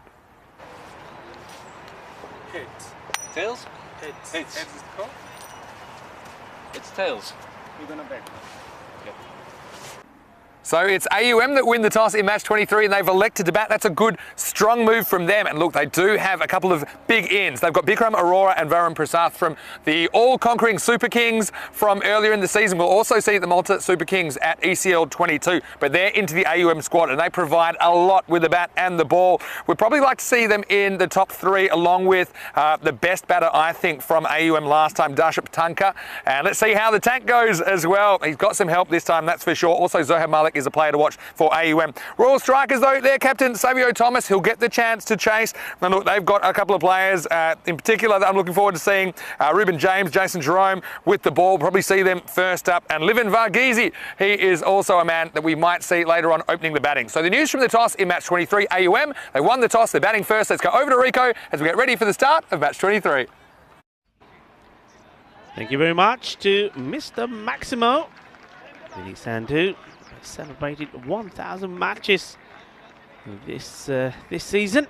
Yesterday, the start of the day, and it's still going strong. And it's good to see that these 2 teams in Malta are still going strong as well. The American University of Malta, and a team that we've seen many times. They've been well led by their captain, Jit Patel. And of course, well, he's going to have a big smile on his face when he's got the likes of Bikram Arora and Varun Prasath in his team. He's picked those 2 players up from the Super Kings, who of course champions here in June. And the Royal Strikers, well, they've got their own key players as well. We're looking forward to see the likes of Sanish Manu, Ashwin Raju with the bat. But at the moment, it's going to be maybe the likes of Ruben James and Jason Jerome with the ball.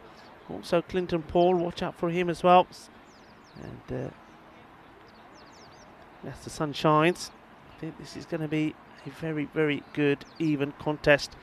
And well, unlike the first match between, well, first matches I should say, between the Atlas Knights and Marsa, it's going to be good to see 2 matches between these 2 teams.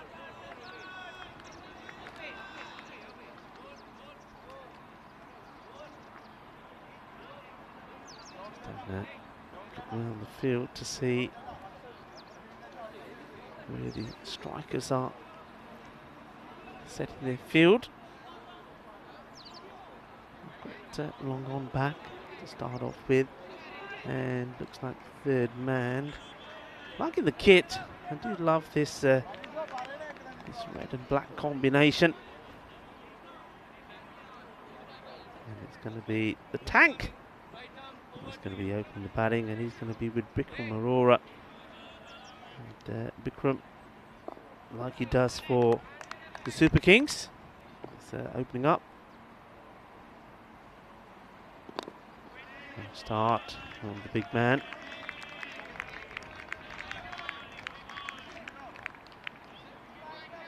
Does shoot the tanker. Plays this one defensively.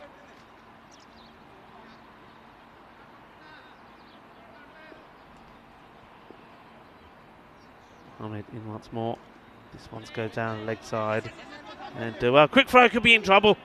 And, well, he was very quick getting this throw in. Manuel jobby there. See, he finds it. And look, there's the throw. I think if this hits, he would have been out.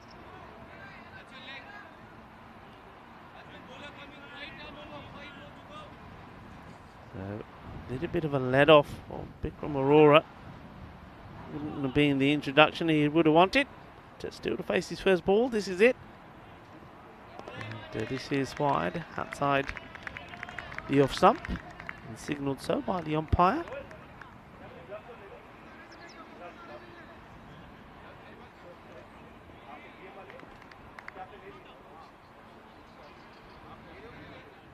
Sharif Mohammed just having a few difficulties with his footing, I think, just sliding around a little.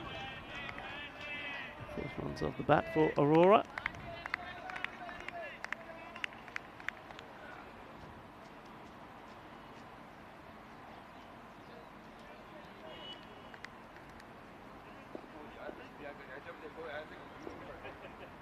Tanker back on strike now. And it hits this well up in the air. Nice shot to play in the power play. You know, all the players are inside the ring. And it gets enough elevation on this. And sends the ball to the boundary. Wasn't a bad ball. It was just a really good shot. Waits on it. Leans back. Uses his power. So he's up and running. First boundary of the innings. Hit without loss. And this time is sliced to the man at third, who does get the stop on it. It's always going to be spinning away. But keeps it to one. Very tall man, isn't he? Shit, Patanka, and a very strong man as well. Whereas Bikram Aurora is a sort of crafty, nifty, creative sort of batsman, always niggling away. And this is played firmly. Fielder not able to stop it from going past him, so they do take the single. I've seen him involved in many a partnership, Bikram Aurora, and he's the grafter. He's the one who will keep one end going and takes the singles, and but at the same time he will put the bad ball away, and when required he can use the long handle as well. Short, and that's punished. Balle, balle, balle, says Carrera as well. If you're going to sit there, be careful. Don't sit in the firing line. Well, I think that spectator wants to be hiding behind Wazim Abbas here. Well, this one's been absolutely thumped, and well, I think it's lucky here. It smashes. I think smashes into that pole there. Well, if you thought you were just going to have a quiet retreat after your match, the Marsa boys, you got another thing coming. And that one's followed you all the way. End of the over, and it's a good start, 16. And well, Patanka showing already his strength. Moves to 11. Oh, and 2 not out.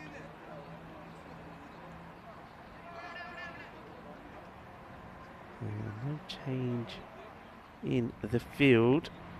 Maybe they will change it to Patanka perhaps on the leg side. But to Aurora, it's still long on the boundary. And third man back.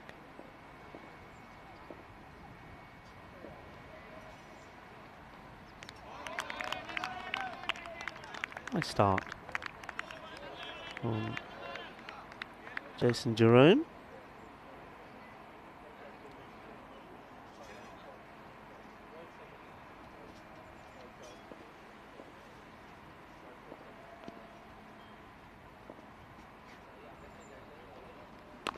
It's a lovely shot. Oh, that is a beauty.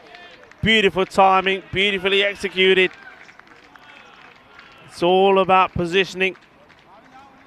It's all about getting in the right position, and then, well, he creams this away.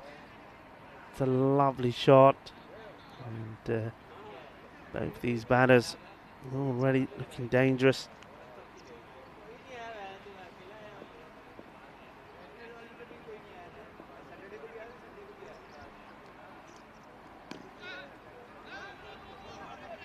This one, you see if there's any signal from the umpire.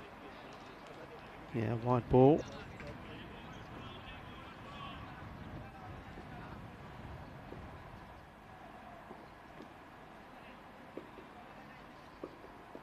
So man has been put back now for that cut shot off Aurora. So third man comes inside the ring. And looking to drive this, looking to go over the mid-off area.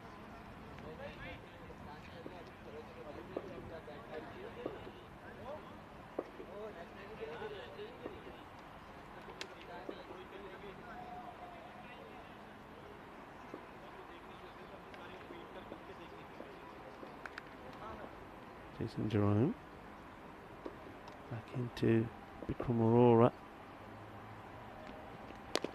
That's a good shot. Oh, gets a hand to it. And that was the opportunity. That was what Aurora was trying to do.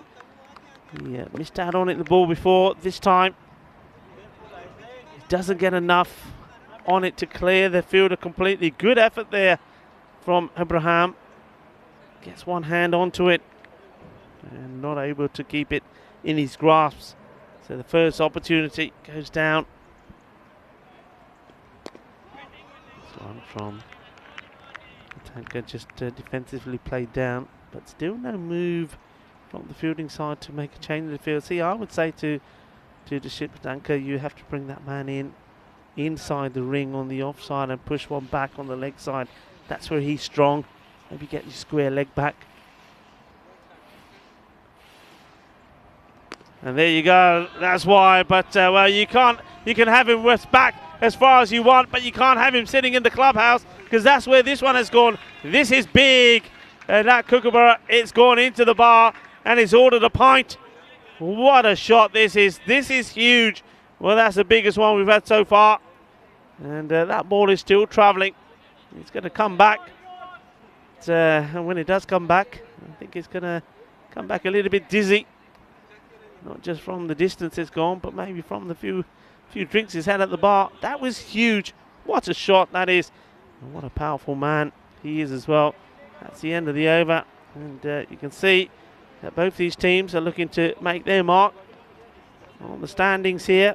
They've seen the Atlas Knights go top of the group, this Group B, with that victory over Marsa and the 1 point they picked up from the abandoned game. But of course, any team, any one of these two teams, pick up 2 victories here, will take top spot going into the rest day tomorrow as we return back on Monday. 28 without loss.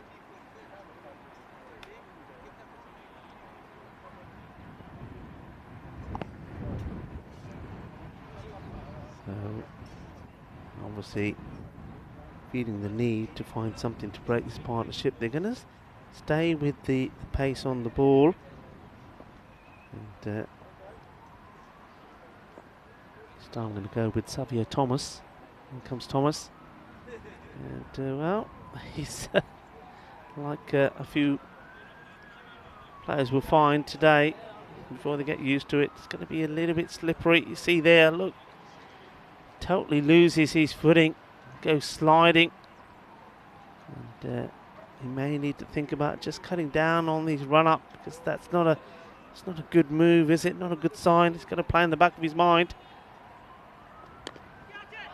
It's up in the air, and well, it's going to sail away to the boundary.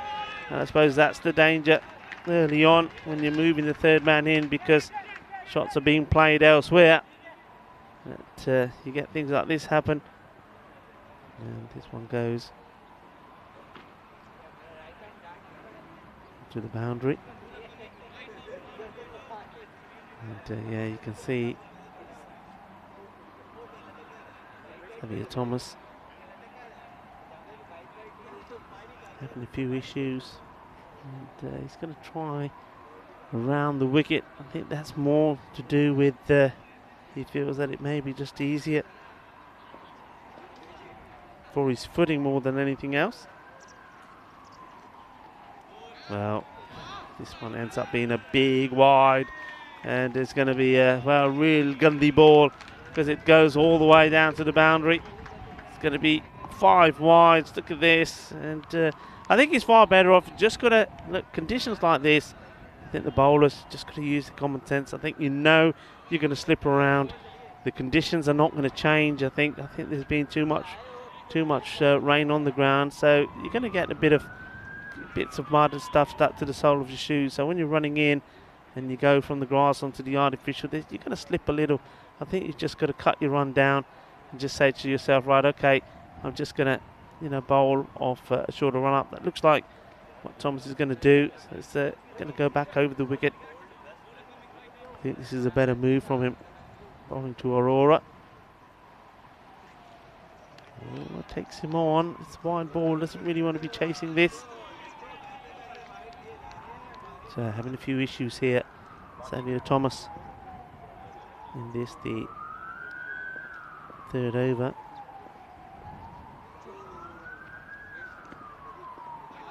Swing and a miss. It's another wide.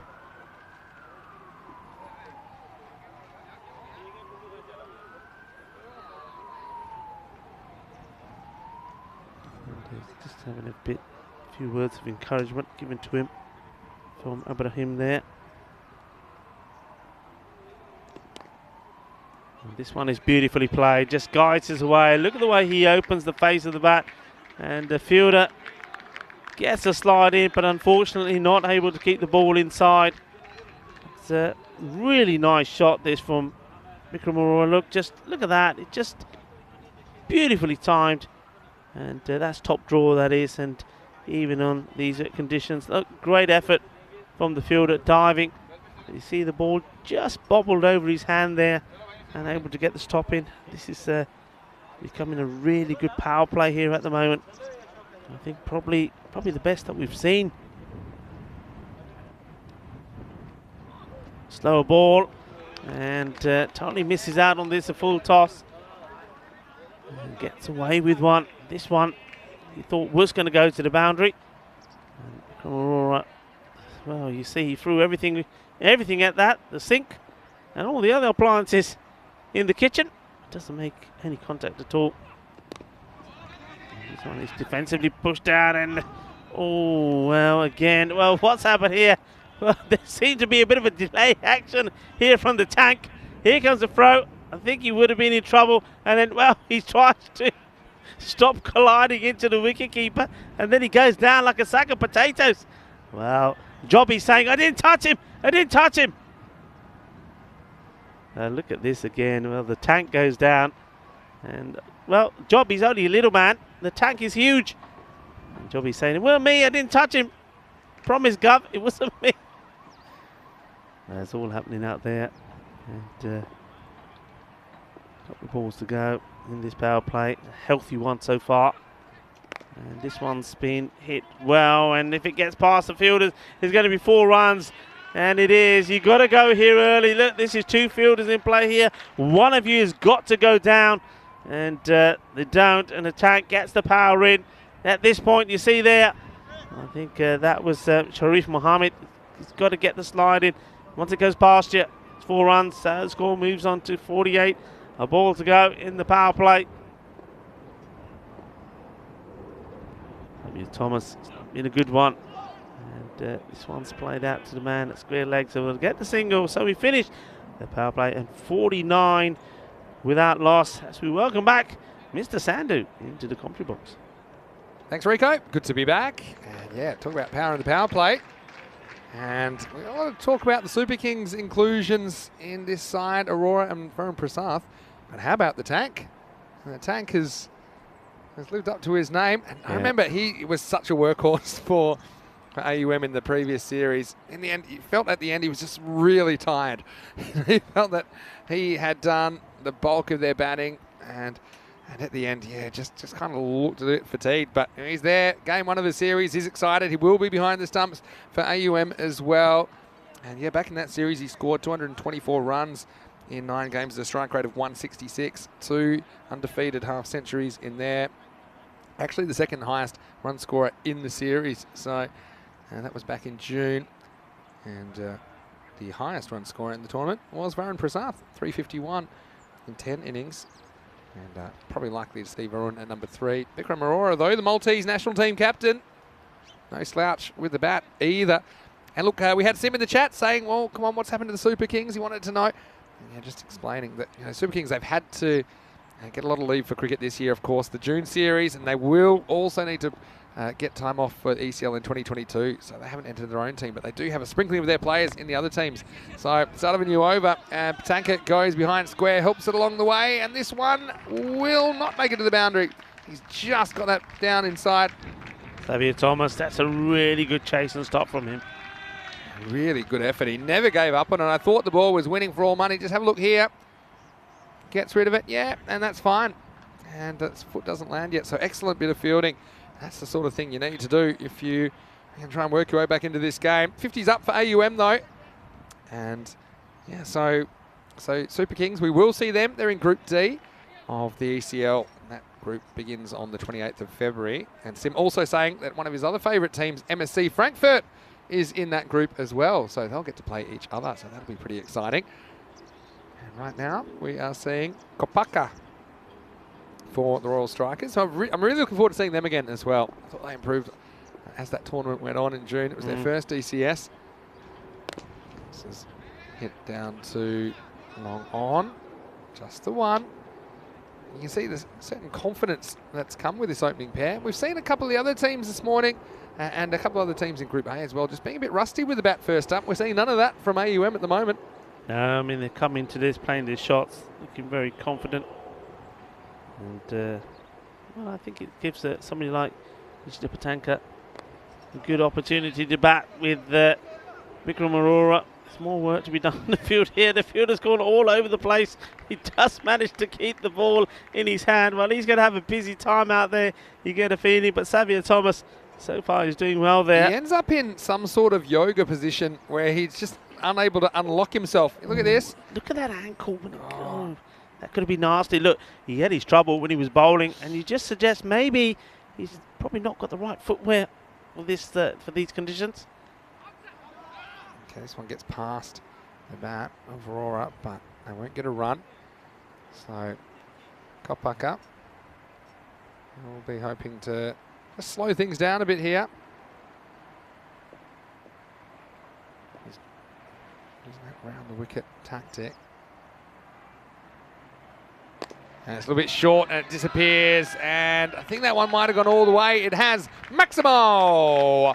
6 to Bikram Arora, who moves into the 20s. He joins Patanka there, and this innings is up and away. AUM hit 60. Yeah, and Kushlesh Kopaka there, just a little bit too short, and no real pace on the ball. So that's an easy hit for Bikram Arora. I like the way he's looking at this, saying, is he going to go all the way? Is it not? Yeah, he does.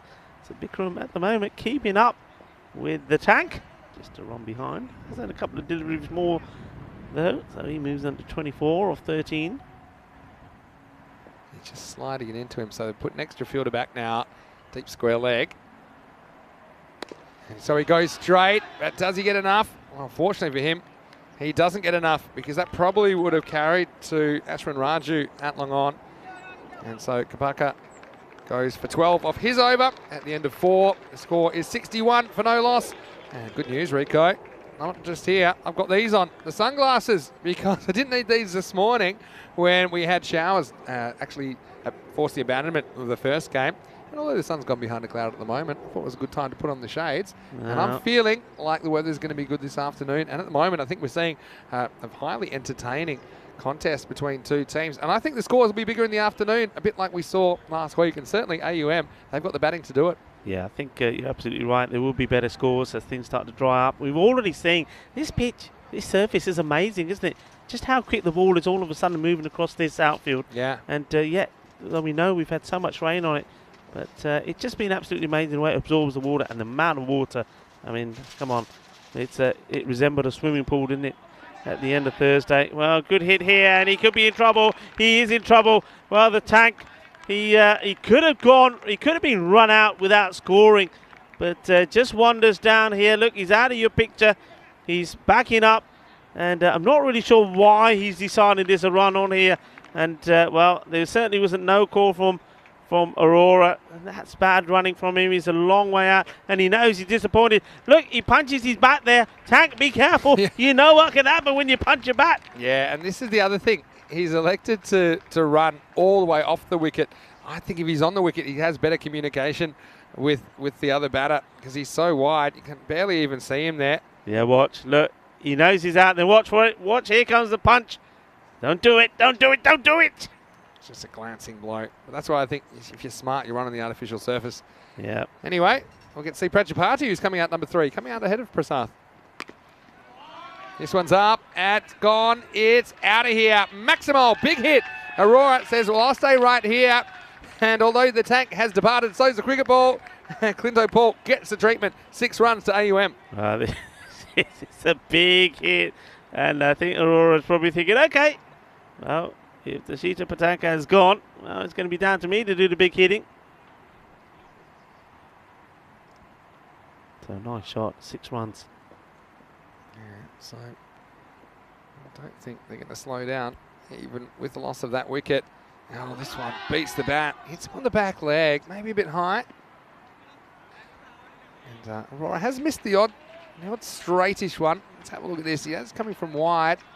I think it's probably heading down the leg side regardless. The height was probably a bit iffy as well. Look here.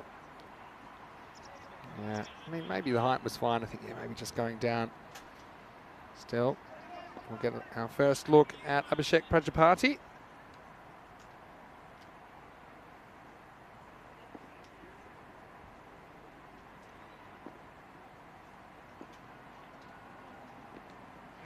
Has a look at wide, first up.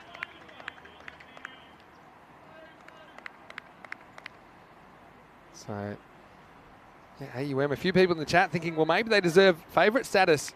And they've come a long way for a club which struggled in their first ECS a year ago. They battled to kind of mid-table last time around. So, yeah, they have a real opportunity for some silverware, which would be a big performance from the club, which is made up predominantly of students. And also some issues with availability of some of their regular players due to exams at this time of year, the end of the academic year. But yeah, it's great to see so many of them, and particularly Patanka. I love to watch him. He's a big, powerful young man. Unfortunately, he got run out. Couldn't really turn the ship around in time, but I'm sure we haven't seen the last of him in this series. Look, it might not be the worst because I mean, last time he did get fatigued having to carry the batting. So he's got them through the first 4 overs. They've still got plenty of batting to come. They've already got a very healthy score on the board. We're not even at the halfway mark of this innings at the present. There's a few readjustments for Prajapati. We're okay to recommence.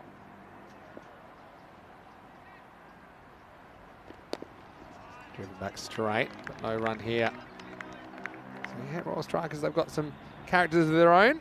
Of course, Savio Thomas, Ruben James, the slot machine, 777. Saw him already, but he didn't have the best time of it in his over.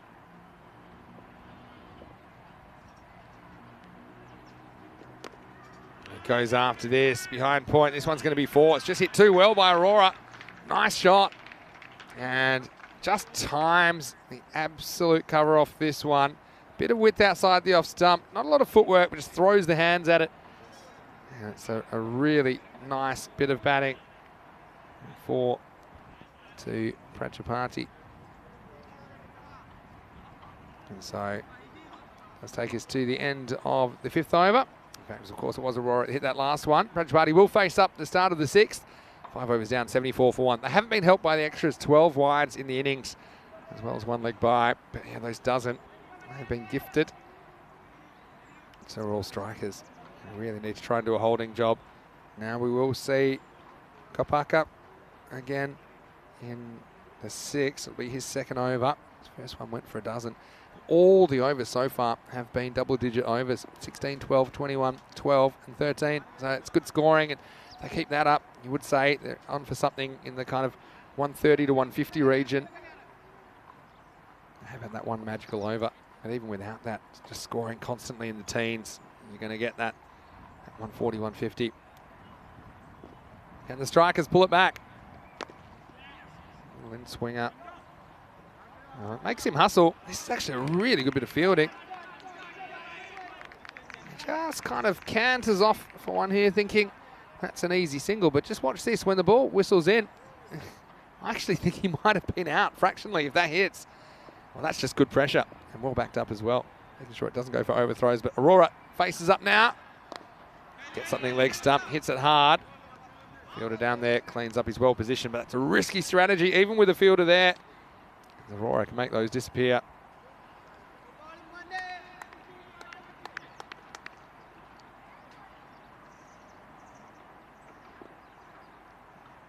Yeah, I think you've got to try and challenge him outside the off stump. He is straightening it down the line, getting a bit of left to right swing.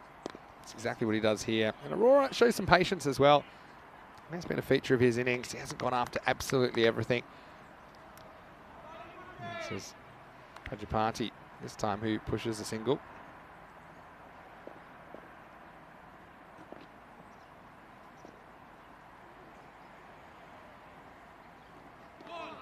Aurora showing me up, trying to whack this one out of the ground. And so he's got the license to do so because you're halfway through the sixth over here. You know, you've got a man like Prasath to come in next. Plenty of batting still to come. Zoheb Malik as well. Swings outside the off stump. Swings across the line. It's a clever change of pace from Kopaka this time.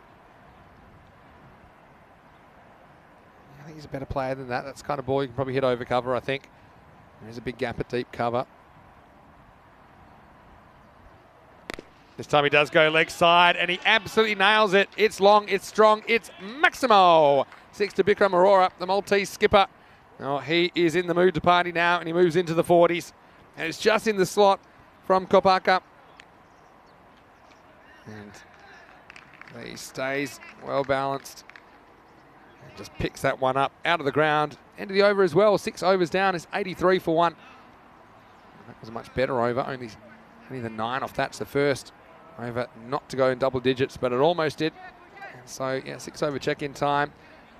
Current rate of about 14 and over, just under, I think. Keep going at this. You're looking at that 140. Certainly 130 plus, I think, will take some catching. I mean, anything. I think 110 plus probably takes some catching, to be fair. Royal Strikers haven't really proved themselves with the bat. I mean, the last 5 matches, they're only averaging 71 with the bat, conceding 92. And now here is the slot machine for the first time with the ball. Ruben James. 7-7-7. Let's see if he can hit the jackpot. He's bowling to Prajapati. Goes after him, but squeezes off the bat. Looking for 2. Aurora shuts that down pretty quickly. Says, no, you just stay right there. Leave this to me. Aurora on 42. And look, it's been a good innings. Take nothing away from the innings of Aurora. It has been sometimes a little bit predictable, trying to hit the leg side, which she has gotten away with on occasion, but it's hitting shots all around the wicket. So this time he tries to go leg side, skews it. This one should be out, and it is. And it's taken, and it is kind of favouring that leg side that undoes Bikram Aurora in the end. It was pretty well bowled by James. It just curves into him a little bit, and the Maltese captain doesn't get it where he wants it. You see there, he's trying to lift it over mid-wicket, doesn't time it. It's skied. There's a good catch that's taken there as well to remove Bikram Aurora for 42 of 24 still. It's a pretty handy knock in his first match for AUM. The score is 84 for 1. And credit to Ruben James for taking on Aurora there. And I think he's pretty happy to see the back of the national team captain, no doubt about it. And it was Jason Jerome that held on to the catch. He was pretty composed under that high ball. And 1 striker leaves. I should say it's a striker in nature, not in team name. And one comes to the crease, and it's Varun Prasath, the strong left-hander, that comes to the crease at number 4. He's facing Ruben James. Gets a fairly decent delivery first up. It's full, just missing the leg stump. So even beyond these two, they've got someone like Zoheb Malik, probably at 5. So you can see why this AUM side, with these inclusions, a lot of people are calling them favourites for this tournament. I think they're going to be challenged for sure by the Knights and Master, of course. This one, I think, just angling again. This will just be 1 to Prasath. Not sure if he'll get the run or if it'll be a leg bite. No signal from the umpire, so he must have had a little something on that. Left-hand, right-hand combination out there now.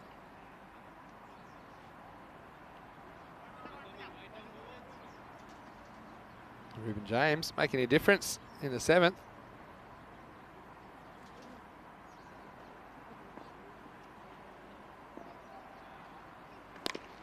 Turns this one to a full toss, doesn't get it. And more fortunately for Prajapati, didn't quite carry to Livin Varghese. Yeah, just drove it on the up and wasn't out of the middle of the bat, but just on the hop to Livin. Last ball of the 7th coming up from James. What an over this has been.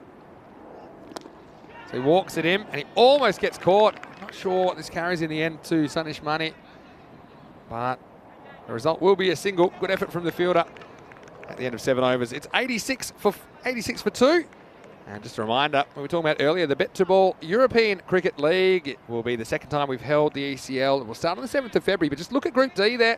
You can see that we will have the Malta Super Kings in there. And so you'll see players like Bikram Arora, you'll see Varun Prasath, and the Super Kings not in this ECS. Now that's just all about the commitments, of course. It's not a professional pursuit in this part of the world at this time. So all these players, they do have jobs, they have other commitments, and so the Super Kings are just prioritising getting time off for the ECL, and you can certainly understand that.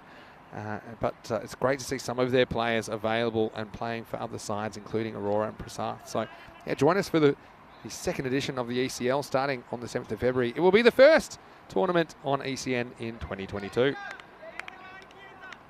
Looking forward to being back in Spain at the Cartama Cricket Oval, just out of Malaga in Spain. 8th overtime.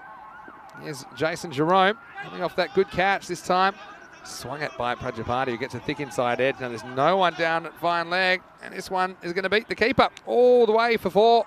Just has enough, and we know this outfield isn't particularly fast because the amount of rain that's fallen on it this week is very lush. It hasn't been able to have been cut either. And you see there's no one around, so that's Jobby, the keeper. He looks around, sees nobody, he tries to leg it. It's the ball that wins the race. AUM move up to 90.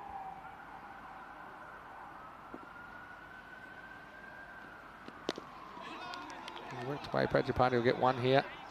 Let's see what sort of Prasath we get. I think he's got the licence as we're into the 8th over.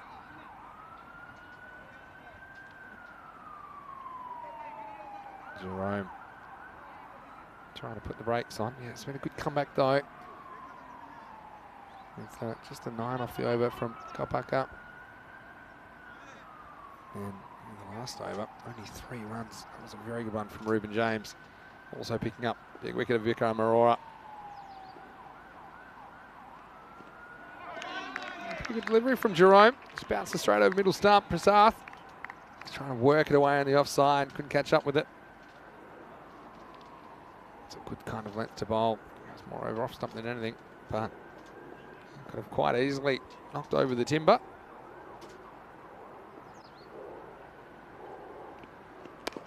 He goes after this offside, and he knew as soon as he hit this one's 6. Varun Prasath. Yeah, he's a powerful striker, and he can hit the ball correctly. And yeah, there's nothing sloggy about this shot. He just lifts this one all the way, and he knew straight away as soon as he hit that. That one wasn't coming back. Nice shot. Maximo time. 6 more to AUM as they creep towards the triple figures. Goes after this though, and now they're going to take on the bye. Just gets away from the keeper, Jobby. So it'll be an extra. And we'll bring Prajapati back on strike for the last ball of this over. Scores up to 98. I think umpire just having a word to Jerome.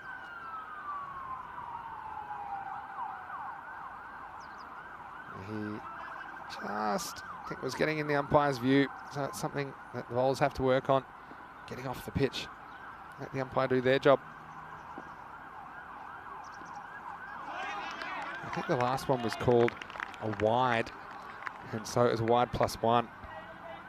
So 2 wides. And it may or may not have been a wide, but I think the umpire said, look, I can't see, so I'm going to call it a wide. Which I can understand. You know, you see Rico saying that on occasion as well. Look, the thing is, if you can do that, you're not going to get any calls.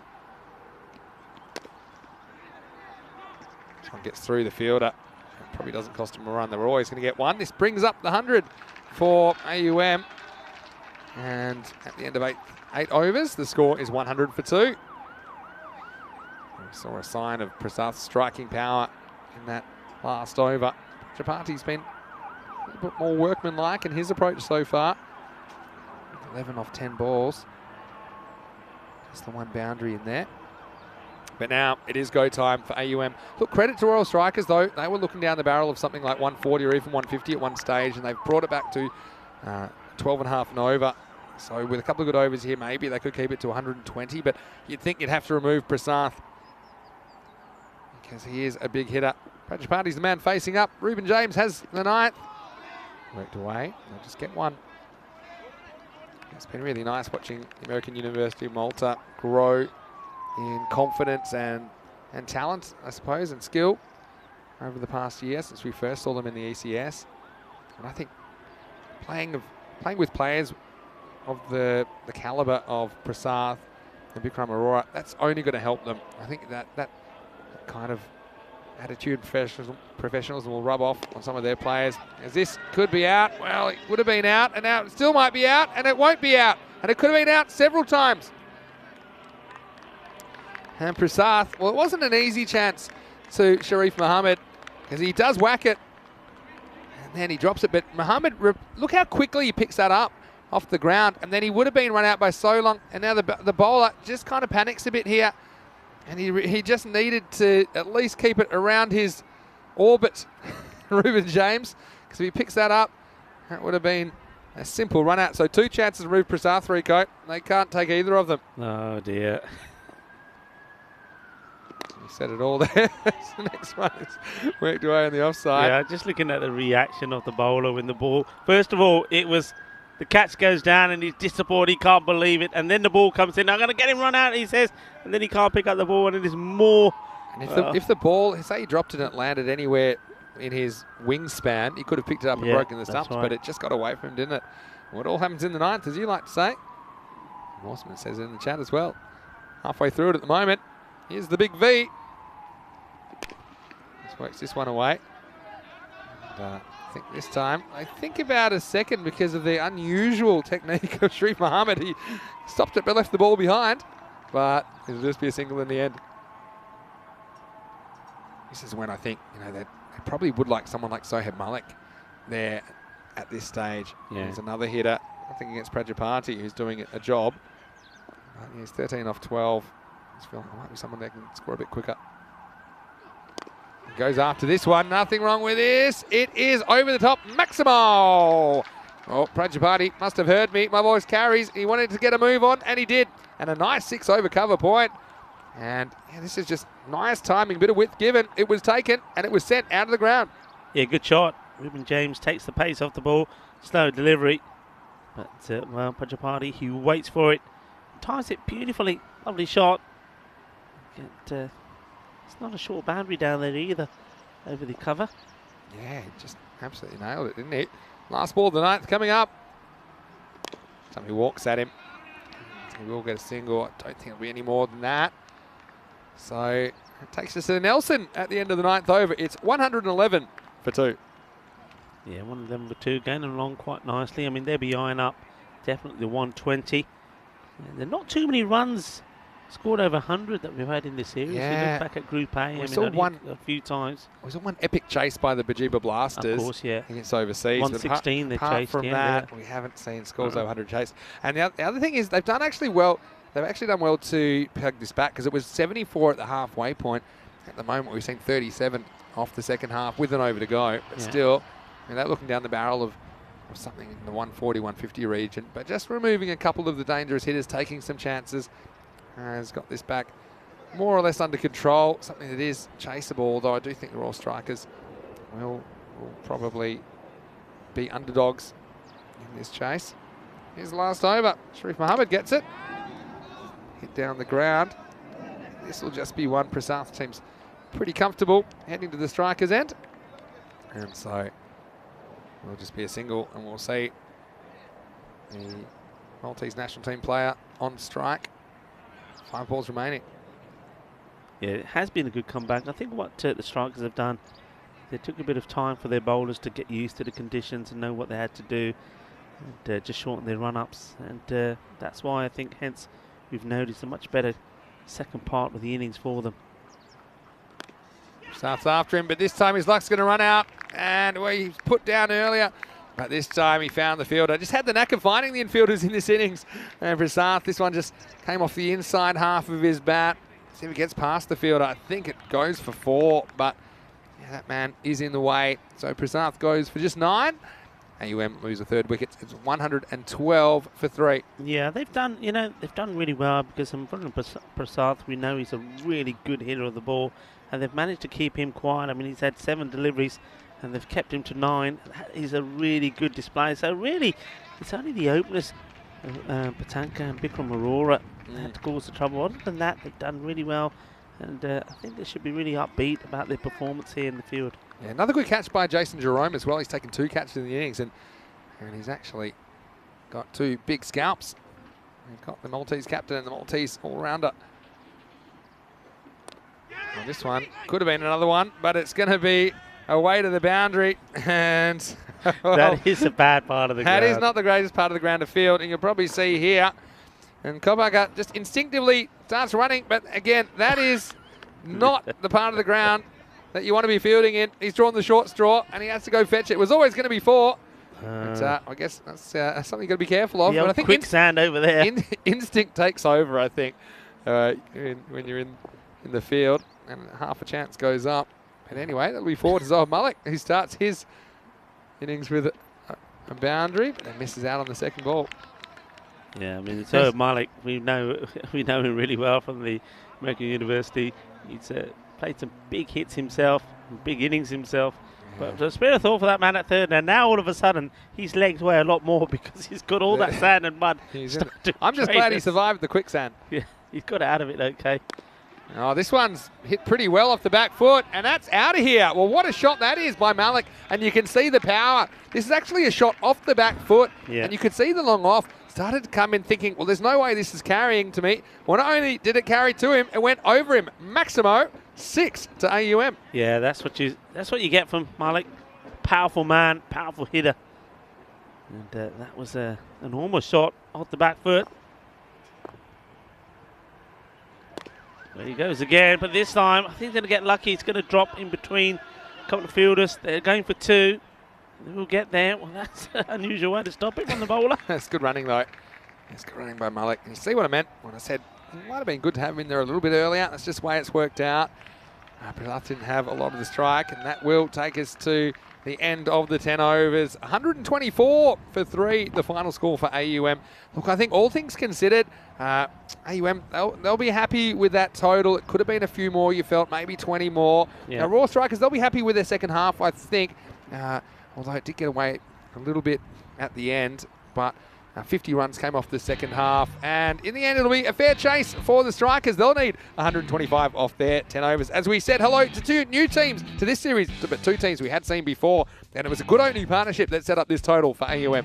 Yeah, it certainly was, and we were expecting to see something special from Patanka, the tank, and also Bikram Arora, the national team captain, and we did. We saw them play some nice shots to all parts of the ground, and well, this one was just absolutely huge. It was a thunderous shot, and well, this one wasn't bad either. from this time from the bat from Aurora. And you just had the feeling that if those two stayed out there, that they were going to make life very uncomfortable. It was uncomfortable already for the bowlers because they were slipping and sliding all over the place. And that man, Xavier Thomas, was not having a good time with the ball. Just couldn't get his footing right.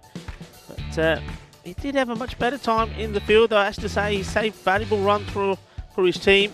This one was a little bit too short. And once again, you see that one beating the fielder, Sharif Mohammed, on this occasion. Not able to get down to it. And there he goes. And I told you, he was good in the field. That was a really good save. And this one, well, this was the run out, direct hit, and you go on to the tank. That was the way you're going to get him. He's going to make the mistake. And that ball to the crease, Abhishek Prajapati. And doesn't he bat well? Bats all the way through the innings.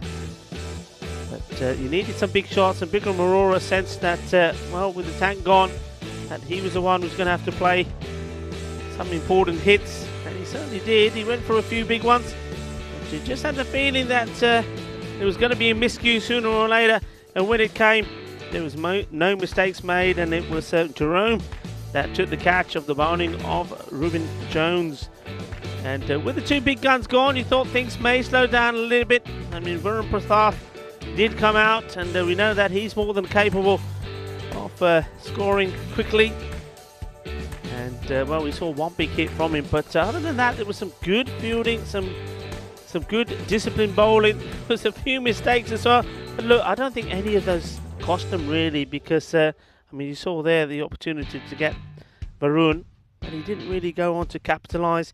Caught again by Jerome, this time off the bowling of Sharif Mohammed.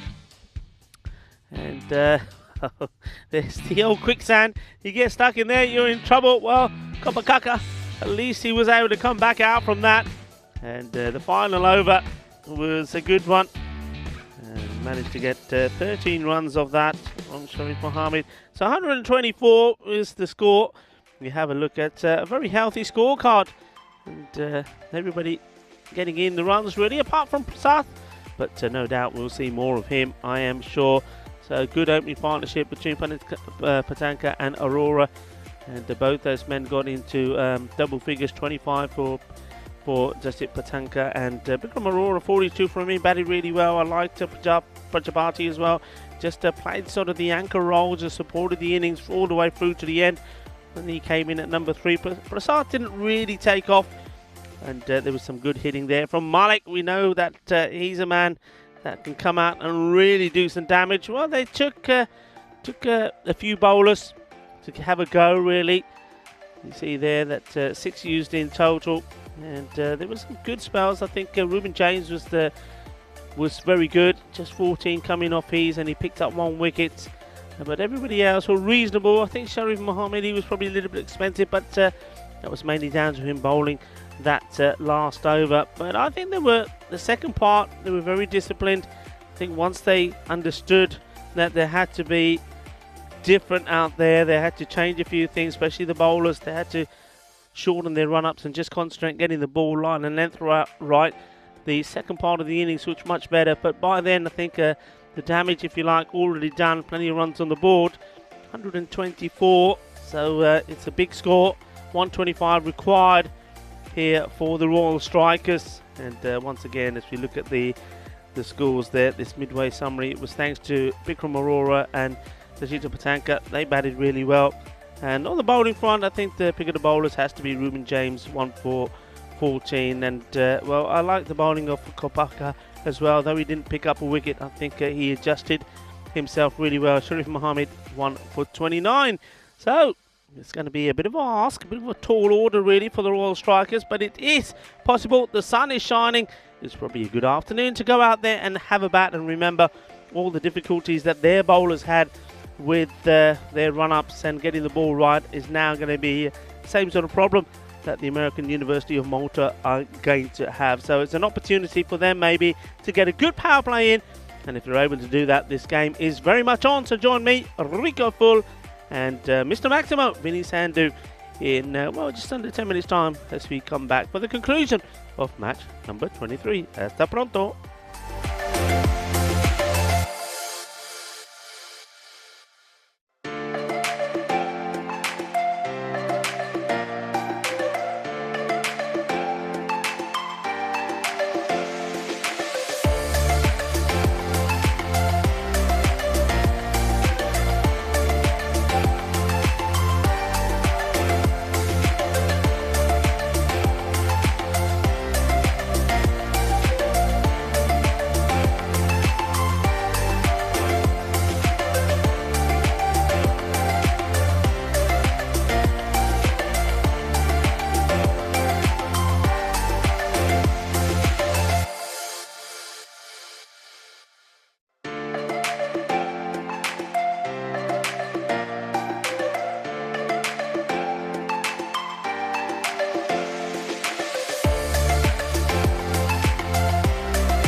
Hello and welcome back.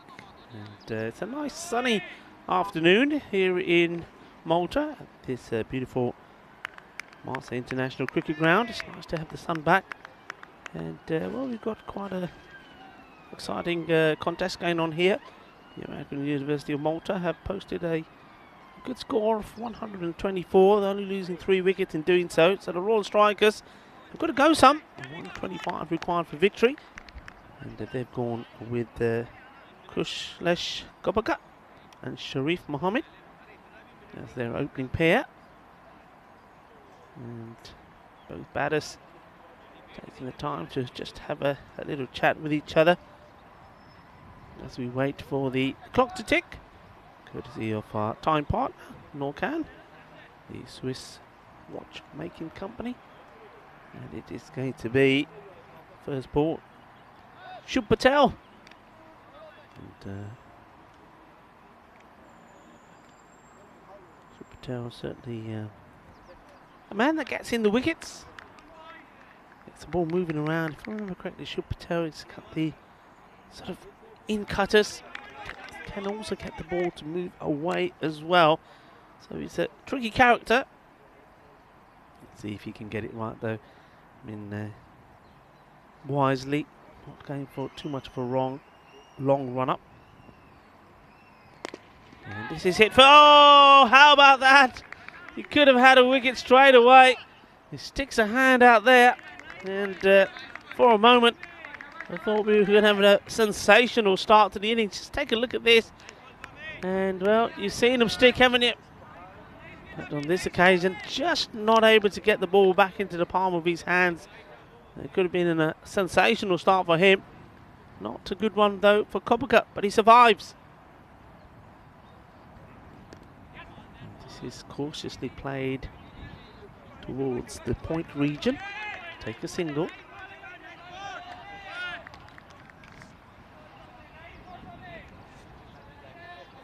Interesting field that's been set, already gone for the man at mid-wicket and then the opposite side of the ground.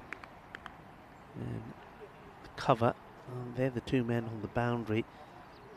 Therefore, the straight shot is on. Interesting if the batters are tempted to drive. Gobaka there starts to make early movement. But then withdraws. As you see, the ball is going to be wide.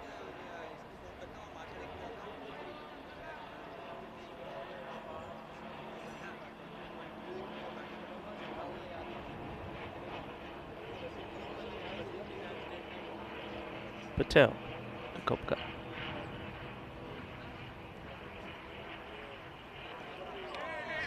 Down the leg side, and that's actually very good work from the keeper. And he's a big man, Batanka. He does get down pretty quickly.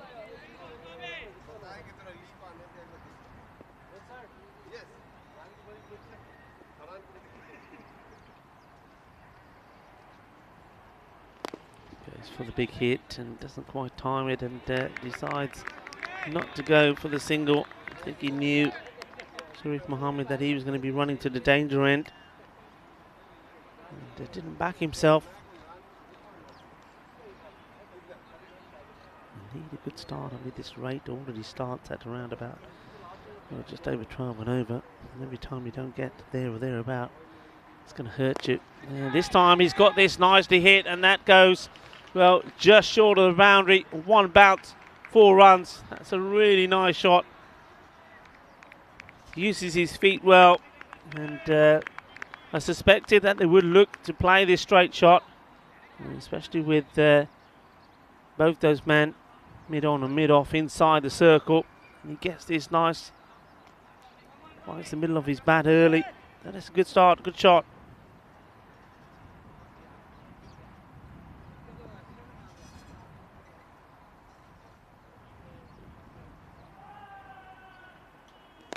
And it's there again for the shot. He slices this out to be square legged. They look to take the 2, and they do. That's good running. Fielder not able to get hold of the ball cleanly enough. They're looking to finish the over on a high. Score moves them to double figures now. Ball to go from Shubh Patel.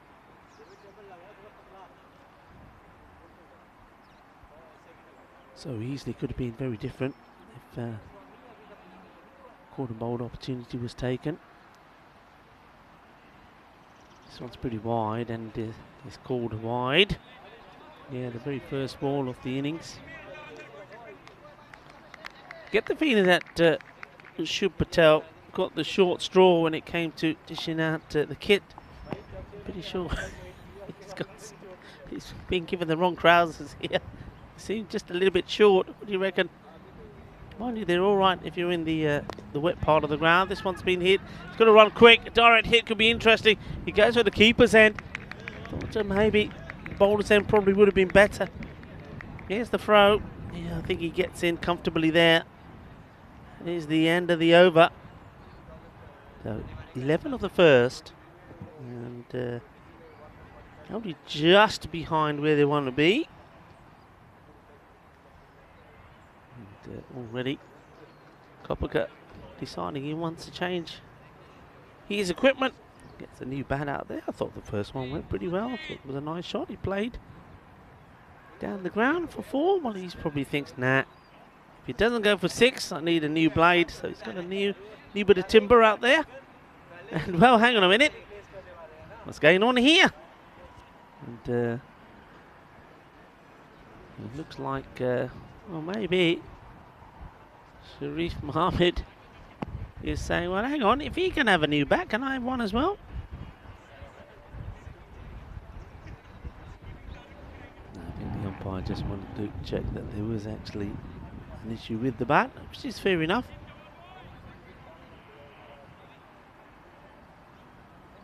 The next bowler warming up, getting ready to come in, and this is going to be the captain, Chip Patel.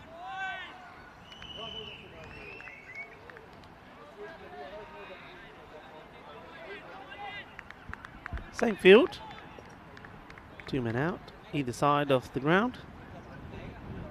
Mid wicket and cover, and this one is just in the region, just pretty short really, of Shubh Patel. Very good afternoon, or evening, or maybe even morning to some of you, wherever you're watching from around the world. I hope you've enjoyed the coverage this week from Malta, the Malta Encore. And certainly loving your company and your comments on the chat. This is up in the air. This should be taken. Well, they're lining up to take it. And there was a little wobble, but it stays in. So Kopaka, I think he wishes he probably didn't change the bat, because it made no difference. This one just trying to get clever. You see, he takes that step towards the off and then comes back, and as soon as he hits it, he knows, oh no, he says, I've given my wicket away. And, well, I think the fielder there, a little bit of a oh no from him as well, as that one almost came out. Kopka has to depart, and goes for 8 of 7 deliveries. A great start from the El Capitan, Chip Patel, getting a wicket on his second delivery.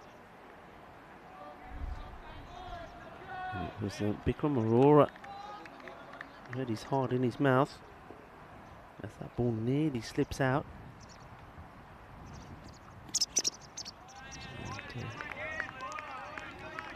And, new batter just plays this one out confidently, you have to say, Vagasset, but I think he'll know in the back of his mind that pretty soon he'll have to start playing some shots. And for now, though, he's quite happy just to keep out Chip Patel. No runs off the over so far, and the 1 wicket.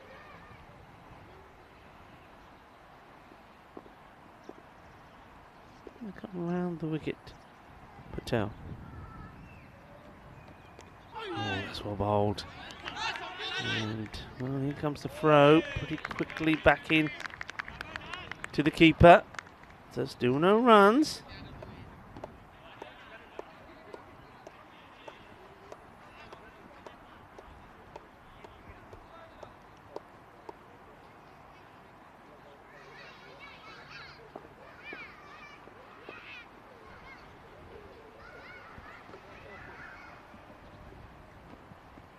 Oh, this is not a good shot at all. It was an ugly shot. Goes right across here. And no foot movement at all. And Vergaset living dangerously. And that is also the end of the over. And what a good one it was. It's a wicket maiden from the captain. And you see what they're playing for here. The would say here favourites at the moment. The University of Malta looking to get 2 points and get behind. We'll get in front of Marsa, you'd say.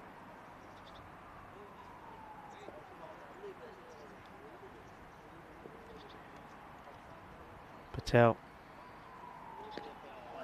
And, angles this in to Sharif Mohammed, who tries to get low and cream it over the square leg boundary, but misses out on it.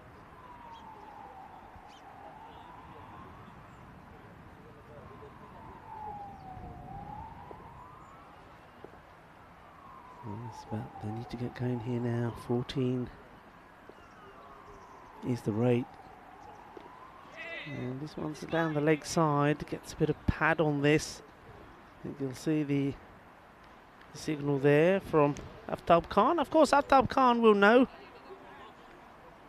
the likes of Bikram Arora and Varun Prasad, because he himself, as well as being an umpire, is also a player who has played for the Super Kings and a very accomplished batter he is indeed. Good delivery.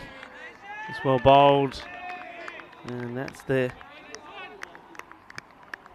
Yorker length delivery that Shub Patel can get in. You see that? And angling in and just getting a bit of bat, and that's what saved him there. You see that once more. Just needed that. Otherwise he could have been in trouble. And you can see Shub Patel there starting the appeal. They're thinking, oh, he's got some bat on this. Nice shot. And that's what they need. That's a lovely looking shot from Vergaset. Gets his foot to the pitch of this one, hitting it over the top off the fielders. And just gratefully received the width he was given there. Beautiful stroke.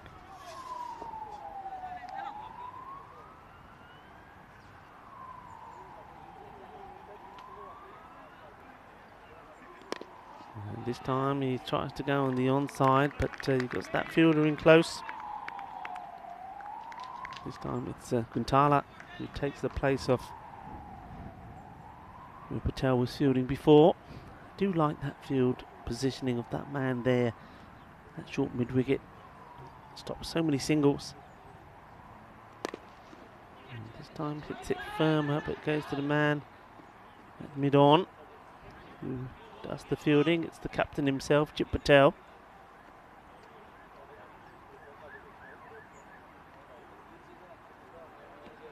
And that will also be the end of the over, so the power play comes to an end, and it's not the one that they wanted.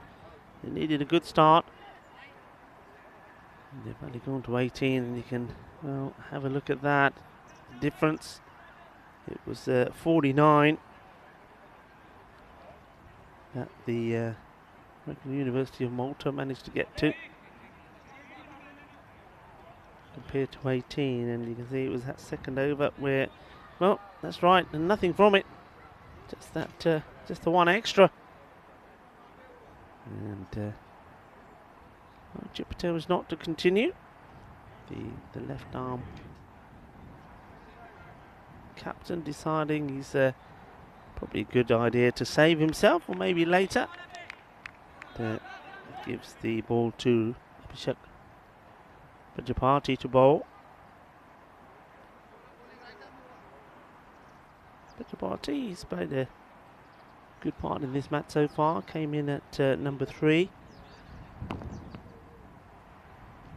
And batted through the innings. Nice steady innings from him. 20 runs on the board. And starts this one down the leg side. Good work once more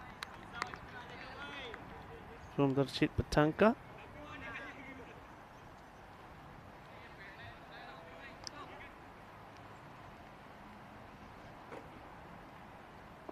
And there's a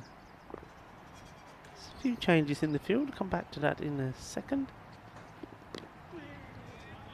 Places out to the vacant square leg position where the fielder comes in from the deep just to keep it to 1. Yeah, so behind square you have a man on the boundary, mid wicket, long on, and then extra cover. This one will be another wide. And at the moment, Jit Patel, he's quite happy just to have the 4 men out. He's staying inside the ring himself.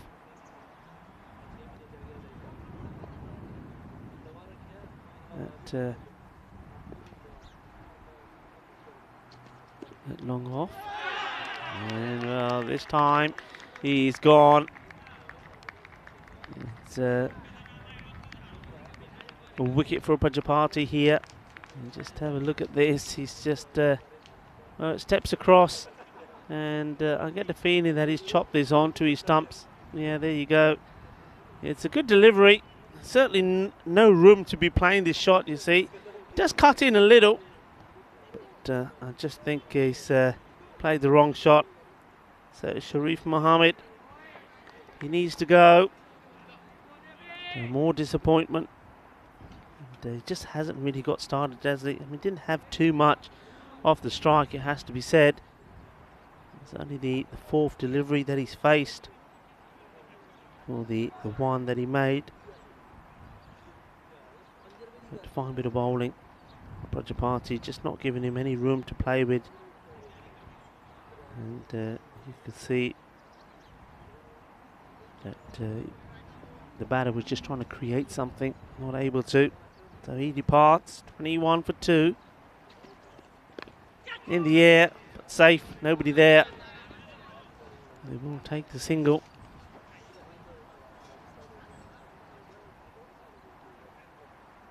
And at the moment, this is all American University of Malta.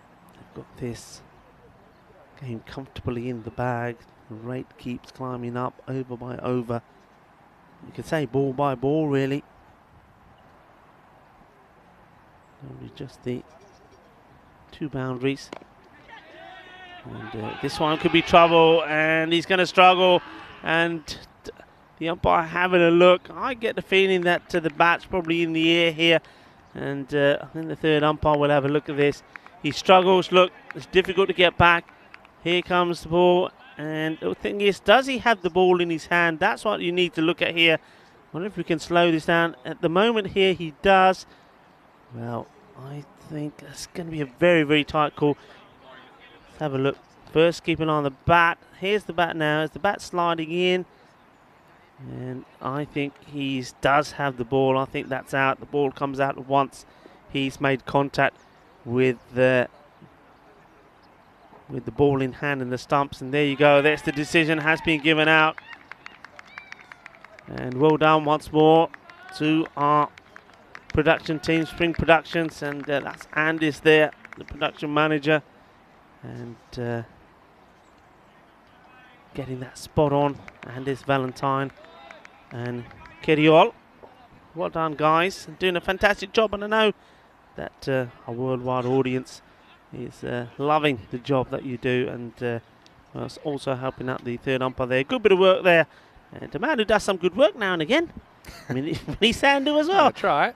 No, look, I think that's a really good example. We've seen technology coming in and assisting in decisions more and more as this season has gone on in the FanCode European Cricket Series. And this is one that I think that live, I don't think you can give it out because there's an element of doubt about is the ball even in the guy's hand, because the ball gets away. See here, the ball gets away, and then you've got the element of how you're meant to be watching that and the guy diving with his crease. But I think you saw it was conclusive that the ball wasn't his hand when he broke the stumps. Now this next one's in the air. Now will it carry? It doesn't. Just a single. Yeah, so I think with the assistance of technology, and of course it's a limited kind of review system. It's not like the players are calling for reviewers, but the umpires are allowed to call for assistance, and also the third umpire is allowed to intervene in certain circumstances. And I think that has been one of the big improvements this year in getting more decisions right. It's never going to be perfect, but in fact we're getting more decisions right. I think the players are happy with it. I think the spectators are happy with it. And I think it's been a good addition to our offering here at the European Cricket Network. End of the over, and I think we're just finding out if it is the end of the over, and maybe a ball to come. I think could be a ball to come. So we'll see. Prajapati finishing off. Been a pretty good over from him. 1 for 5. Oh, gets lucky here, the batter, and he probably gets 4 for this. He does. So Thomas gets off the mark, not really in convincing fashion, but it's effective. It's the end of 4th over, and the score is 27 for 3. Rico, once again, it's great to be with you on a sunny Saturday afternoon. And look, it's hard to believe that this is actually the same ground that we were at this morning, where we saw the entirety of match 1 cancelled today. But yeah, it's a sign that this ground does actually recover pretty quickly. It's good to get out there and play some cricket. And well, Rico, just 1 week left in the season after today. It's going to be, next week it's going to be, look, it's going to be lovely to be here. We're going to see some really good cricket, but it's also going to be, with each day that passes, there's going to be a bit more sadness, isn't it? Yeah, because, I think so, yeah. We're going to have, not only is this series going to come to an end and we'll be leaving Malta, but we're going to have a long break. But I say a long break, I'm sure it will go pretty quickly, and it'll be the 7th of February before you know it. 7th of February, that's right. It'll be like our Christmas, won't it? it'll be really exciting to be back there. But yeah, no, wishing everyone a happy and safe break over the holidays, whether it's winter if you're in the northern hemisphere or if it's summer in the southern hemisphere. We certainly hope that you come back to us for more cricket in 2022. Here's Varun Prasad. Oh, this is a pretty good delivery. Could be trouble, and he's gone. And this looks to straighten down the line for me. And Varghese did not have the answer. Just have a look at the way. This is the movement he gets, Varun Prasad. And I think that's about as dead as a doornail, that one. Hitting across it. And yeah, I think that's hitting the middle, Rico. No problems where it pitches. See there, and then going on hitting. And that one is plump. That's out, yeah. There's no way. There's nothing you can find there to give any doubt to the batter. It's hitting him in middle stump, and that's probably a very easy decision for Aftab Khan to have to give. So once again, we're starting to see already just why Varun Prasad is such a dangerous player. We know what he can do with the bat, even though he didn't quite perform today in this match. But as an all-rounder, you know that he's always going to be in the match one way or another. Certainly key player. A really good pickup, isn't he? He's a difference maker. So well, strikers, yeah, to their credit, they're going for it here. One thing I would be a bit careful about is you don't want to necessarily collapse and lose all your wickets for something like 40 or 50 here. Because I think now if you decide, okay, I don't think we're going to make these runs, but you need to bat a bit like you're batting first and just try and get as close as possible, because we saw how important net run rate was in Group A, didn't we? That was the deciding factor in who went through and who didn't. So that's something we tend to think about at the end of the group stages, but it's just as important here at the start. Hugely important, and I think that's why it's really important. And that last match, the Malta versus the Knights, I think it was so important that we saw those big hits from Marseille, even though they lost the match, and because that will really help the net run rate. This could be another, and maybe this one just does a little bit too much. And the umpire thinks perhaps he's going to miss the leg stump, but certainly I'd be interested in this. I would have gone up. Let's have a look. Yeah, I think the issue here that pitching outside leg stump and straightening, but going down leg side, I think that was the issue. And also the batter was a long way forward. Yeah. But as soon as you see that ball pitching outside leg stump, shouldn't be out LBW. Starts getting the ball to talk though. And this one cuts him in half like a magician in the old days. And guess there was no payoff for Prasad this time. But have a look at this, and the batter just gets it all wrong. If he can get across to this, he gets a wide, but instead he just be a dot. And that's another reason. You've already seen Prasad occasionally pushing balls down leg side, so I think you need to be pretty conscious not to get in the way of them if he is susceptible to those ones. Well, this time he tries to get smart. He steps right the way across, and Prasad goes through him. That's not one that Thomas will want to have a look at again. And look, he overdoes it, I think, because now he gets too far across to all that is on the stumps. So it's kind of what I was saying, but to the other extreme. So, yeah, it's a kind of, look, it's not a bad shot to think about, but in the end, it just doesn't come off. And Savio Thomas, to his credit, he was trying something. It didn't work out. It becomes the 5th wicket to fall. It's 30 for 5. Yeah, I mean, the ball before he comes out and sees how much the ball swings, and he thinks, well, okay, if that's what's happening, I'll stay in. I'll just, this one, as it starts to move, I'll just paddle it along, but this is fuller, and it's onto the stumps, and it wasn't a good shot in the end. So another disappointing batter gets out, and this one just hitting the leg stump, and he has to go. Varun Prasad picks up another wicket in the over, so he's taken 2 for 2 so far. I mean, there's still a couple of balls to come in the over. 30 for 5. He's proving his worth already, isn't he, Varun Prasad? He was the MVP of the series back in June when he was playing for the Super Kings. Oh, that's another good shout, but I think it's just going down.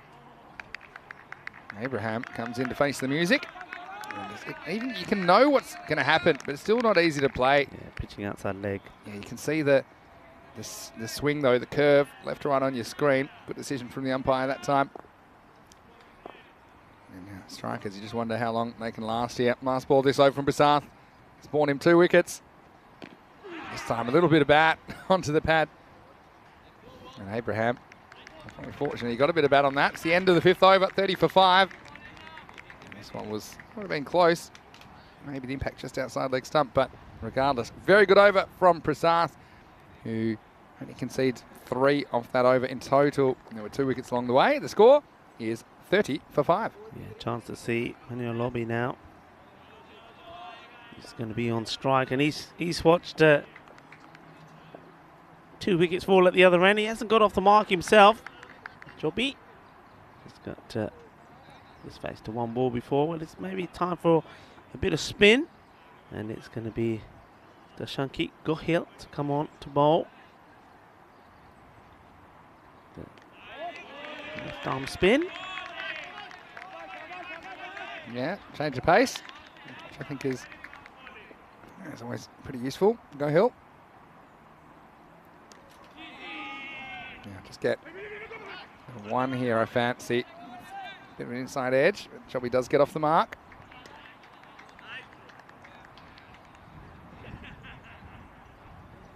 But Raw Strikers, like I say, have to then reassess their goals now. And a bit of toss news from match 24, last match of the week coming up. And it is AUM once again. They won the toss, and once again they'll be batting first. So I think they'll have the same plan on their mind this time. You know, they've got a very strong top order. You can argue it's the strongest batting top 4 or 5, I think, in this tournament that we've seen. Stay on the leg side and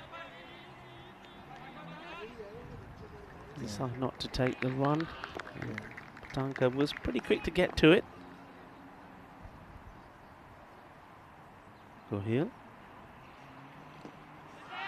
Another one heading down the leg side, so just sliding in at the moment. Things have ground to a halt for all strikers who, you would say, they don't really boast the batting depth of some of the other sides. So when they get in this situation, kind of between a rock and a hard place. Nicely hit. It's straight down the ground, and he will get 4 for it. Nice shot. It's Abraham there, just to get a better length, and he says, yep, this one I fancy. And no real footwork coming forward, but he gets good strike on the ball. Yeah, it's a nice shot. There's a nice shot. And, yeah, the outfield not particularly quick, but yeah, takes it on. It was tossed up. Kind of a challenge kind of delivery, wasn't it? But Abraham, after missing out on a few, he gets 4. Nice shot. And now he's gone. So it's 4 and out. This one just slides into him. Doesn't really turn. So we kind of set him up with the tossed up one. The next one's pushed through a little bit from Darshanik Gohil. And he picks up his first wicket of the series. Nice bit of bowling. Clever bowling to remove Abraham. And the 6th wicket falls. It's 35 for 6. Yeah, I mean, he's gone back. And you know, if he's going back and he's also moving away, he's going to get done. So I think he was far better off when he's going forwards. Another one goes, and you can see them just fading away here. Yeah, that's 6 wickets down, 6 overs down as well. So 35 for 6 off 6. And a lot of chat at the moment in the live chat about looking forward to seeing Gozo. Counter thinks that they'll have improved a lot. He said they improved game by game in that first series, so he thinks they'll surprise a few people. And yeah, Luke Belgium saying for him, strikers and Gozo are probably going to fight it out for the 4th qualifying spot in Group B. The other teams look a bit too strong. Yeah, that's probably a fair analysis, Luke. As we see, Chubby on strike now because it is a change of over. Swings and doesn't really get anything of this. This is Abhishek Kuntala.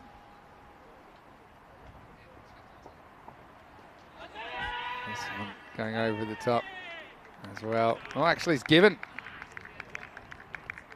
Wow, this one surprised me because I just had a glance at it and I thought just the way he played it, it was climbing, and I still think it probably was. It's hit him very high.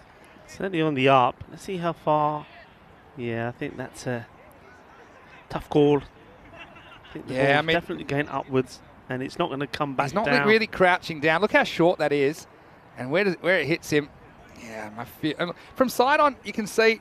Well, maybe we can try and kind of pause around the moment of impact, but for me, that's unlucky.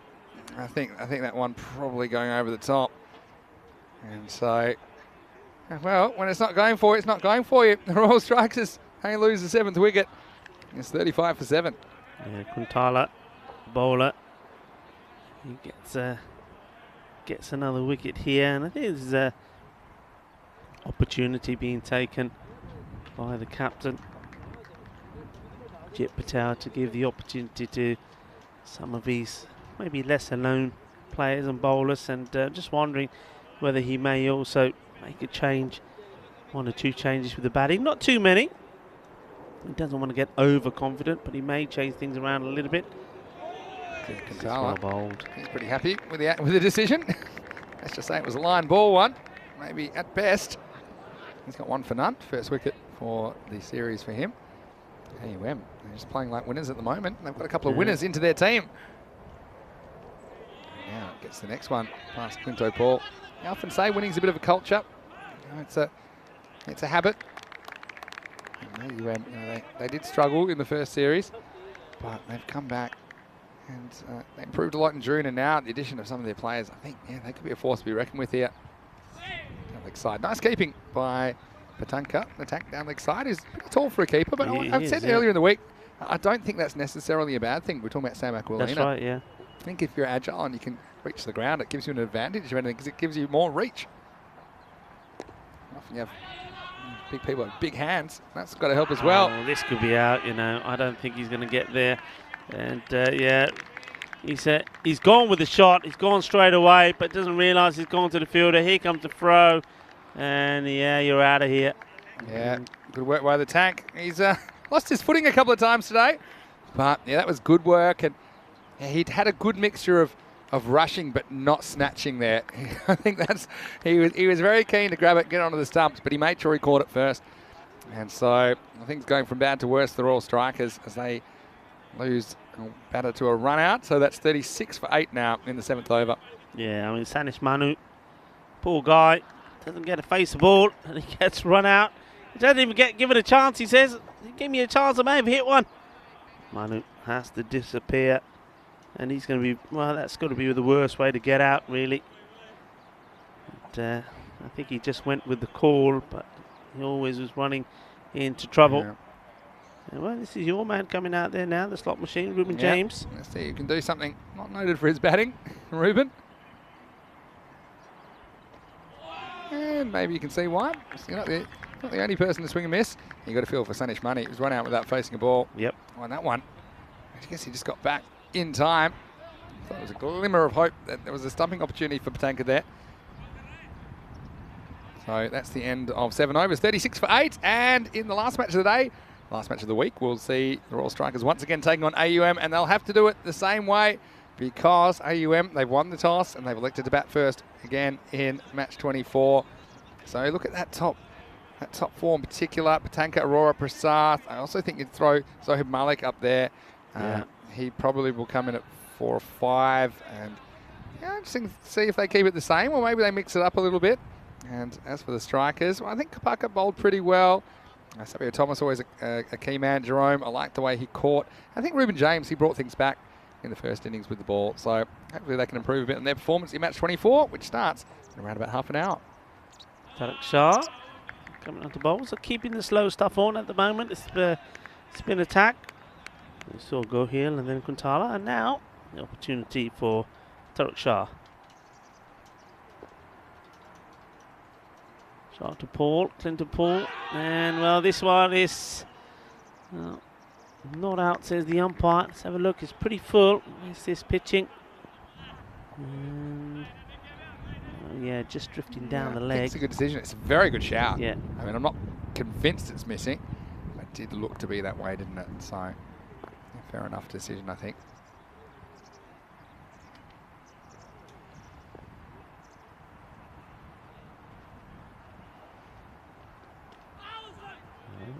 Just looking sharp.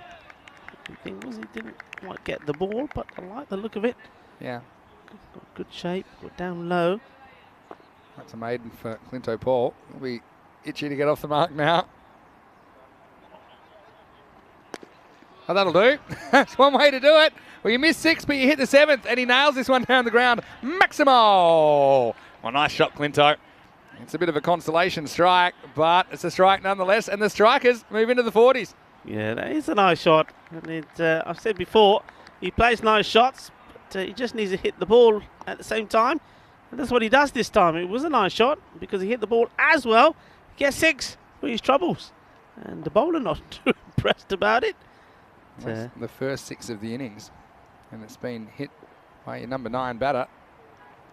Now he gets carried away, 6 and out. Now that was pretty predictable. Yep. Paul got carried away with his own celebrity after hitting a straight 6, but unfortunately he goes the very next ball, and look, it was smart bowling by Tariq Shah. He attacks the stumps, and this is the one that just slides on.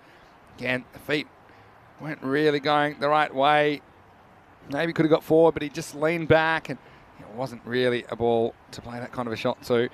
And regardless, it's the end of Clinto Paul, but an entertaining Maximo nonetheless in his innings, although the other 7 balls he couldn't score off. He becomes the 9th wicket to fall, and the Royal Strikers are 42 for 9. Yeah, well, look, at least he doesn't let us down. At least he gets the maximum in the innings, but he does exactly the same thing that we saw Abraham do.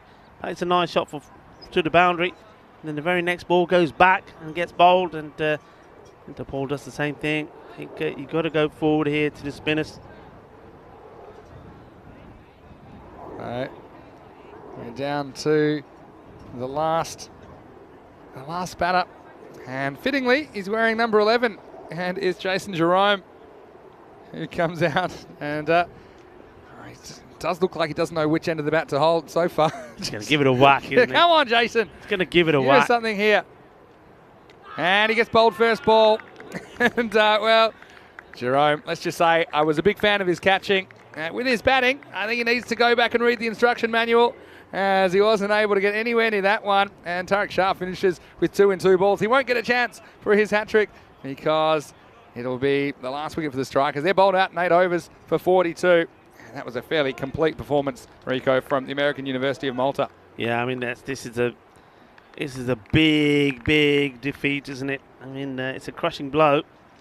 And it's a performance that American University of Malta have put in together. It's been a good performance, and they're certainly showing the other teams just what they're made of, and the other teams what they're up against. And they'll be keen to do the same in the second match. But first, let's have a look at some of these highlights. It could have started even worse for them when there was that corner bowl opportunity, but it went down Shub Patel could have had a dream start. But, Yeah. there was a couple of strokes, but really, other than that, they were just well, you got to say, giving the wickets away. Yeah, I was going to say Shub Patel actually went off after bowling 2 overs because he had a slight injury to the end of that finger that came from that first caught and bowled chance. So we didn't see him on the field after that. I do think it's fairly superficial and we should see him return for the second game today, but they certainly wouldn't want to lose the Swami, the opening bowler. But yeah, there was a bit of resistance early from the strikers. And ultimately, it wouldn't last too long. The wickets fell in quick succession. I mean, they did get to a dozen without losing one, but then it was a bit of a merry-go-round, wasn't it, of batters coming out and well, they had them on like a cat in the hot tin roof in the end, and with only 1, 2, 3, 4 boundaries and a 6, it was never going to be enough, and this kind of sums it up. It was pretty quick work by the bowler to get it back there after some deliberation. It was given run out correctly so, and Prajapati making things happen. It's no one really got a chance to settle. Well, Savio Thomas, he wanted a bit of help from somewhere, and he got it originally. He French cut that one for 4.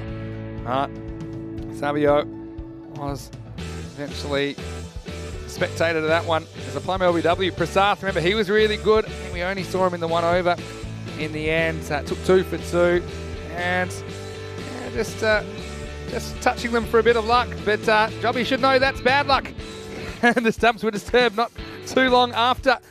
And yeah, I mean, what I liked about that as well is they took the opportunity to try 7 different bowlers in that 8 overs. They kind of had the Royal Strikers on toast. It was only Patel who I think they strategically bowled out the 2 overs just so he could go off to have them attention to that finger injury. And ultimately, everyone performed pretty well. That was a nice shot by Abraham.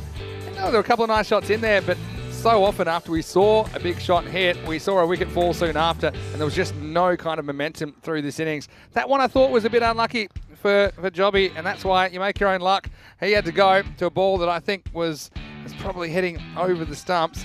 Clinto Paul, well, he didn't have too much fun out there, and it wasn't too much fun when we saw Money run out for a diamond duck. Didn't get to face the ball. The tank, he was firing, and he fell over the wickets after he knocked them off. And yeah, no, Clinto Paul, we needed a highlight from somewhere. And, well, this was it. Nice straight Maximo. And the bowler couldn't believe it. I don't think Clinto Paul could believe it. And tell you what, I could believe, very next ball, over go the castle, and normal service is resumed. And ultimately, they would have fallen a long way short. In fact, going down by 82 runs in this match 23. Yeah, just couldn't get anything going. And I think the slow bowling was really good. I mean, quite often you see that when other bowlers are used, you get some filthy stuff. Maybe you get a handful of wides or no balls. But no, I think everybody who came on to bowl did their job, bowled a really good line, and just again showing their strength and their depth here. And they're certainly going to be they're going to be a very difficult team to beat, the American University of Malta. Yep. We know that from the key players that we've picked up. And I think this next match is probably going to demonstrate their strength once more. Yeah, well, Extra is the top scorer in that one, hitting 10. That's a phone number, isn't it? No one else able to get double digits. Look, what I would say is that we have seen before in this FanCode European Cricket Series that we can have some dramatic turnarounds in these double headers. And yeah, it could be a mixture of AUM maybe taking a little bit easy in this game after the margin of that victory. But as far as the bowling went, well, they shared around, didn't they? And I'll say Chip Patel, a wicket maiden. That's not a bad start to his tournament at all. But yeah, I think it's very unselfish and very clever for Chip Patel to try a whole bunch of different bowlers.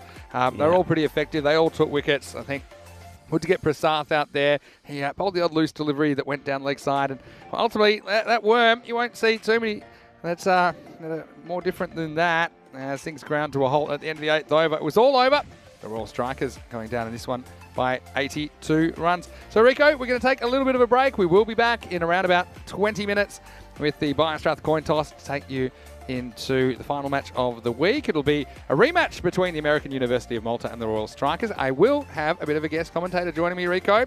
I'm going to give you a little bit of a breather in the first half of the next match because by popular demand, we've had someone available that people have been asking for all week. So stick around for that when we rejoin you in around about 20 minutes. We will be back with the final match of the FanCode European Cricket Series week. Vinny Sandu here, Mr. Maximo, along with Rico Full. We'll see you shortly on ECN for more FanCode European Cricket Series.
Merhaba Malta.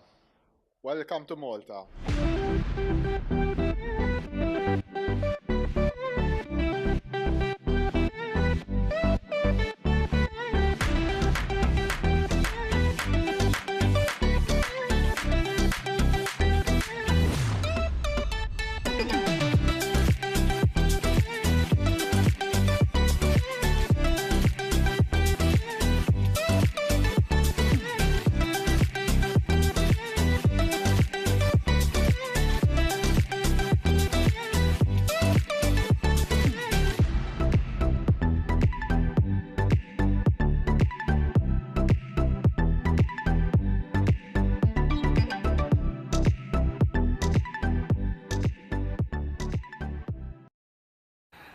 Hello and welcome back to Malta and what has turned out to be a beautiful sunny afternoon, just as predicted. So it's great that we're getting full matches in here. The end of week 1 and the final match of this week sees the American University of Malta once again taking on the Royal Strikers.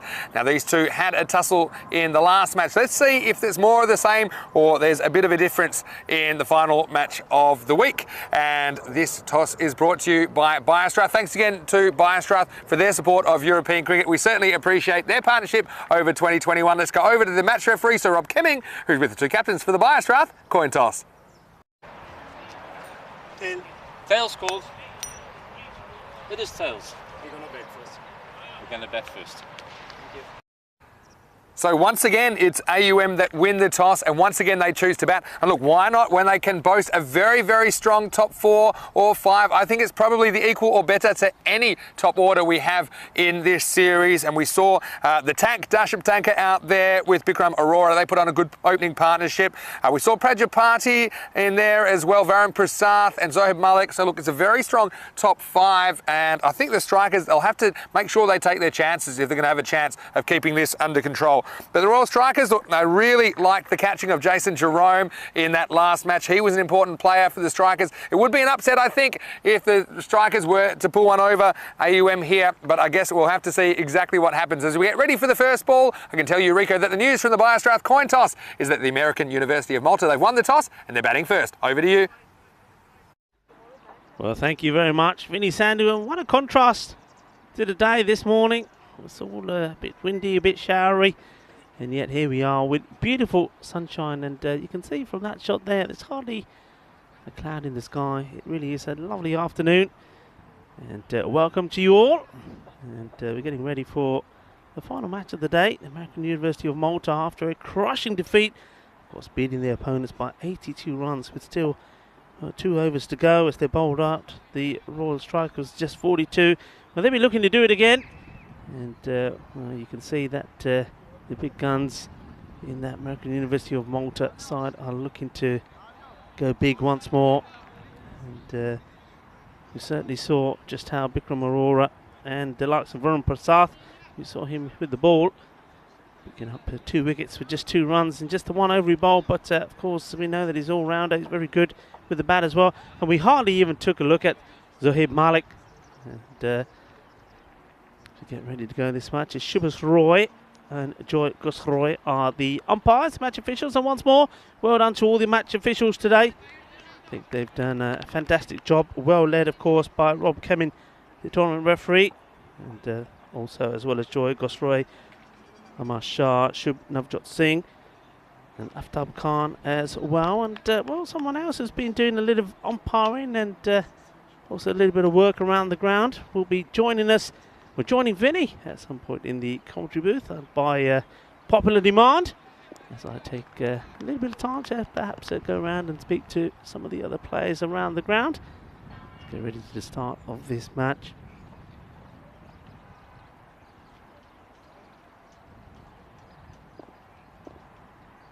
So Xavier Thomas gets ready to bowl the first delivery.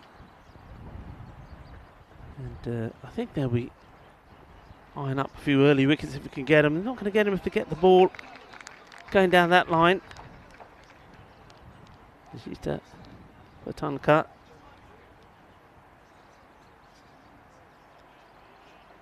So we'll be looking on to build on the start he made in the first match. No change in the openers. I thought maybe they may change it around, maybe give someone like, I don't know, Varun Prasad or Zoe Malik a go. And the bowler here, well, I don't think he's got man head on his mind. I think he's just keeping his body together on his mind. You see, not for the first time, he puts his foot down and it goes for a slide. So just stopping himself before that ended up badly for Xavier Thomas. Full toss, and this will be a no ball surely. And once again, I think this is, you see, once in the back of your mind you're feeling uncomfortable and you're concerned that you're going to put your foot down, you're going to go, well, you're going to lose your shape, and that's exactly what he does here. His ends up too full, but still nicely played by Patalka. Gets enough on this to tank. He's a powerful man, still goes to the boundary, 4 runs. So that's how you get 5 with 1 ball. And it has to be bowled again. And you can see plenty of discussion happening with what. See, the other thing is you can't really do any when the artificial surface. It's not like if it's a turf wicket, you can put some sawdust on it or something. There's nothing they can do about it really. I think you put anything on that, it's just going to make it worse. And well, look at that. Look how far outside of his crease there Encore is here. And he's gone. Oh, well, I tell you what, he was a long way outside of his crease. But of course, don't get too excited. Rico full. Remember, that was a free hit. So that's not out. Well, I thought he was a long way outside. Well, that's why he was such a long way outside of his crease. He thought, well, I'm going to have a go. Well, he has a go, knocks the stumps over. Well, look, at least the bowler knows. I may have forgot about it for a while, but there you go. Let's see if he can get this one right. If you hear a bit of giggling behind me, don't worry. That's just Vinny Sandhu choking on his steak sandwich. I'm not going to help him. Suffer. Back to the action. And, well, this time the umpire. I'm not sure what's happened here. Just getting some communication through in his earpiece about something. I'll give Xavier Thomas some credit there. I think to bowl a dot ball to the likes of Dashita Patanka when it's a free hit, I think it's a really good delivery. Welcome to everybody that's tuning in from around the world. And hello to everyone on the YouTube chat. Plenty of conversation happening on there. A lot of talk about women's cricket. And some interesting subjects being raised. I'm sure that Vinny Sanders probably had a glance at that as well. So keep it going. And well, look, this takes an opportunity to maybe give a shout out to one of our partners, Bizaway Travel. And thank you, look, to all our partners that have done fantastic work for us over this year. Bizaway, well, they've taken us to so many destinations. And also Kookaburra, the ball partner. And well, how many balls have we lost this year? That could be a statistic. We could put somebody on the number of balls lost this year. Well, I reckon it's got to be, well, I don't know, hundreds. Really have, especially some of the places that we've been to. I know we lost a few in Cyprus. There were some huge hits in Cyprus.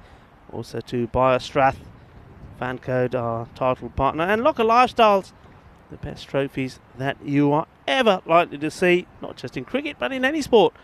And the medals are fantastic as well. And of course to Norcan, our official time partner. Looks like we're ready to return back to the action. There we go. Xavier Thomas to continue. That's nice delivery. Seems to have got his footing and his radar right here now. Just have a look around this field. So 2 men out at the moment. It's long on. And man at third. This is pretty wide. It's up in the air. This could be half a chance for the field. It doesn't get there in time. Now skips over it. Gets the throw in. And the direct hit at the stumps, but the batter's not really interested in turning this into 2. Had a long way to go. And that was Kopaka. And well, it's a good opportunity to welcome back Vinny Sandhu. Looks like you've polished that steak sandwich pretty quickly. It was pretty good. I have had a chance to print out the free hit rule for you. because I did happen to drop in. You got a little bit excited. I know I you're, got you're an it would have been a excitable big character. wicket, wouldn't it? Would have been a Would big have been wicket. big. The tank would have gone. You got to recognise when someone's wearing the invincibility cloak and the tank had it on. The tank was on charge, and he was toppled, but by the free hit. Oh, wow, talk about hit. This is hit him as well. This is spicy. Well, Savio Thomas says to Bikram Arora, welcome. Have a look at this, Vinny. He's the Maltese national captain, and this is how you say hello in Malta. Woo! Boof. Sniff this one, he says. That's a grilled cheese sandwich right there. That'll wake you up. And I tell you what, strikers, if you want to know they're serious about this rematch, there you go. Ouch. It just took off, didn't it? That was nice and spicy. I'm liking that. And Bikram Arora just taking an opportunity to compose himself and say, right, okay, you're going to bowl that. This is what I'm going to do. Well, let's see what you got. Well, national team captain, you've just been hit on the chin. Well, we're going to have just another small delay. I think the score is just making sure that all the technical stuff is up and running. Now, Rico, it's a good chance for us to just foreshadow what might be coming next. Now let's see this one first. Here we go.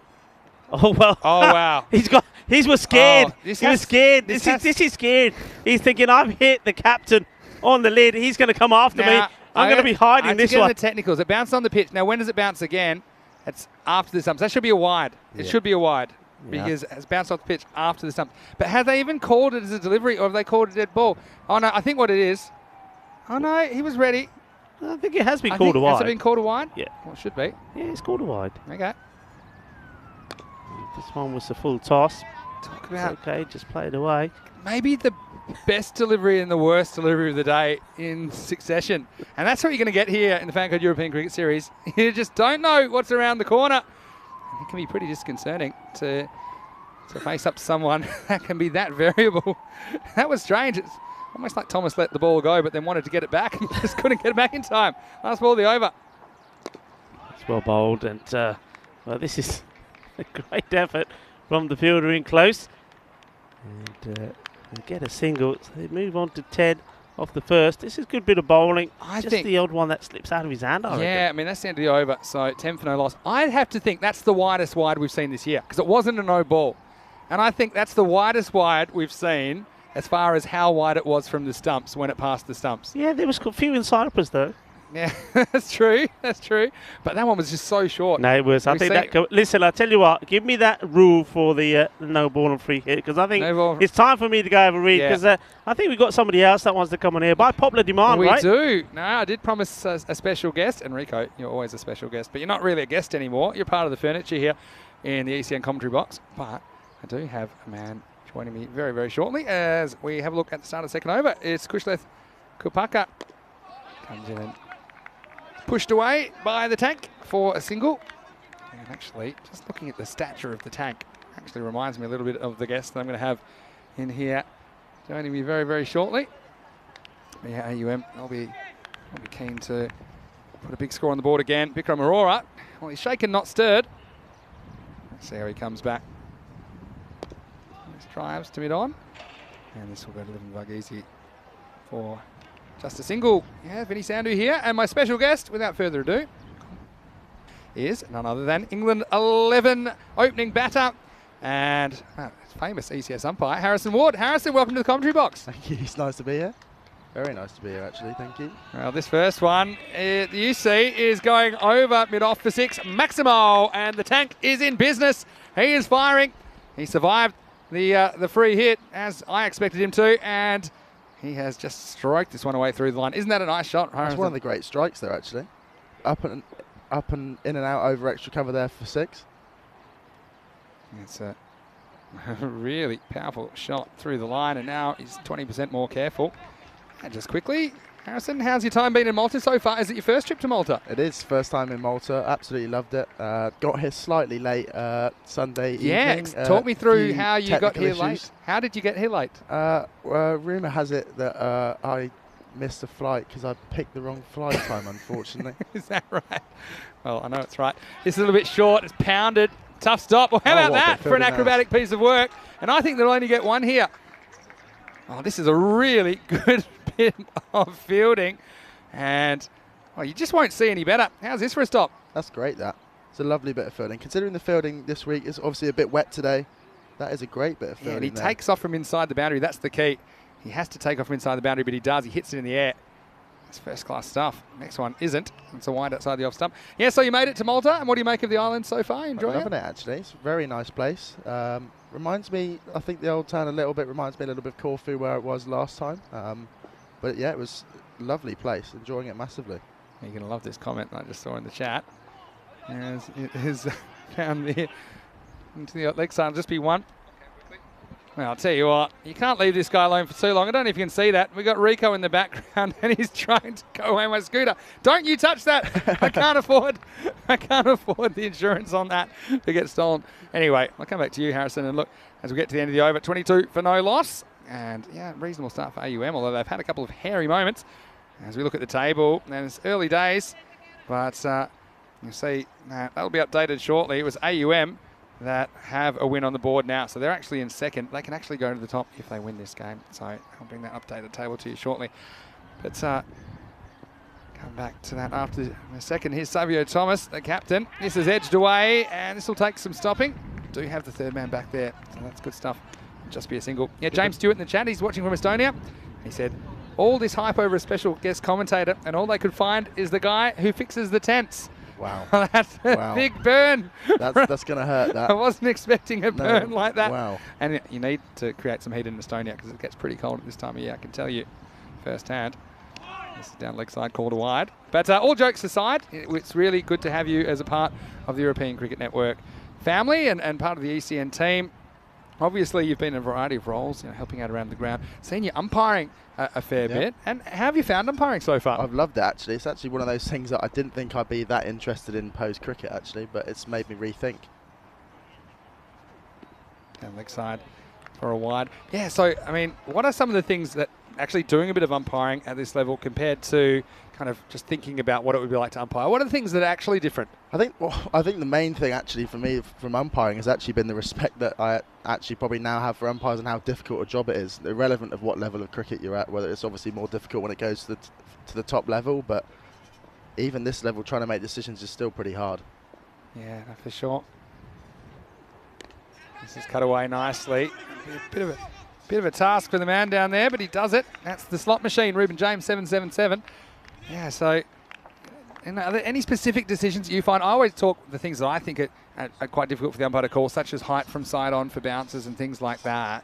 Are there any particular ones that you find, you have a greater respect for umpires for having to make those kind of decisions? Oh, I think any LBW decision is pretty tough. Yeah. No matter where it pitches, to hit him in line, it's pretty tough anyway. This one's just worked away around the corner. And they will get one just. Oh, I think if this hits, he's probably in trouble. The fielding's been actually rather impressive today, to be honest. Obviously, last week we saw some good catches, especially from the overseas side. So a couple of good catches in the boundary. Yeah, it looked as if his bat was in the air there. But I've been really impressed with the fielding today. There's been some good diving around in the first game we saw this morning. Yeah, well, certainly I think he would have been gone. This one, it's kind of a swivel pull shot. The back foot, nice bit of hitting. Prime Ricky Ponting, that. It was, wasn't it? The back foot, push off the front foot and just knock it away into the leg side. That was a great shot. Yeah, look, he's got a lot of style, Vikram Arora. He's the Maltese national team captain, and we also saw him in T20 international cricket taking on Belgium and Team Uno really well. They had a 5-match series back in the middle of the year, which we showed on ECN. Slower ball over the offside just. Patanka, he does get enough to get 4. So cuatro carreras as the tank moves into the 20s. And look, a lot of talk for AUM about the two Super Kings players coming in, Prasath and Aurora. But I'd have to say that Patanka has been really impressive so far today. Yeah, he struck the ball really nicely. And there, he's kind of been done by the slower ball there, but just using his size and his power there just to free his hands through the ball and manages to get it up and over cover. Even though he's been done by the slower ball. Yeah, made a good adjustment. Yeah, no, speaking of slower balls, I mean, as an opening batter and a short form player as well, you probably bat it at all times in the innings.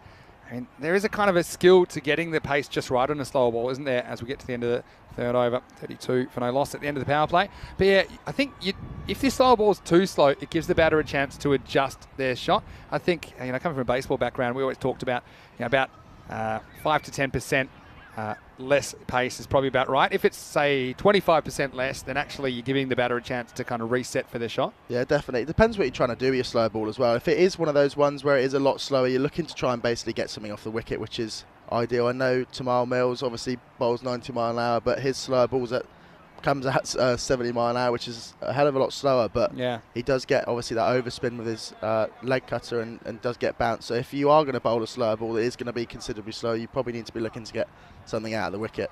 And you see these days some bowlers bowling backwards almost, bowling mostly slow balls with the occasional quick one. And I've got friends that are fast bowlers that say my whole life I've been trying to bowl faster, and now they just tell me to bowl slower balls all the time.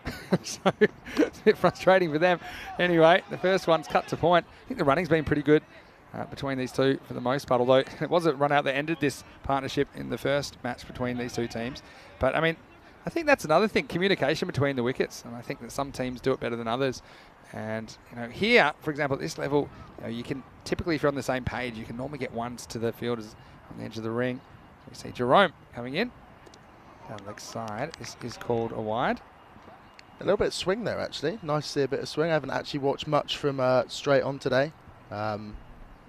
Nice to see a bit of swing, actually. Obviously, there we go. That's the wrong kind for him that time. No, but you're right. And sometimes I think the ball's probably swung more as the day's gone on. Sometimes with the ball gets a bit waterlogged, you find it doesn't really hoop. But I do think we have seen players like Prasad swing the ball. Now this one's up in the air. Now it's got some hang time. It is going. It is going. It is gone. Maximo. That's another great shot. Another great shot there. Into out over extra cover. He's done that twice now already. He's a really impressive batter, this guy, actually. Well, the tank. Great timing. The tank has just demolished the wall here. Just watch this. Goes all the way. That's a big six. That's a six on any ground. And what I like about Patanka is he plays shots all around the wicket and he's not afraid to hit through the line of the ball. And so often we see batters at this level maybe trying to hit across, but that's just a really nice cricket shot. Here's Jerome.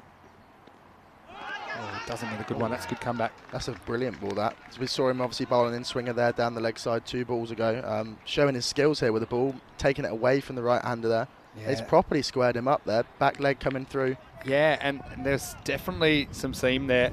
So that just shows you, slid most of them in, and then that's the kind of one that hits the pitch and goes away, so showing he's a tough proposition. Jerome has impressed me with his catching and his bowling so far today. His batting, well, let's just say, I think it's appropriate. He's got number 11 on his back. He gets another one through. So look, they've had their moments for all strikers. It's just really important they can turn one of these opportunities into a wicket. Yeah, just try and put a performance together, really. They've obviously bowled, like we saw in the first over, there's some brilliant balls in there. The guy bowled a bouncer. But it's about putting an over together, really, just knowing what you're going to do, plans ball on ball, and try and get through it.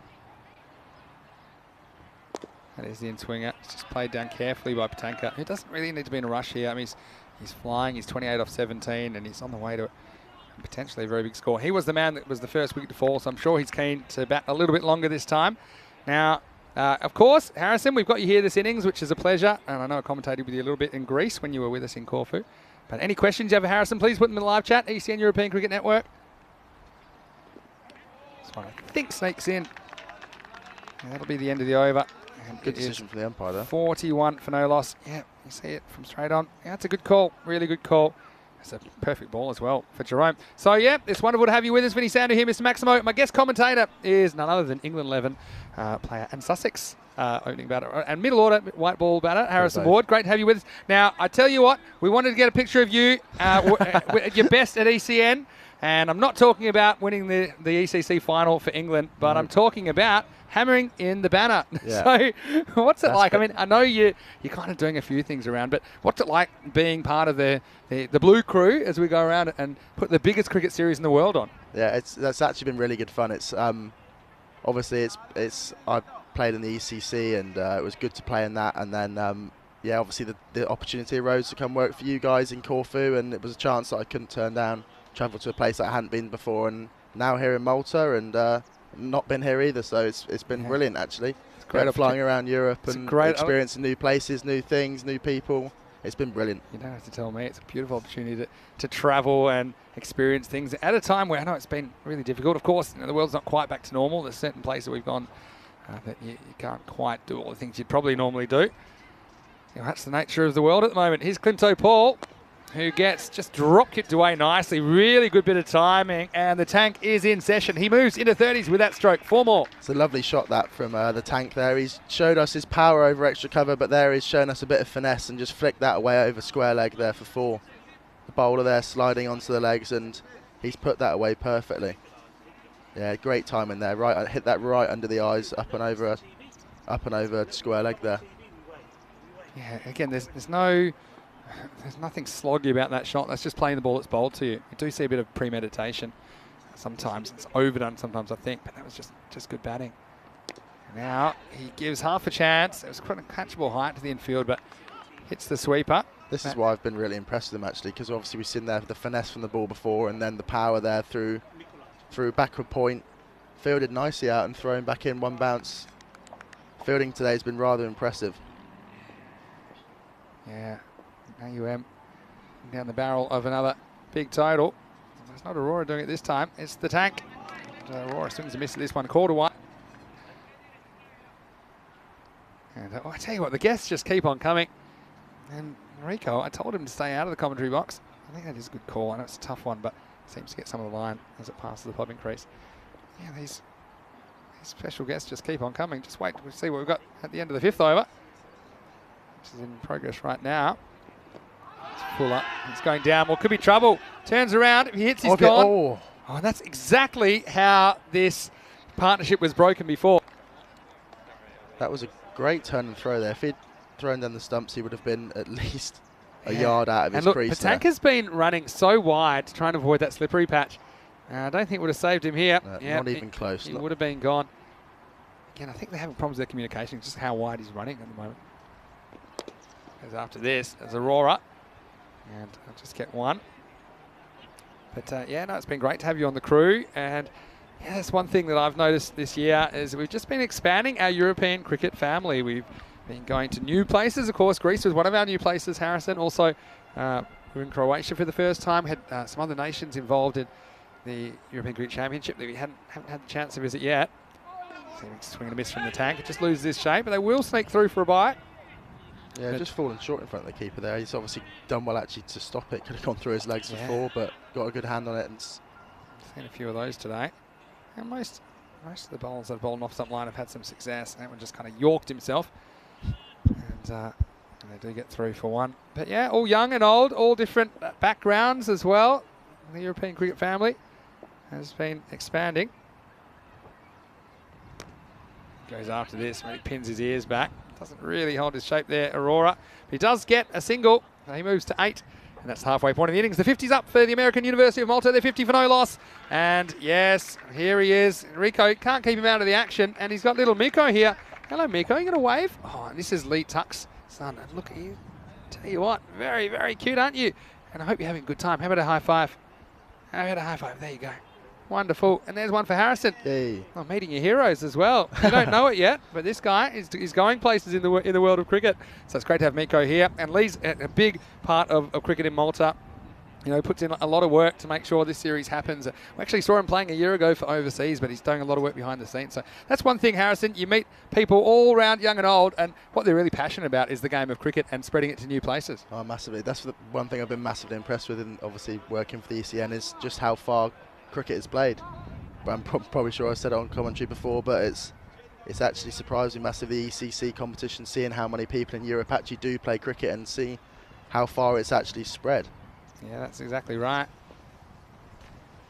And so we've just got kids coming out everywhere at the moment. This one is short and pulled away. It'll just be 1.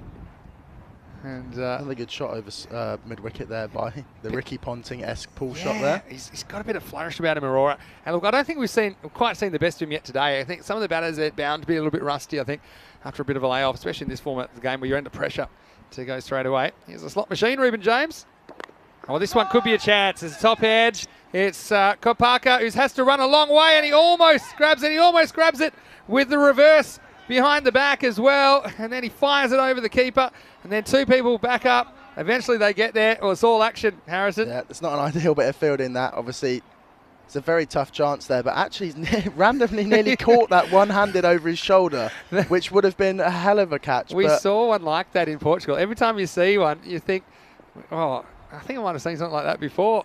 And yeah, wasn't able to come up with anything. This is a no ball, and this one could be a long way. That could be on the roof. Well, that one's going to be halfway to heaven. That one is a 7, Maximo. And don't bowl there. This ball might never be found. Yeah, when you bowl balls over the wayside, it's obviously going to be a no ball, and you just hope that it's not going to go for 6, because that's a double whammy there. He's obviously bowled the full toss, it's gone for 6, and now he's going to have to bowl a free hit where, as we've seen with Rico, sometimes you just miss them and you don't connect. But unfortunately, he can't be out in this next ball, so he's hoping that he doesn't go all the way, because this ball could be rather expensive. That was absolutely tattooed, that one. All right, here's the free hit. And he goes for it. I think it's higher than it is long. The fielder is turning around. He's looking at it. Yeah, smart work there. Raju wasn't too concerned about catching it, but he just kind of helps it on its way down, make sure it doesn't get away from him. Yeah. In the end, they get back for 2. It would have been nice to see him catch that one-handed, though, wouldn't it? Would have been a nice little highlight video of somebody taking a catch on a free hit. Yeah, it's funny if you can catch one, it doesn't matter. Suddenly the catches become a lot easier. Anyway, Ruben James, that one got away from him previously, but back on target now. This one just sneaks back inside, I think. Just swung back in there. Yeah, Nip back in. It was a lovely bit of bowling. It's all about where it is when it passes the crease. And this one. Oh, yeah, it does. Yeah. I reckon that's just crept back in, I Vinny. think that, personally, I feel like I'd be able to line. But I can see what the umpire's thinking there. So when it passes the crease, I think by the time it passed the stumps, it was all right. Okay, this is leg side. Just be one there. Again, not a huge fan of running. I think this would have been out as well. And Aurora, yeah, he's got a bit of the Arjuna Ranatungas, but he's much slimmer. They're really pushing their luck here with their running. That would have been out. I mean, it would have been out. So, I mean, that's not the way you want to go. Maybe potentially a couple of better throws, and we would have had 2 run-outs there. Yeah, so I mean, you're doing well to hit a stump from, 35 yards or so. Yeah, there have to be some fielders to hit from there. But still, just basics. And this is in the air. Now, this one could be a chance. Now, the outfielder takes responsibility, and he takes the catch. And that's a nice bit of catching that removes Patanka, who is the first man to fall once again.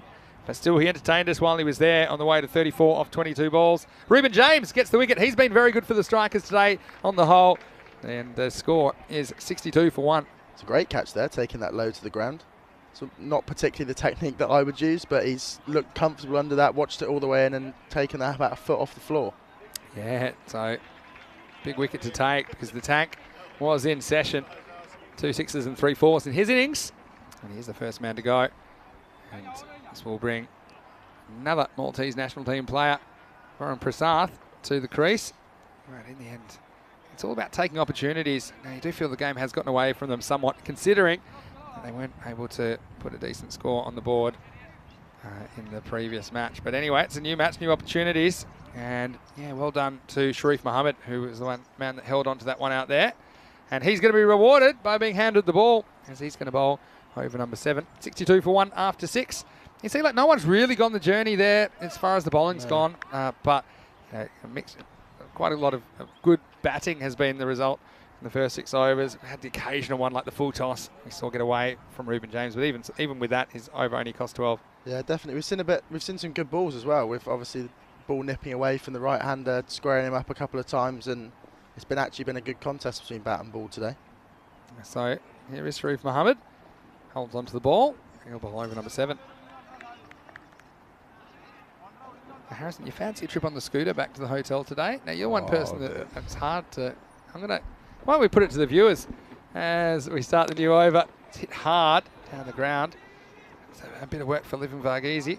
There was a little bit of me that thought that you might bring this up, actually, because obviously, like, you've asked at breakfast the last couple of days, and I've kind of made my feelings known towards the scooter and riding on the back. But I mean, if it's something that the viewers want to see, when you're in Malta, I think when you're in Malta, you got to do Maltese things, such as right on the back of Mr. Maximo's scooter. Yeah.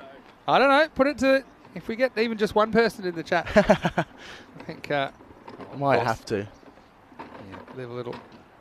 Sharif Mohammed. Punch away powerfully. Prasath faces his first ball.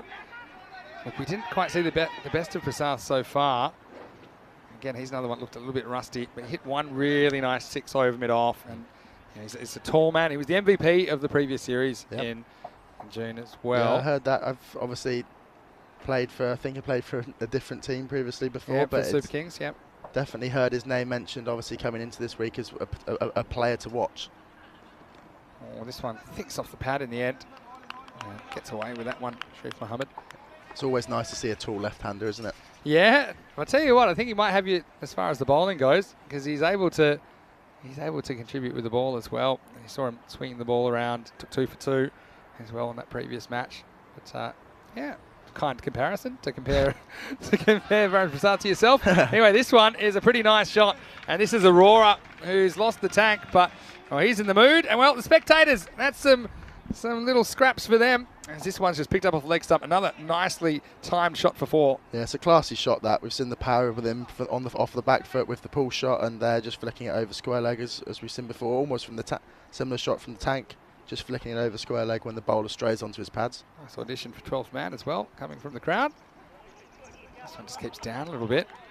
It's a red dot ball at the moment. Look, these two are really inflicted some damage on some other teams in the previous series. In fact, we saw the Super Kings put a score of 200 on the board. They were the first team to hit 200 in the ECS this year. In fact, they're the only team to hit 200.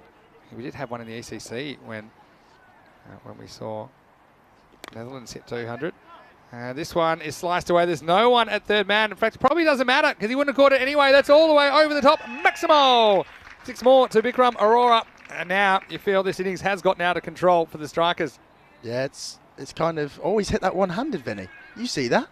He's actually struck that one-handed. Yeah, but what a shot that is. Yeah, it kind of is loosening his grip, and at impact, you're right, that's a really good pickup there. That top hand has come off now. Wow. And so by the time the follow-through comes, there's only one hand holding onto the bat. Well, luckily there's one hand on the bat, otherwise it might have ended up crashing into the stumps. But anyway, takes it to the end of the over. It's 74 for 1 after 7. This is what we've got to look forward to on Monday. We do have the day off tomorrow, Harrison, but we will be back. Now, Gozo, they were the team that conceded 200 in that match. And in that match, they were bowled out for 6, only 6. Wow. But the next day, they came back and they won against the team that would end up knocking Marsa out, and Marsa were top of the other group. So anything can happen here in Malta. Gozo versus the Knights on Monday morning, then AUM take on Marsa in the afternoon. So plenty more great cricket action coming your way. Join us on Monday morning from 7:30 a.m. GMT, which is 8:30 in Central Europe, and 1 p.m. in India. Here's Kopaka coming back for over number 8. And it's business time now.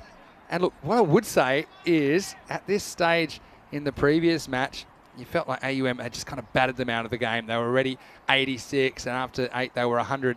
But at this stage, you feel like, 2 or 3 good overs, maybe can keep it down to something reasonable. Even at the current rate, it would be 10.5, so 105. Strikers will have to bat a lot better, obviously. It's this one, well, this is money for jam right here. It's a half tracker. And that one, well, the scorers know it's 6 because it whistles over their heads. Maximo, 6 to Aurora, and he is brutal on anything short. Yeah, keep talking about it, but I'll keep mentioning it. It's another great shot there from the Ricky Pontinez pull shot.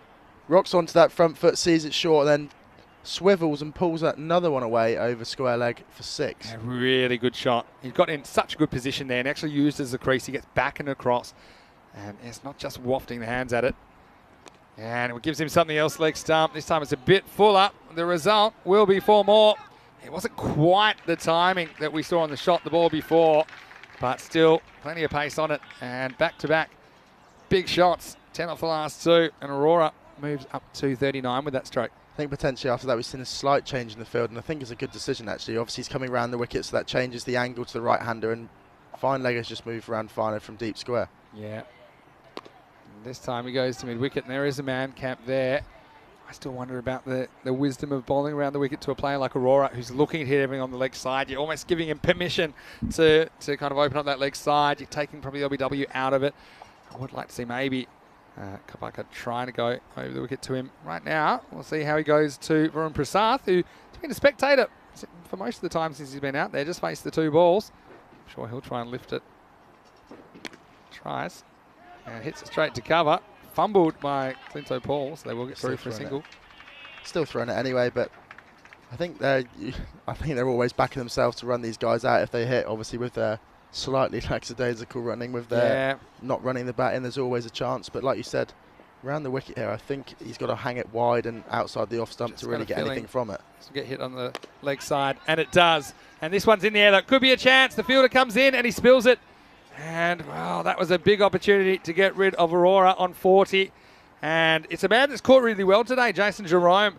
And we saw him take a couple of good catches in the point position. He's been moved out to deep mid-wicket. Unfortunately, he can't hold on to this one. No, it's tough that. Obviously, he's a good player, this Aurora, and you'd like to think that you take chances like that. But unfortunately, it's spilled out, and they'll look to have to try and create a chance again.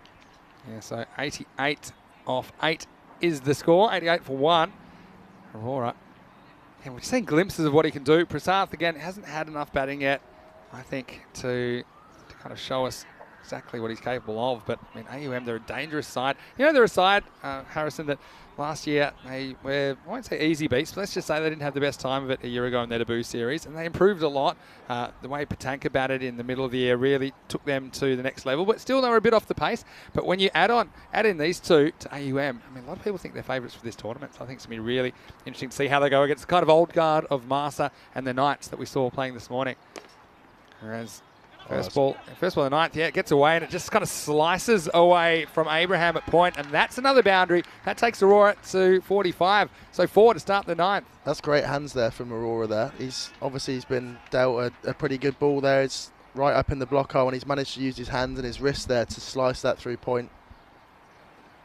Spinning away there from the fielder at point, and he's timed that really well, actually. You see that from a little bit from Josh Butler, wrists like that, and I'm throwing out a load of comparisons today, but that's some brilliant wrists there. I think you do see glimpses of that of cricket, as we know. Now, this one's a big, filthy full toss, but he doesn't quite get it, and he's gone.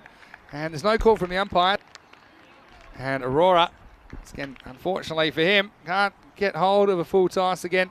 This one, yeah, it's high, but I do think by the time it reaches him, it's below his waist. It probably looks higher than it is because he does get down on the one knee. So he tries to bring up his 50 with a 6, but unfortunately for him, he holds out, and it's Clinto Paul that takes the catch. Raju gets the big wicket of the Maltese skipper. He goes for 45. The score is 92 for 2. I think it's a massively underrated ball, that underused ball, the low full toss, especially when it's dipping like that, and it's pretty hard to time. I know that if you offered me a ball in the slot or a full toss, I'd definitely choose the slot over full toss any day. You've still got to put it away. I think that's to do with the fact that if it's in the slot, the ball's on the way up, so you're just helping elevate it. But when you're trying to elevate a full toss, you're going kind of against gravity. Gravity's taking it down. It's not saying it's not possible, but you do have to get it just right. And unfortunately, that time, Aurora didn't. But still, he's done his job. We'll see Abhishek Prajapati coming out at number 4. This might also give Prasath the chance to really take things up a notch. But right now it's Prajapati on strike. Down the ground, this will just be 1. And that's what that rule again coming into play there. What do you think of that rule? We had it in the ECC for the first time, that if you sky a catch and you cross, you have to cross back. Any thoughts on that? I We like saw it that, in the 100 as well. Yeah, we saw it in the 100. It's actually, I do like it as a rule. As you in a short game like a 10-over game, you want to try and give as much back to the bowler as possible. Yeah, it's a good point. Prasath says enough's enough. He doesn't quite time this. I'll probably plug. And yeah, it's a nice bit of fielding to at least pull it back. They keep it to 2, so Prasath does keep the strike. Yeah, no, I think I agree with you. It's not so much a problem in first-class cricket, where there's less of these kind of time-bound, this urgency of or balls remaining. The bowler's also got a lot of power in the red ball game. This could be half a chance. It is, and he's looking straight into the sun.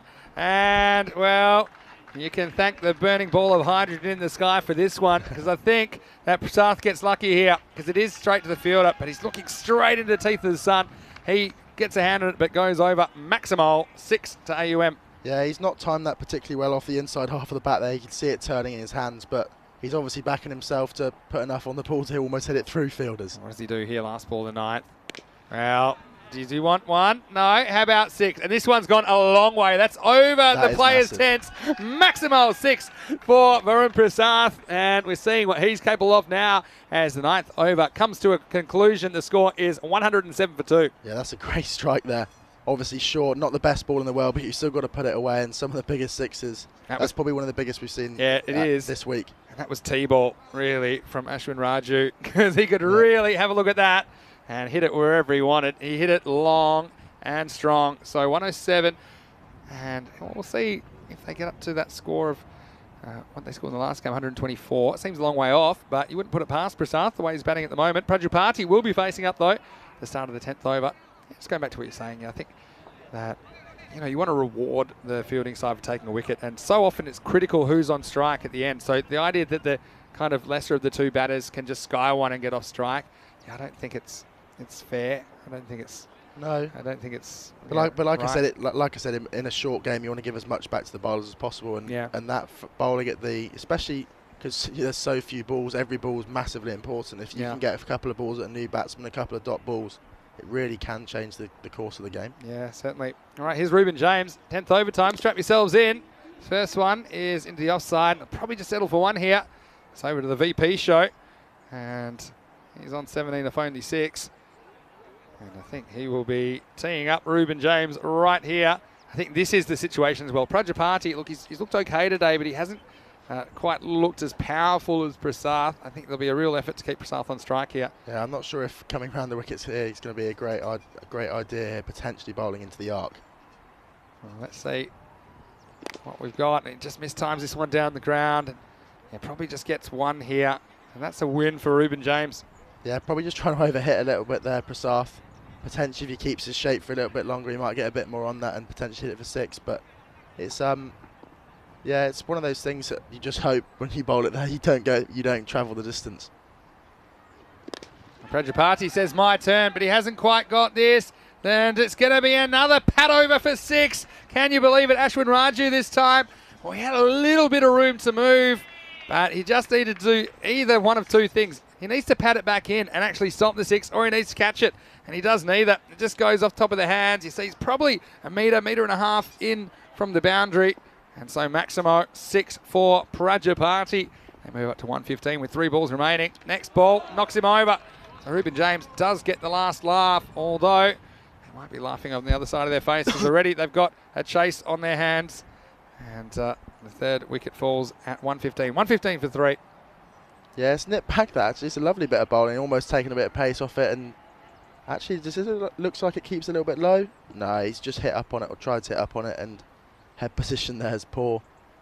And basically knocking the stumps over. It's a nice sight for that as a bowler on an Astro turf, isn't it? Not quite like it is in on a grass pitch where you get a stump cartwheeling, but it's an pretty acquired taste. Yeah. The stump demolition. It's pretty conclusive, that, isn't it? When you see the stumps knocked over like that, there's definitely no decision there to be made.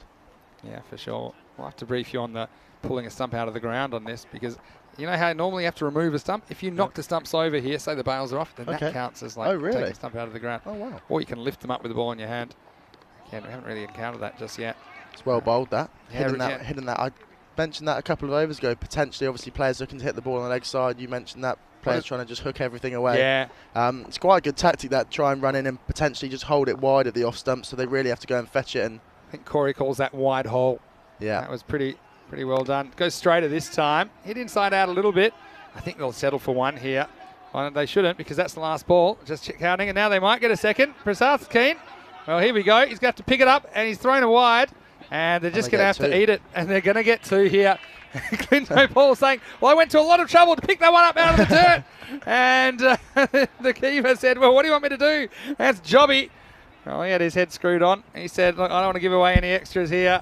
I just am happy to be fair, Clinto's thrown it off the pitch. Yeah, so he's saying, look, it's pretty wide. If you could do me a favour and put it on the pitch this time, that was a proper gutter ball from Clinto Paul at the end. But anyway, look, when it comes down to it, it doesn't make a huge difference. American University of Malta, 117 off their 10 overs. Look, a pretty good score. Once again, look, they didn't have it all their own way, but again, they've looked pretty impressive so far on their first afternoon of action. Oh, massively. The striking's been the key thing for me, watching these guys time the ball and stuff. Obviously, the bowling, some of the bowling's not been ideal, but we've seen some good bowling as well. So obviously, every ball has to be hit, but he's the striking over extra cover, especially from the tank, and then over mid-wicket as well with the flicks away. That was the free hit. Well, that had Rico dancing in the aisles, but it was actually a free hit. We had time to put the stumps back up and carry on. And yeah, Harrison, they've got a very strong top order, I think. But that one, a bit of a surprise. And we saw a bit of fire from Thomas, didn't we? This is a good little contest early. Lovely little battle that. You like to see that from a bowler, letting them know that you're there. I did enjoy that guy bowling actually. Is it Savia? What do you think of the next one though from Thomas? Yeah, it's one of those ones where as a batter you mentioned you're not really expecting, you're not really sure what to expect after you get hit in the head and then one's bowled off the strip. Yeah, I think that was just a kind of, it just slipped out, I think, basically, that next one. But yeah, we saw some acrobatic fielding, and that was a good one to save too. I think the Royal Strikers, they were much improved in this innings. And having said that, they've had to contend with some pretty impressive stroke makers from AUM, who picked up a couple of players from the Super Kings, who were the victorious team back here in June. But yeah, the Tank, he was up and he was going. And really carried the whole team in June. He was so tired by the end, I think. But he has a bit of help this time, and I think AUM a force to be reckoned with. This is one that hits both hands of Kopaka, and he tries to do the old reach around the back, couldn't do it, and then chest high full toss. Well, this one I think ends up in the car park. I'm not sure. That was a 7, and then after that we saw this opportunity taken, and finally it was Sharif Mohammed that removes Patanka, taking that catch off Ruben James, who once again chipped in for his team with a couple of wickets. But that really gave Aurora the chance to take over. And his 45 off 27 was a feature of this innings. Oh, massively. He's a potential candidate for man of the match there if the University side here do get over the line. But yeah, as we saw some great stroke making, I compared him to Ricky Ponting all the time. Some great striking over the wicket. We saw a couple of flicks away as well, and we saw the power and the finesse, which has been good. Although, like we said, the fielding's not been ideal from the Royal Strikers, but you still have to score the runs, you still have to hit the balls away, and it's been a good contest so far halfway through. It's been a mixed bag really in the field. We've seen some good fielding, we've seen some indifferent fielding. That was a good catch by Clinto Paul that removed Aurora off a full toss. Would have taken him to his 50 if he'd nailed the 6, but he didn't. And then there were a couple of assisted Maximos, and Prasath was the beneficiary of that one. And that one was put on a tee, and he just whacked that a long way. And watched them saying, well, someone's going to have to find that in the jungle. It came back with a little bit of something on it.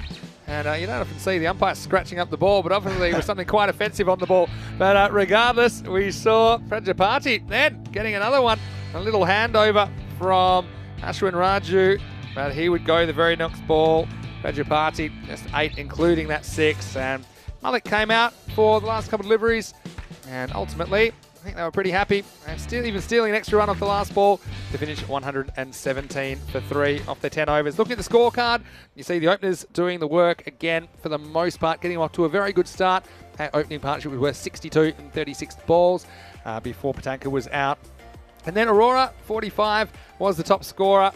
Just overshadowing Patanka somewhat in this innings, but Prasath with a nice little cameo, 18 off 7. Didn't have a lot of the strike, to be fair, while he was there. Prajapati chipped in with a 6 as well. Look, a lot better with the extras, but still I think they've got some way to go. 7 wides, 2 no balls and a bye, so 10 extras there, and you probably don't want to give too many extra runs to a batting line like AUM. And look, as far as the bowling went, Harrison, we saw a bit of damage, but also some performers that I think can be proud of themselves. Now, Jerome and Paul, 9 and 8 respectively. They didn't get a second over. Look, they weren't afraid to share it around. I think maybe they look back and maybe, for example, bowling out Kapaka was not a good idea straight away because he went for a few and they had some better performers later on. But ultimately, the American University of Malta have been pretty impressive on their first day of play. They've been massively impressive here. I spoke about it before. I spoke about their striking, but also been massively impressed with the Royal Strikers bowling. A couple of guys moving the ball both ways, which is nice to see, a bit of seam movement. So yeah, Savio Thomas was good.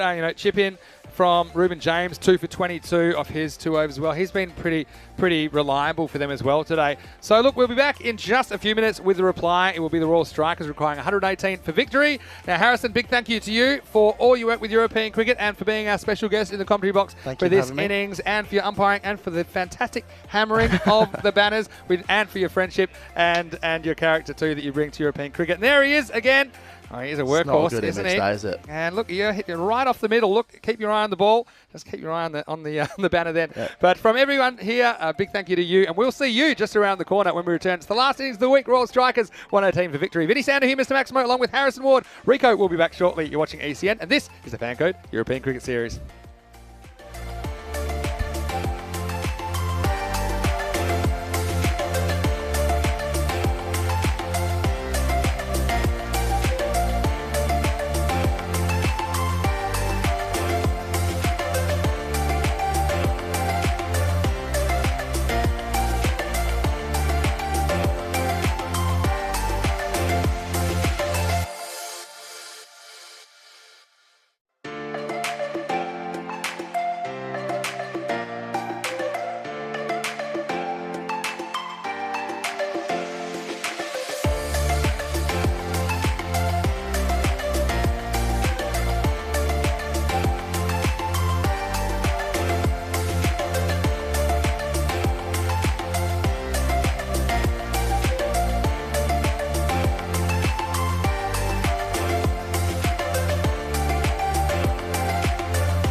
Hello and welcome back to Malta for the final time this week on a beautiful sunny afternoon.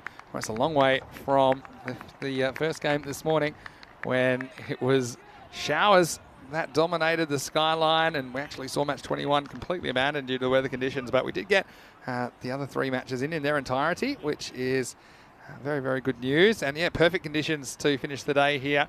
And there's the Swami. That is Shrew Patel for AUM coming out to start the defence, and they do have a decent score on the board. 117 for 3 off their 10 overs, and just showing what they can do. They've certainly got an air of confidence about them, AUM, in this series. They have picked up a couple of the Super Kings superstars, Bikram Aurora and Varun Prasath. And so as we get ready, it's Vinny Sandu here, Mr. Maximo, alongside me, returning after a little break from the box. Rico Full. Rico, welcome back. Thank you very much, and it was lovely listening to you and Harrison Ward, and, a very talented young man with well, many talents, and some of them off the field of play as well. Yeah, absolutely. I think I always love getting his perspective. Of course, he's got his eye on playing professional cricket for Sussex this year, English domestic setup, and who knows, could see him in competitions like the 100, for example. Obviously, has aspirations to play more first-class cricket as well. So James saying, welcome back, Rico, and welcome back to you as well, James. Here we go. Patel start the defence and starts with a big filthy full toss. That's a no ball, and it will be more runs. How many more? I think 2, because it just pulls up. And yeah, a bit of a loosener. In fact, that'll be a first and final warning as well for the Swami after that high full toss to start the innings. Yeah, thank you, James, and thank you to everyone else. Lovely to be back, and I hope you've enjoyed the cricket so far. And yeah, what a change indeed, Vinny. I mean, I was talking to some of the players and some of the supporters around the ground, and it is absolutely beautiful out there. What a lovely day. Really, really nice, isn't it? Patel. Another full toss, not quite as high. It goes to the same part of the ground. Well, retrace your steps. This time it will go for 4. So just a little bit more on that one. Kapaka gets his first boundary. The first innings, the Royal Strikers move up to 7. Yeah, this is a good start, positive start. Look, using his feet and hitting it on the full, getting it through that gap. 4 more. So Shrew Patel just over pitching slightly, just trying to go for that Yorker length delivery. Yeah. I suspect he may go for a shorter one outside the off here. That was a free hit as well, of course, so couldn't have been out. They do get a boundary off the free hit. They need to find this 12 and over from somewhere. I think they need to get on a roll, and they need a partnership. That's just something they couldn't really build in the last game, the Royal Strikers. They don't probably have the depth of some other teams, so they need the top order to do most of the heavy lifting. Flirts with this one, but it's too wide, and it's called a wide. Yes, I suspected. I don't think he was going to go for the Yorker length anymore. Didn't get it right on the 2 attempts he had. So it goes outside the off, but goes a little bit too wide. Jeez, what a beautiful day it's turned out to be here. And it was a bit miserable this morning, but perfect conditions for the last innings of the day. Shot. And, oh, that's a marvellous effort. We've seen some outstanding efforts on the field, haven't we? For 1 or 2 fielders, but just not able to catch onto it. And especially in that part of the ground, it seems to be the hot zone. Yeah, takes this on. And Mullock is out there, and he's launched himself at this. Did get a hand on it, but couldn't pull it back in the field of play and couldn't hold on. So Maximo, first one of the innings. And this is a really good start now from Kapaka. Well, we had to wait a long time for the first Maximo in the first match from the Strikers. It's gone 2, 4, 6. Might hit an 8 now. Let's see. Yeah, just whipped away off the pads. This one's going to be 4 more. So Patel just struggling with his length, and and he had a bit of a sore finger in the last match from that drop catch. I wonder if that's affecting him at all. It is on his non-bowling hand, but he might be stinging him. That's a knee-high full toss. Worked away nicely, and 4 more. This good start continues. Yeah, nice shot. Doesn't try and hit it too hard. And you can see that the captain, El Capitan, Chip Patel, is warming up. I think he's probably thinking, okay, hang on a minute. This is a better start than I wanted to give. You're probably almost halfway to what they made in the whole 10 overs last time, although they only used 8 of them. Okay, so next one is worked away. We'll get to see Raju for the first time. And Ashwin Raju, he was a man who tapped the ball over the boundary before, unfortunately. I'll have a quick chat here. And I think, just saying, okay, good luck to you Just let him know which way he's moving the ball. He's probably typically just swinging the ball a little bit in as his stock delivery. That's the kind of communication you'll often see batters having in the middle of an over. Raju was unfortunately run out in the first match, so... Yeah, it was a big appeal here. I just feel this might have flicked his glove on the way through. Now, I'll see what we think on the replay. And gets across, and I think it more likely than not just comes off the thigh pad, I think. It's very close to the gloves, very hard to tell. I think that's a fair decision from the umpire. Yeah, from our angle, you can't tell anything. And yeah, I think it's probably just caught, perhaps maybe even a bit of the shirt on the way through there. But certainly nothing that we could see. It wouldn't be a wide, of course, because it has hit something. This one may be a wide. It will be. So yeah, just struggling with Patel a little bit, and this first over goes magical. 20 off it, and what a good start from the strikers. It's amazing. Like, look, they got 8. They were on 18 after the power play in the first match, so they've already passed that in the first over. Well, we haven't completed the first over. Well, they're actually 20. Yeah, well, they were 18 off 2. Yeah, they were 27 off power play, but yeah, take your point. And this is over the top, and yeah, it's actually going to be a good piece of running. They come back for 2.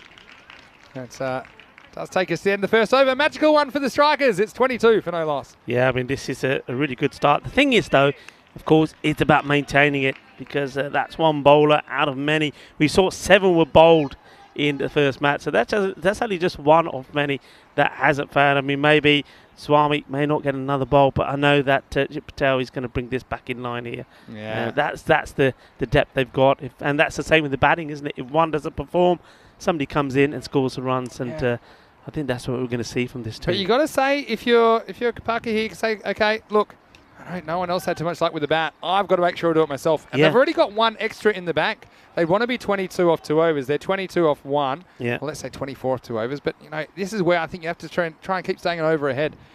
Keep scoring. Here's Jit Patel. Goes after this and just drags it to the leg side. It'll just be 1. Yeah, it's a positive. I think it's about being positive, isn't it? I think now they got beaten big time, didn't they, by 82 runs. It's about coming back. It's about showing a bit of character. And I think the other thing is one thing that they probably realised, and they learned that from what we saw in Group A. It's not just about losing, it's about how you lose. Yeah. They're playing one of the top teams here. They maybe think, look, we're not expected to get a victory here, but if we don't lose too badly, it could do us favours with the net run rate. Yeah, exactly right. Oh, trouble.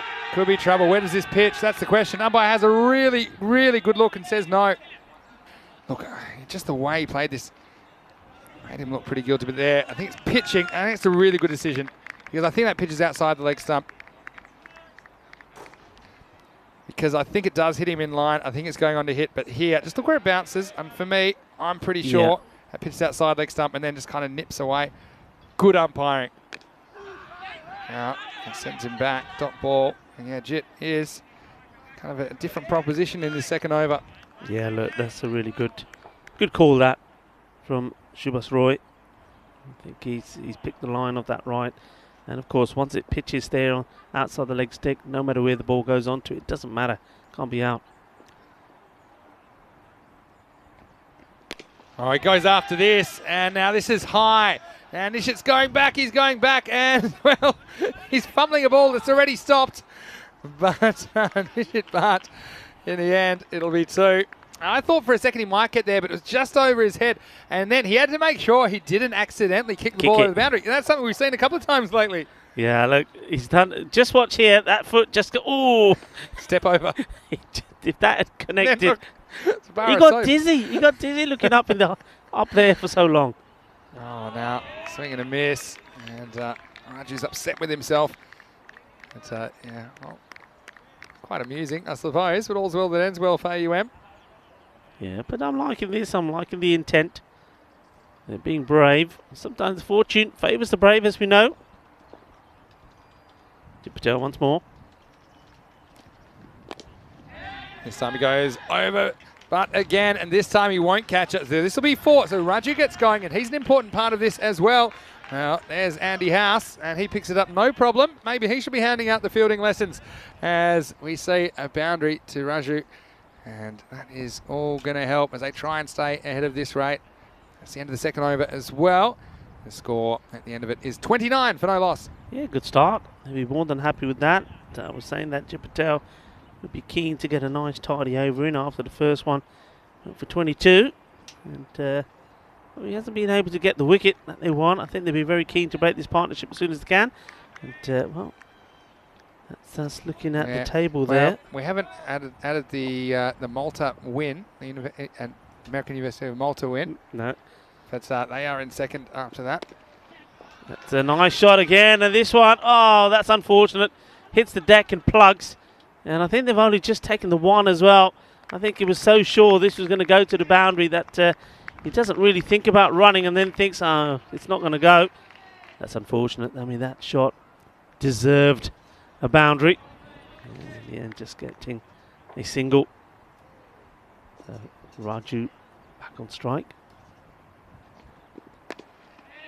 This one finds a short mid wicket. That's a good attacking position, I think, as well. Has the ability to stop a single. At the moment, you'd say Kopaka looking the more dangerous of the two batters. So that just puts a bit more pressure on Raju to get it past him to get the single.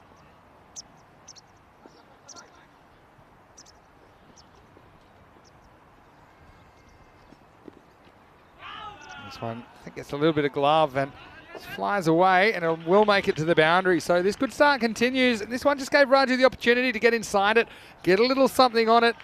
And that's Prajapati. You see that's just outside his hip, so he can swing away. And that's 4 more to the strikers. That's what they've got to keep doing. Just whichever way they can, just to try and pick up the boundaries, keep the runs going.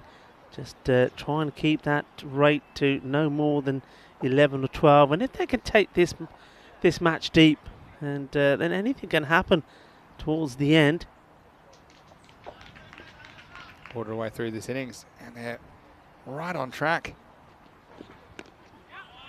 And well, slight hesitation, but they do get there in the end.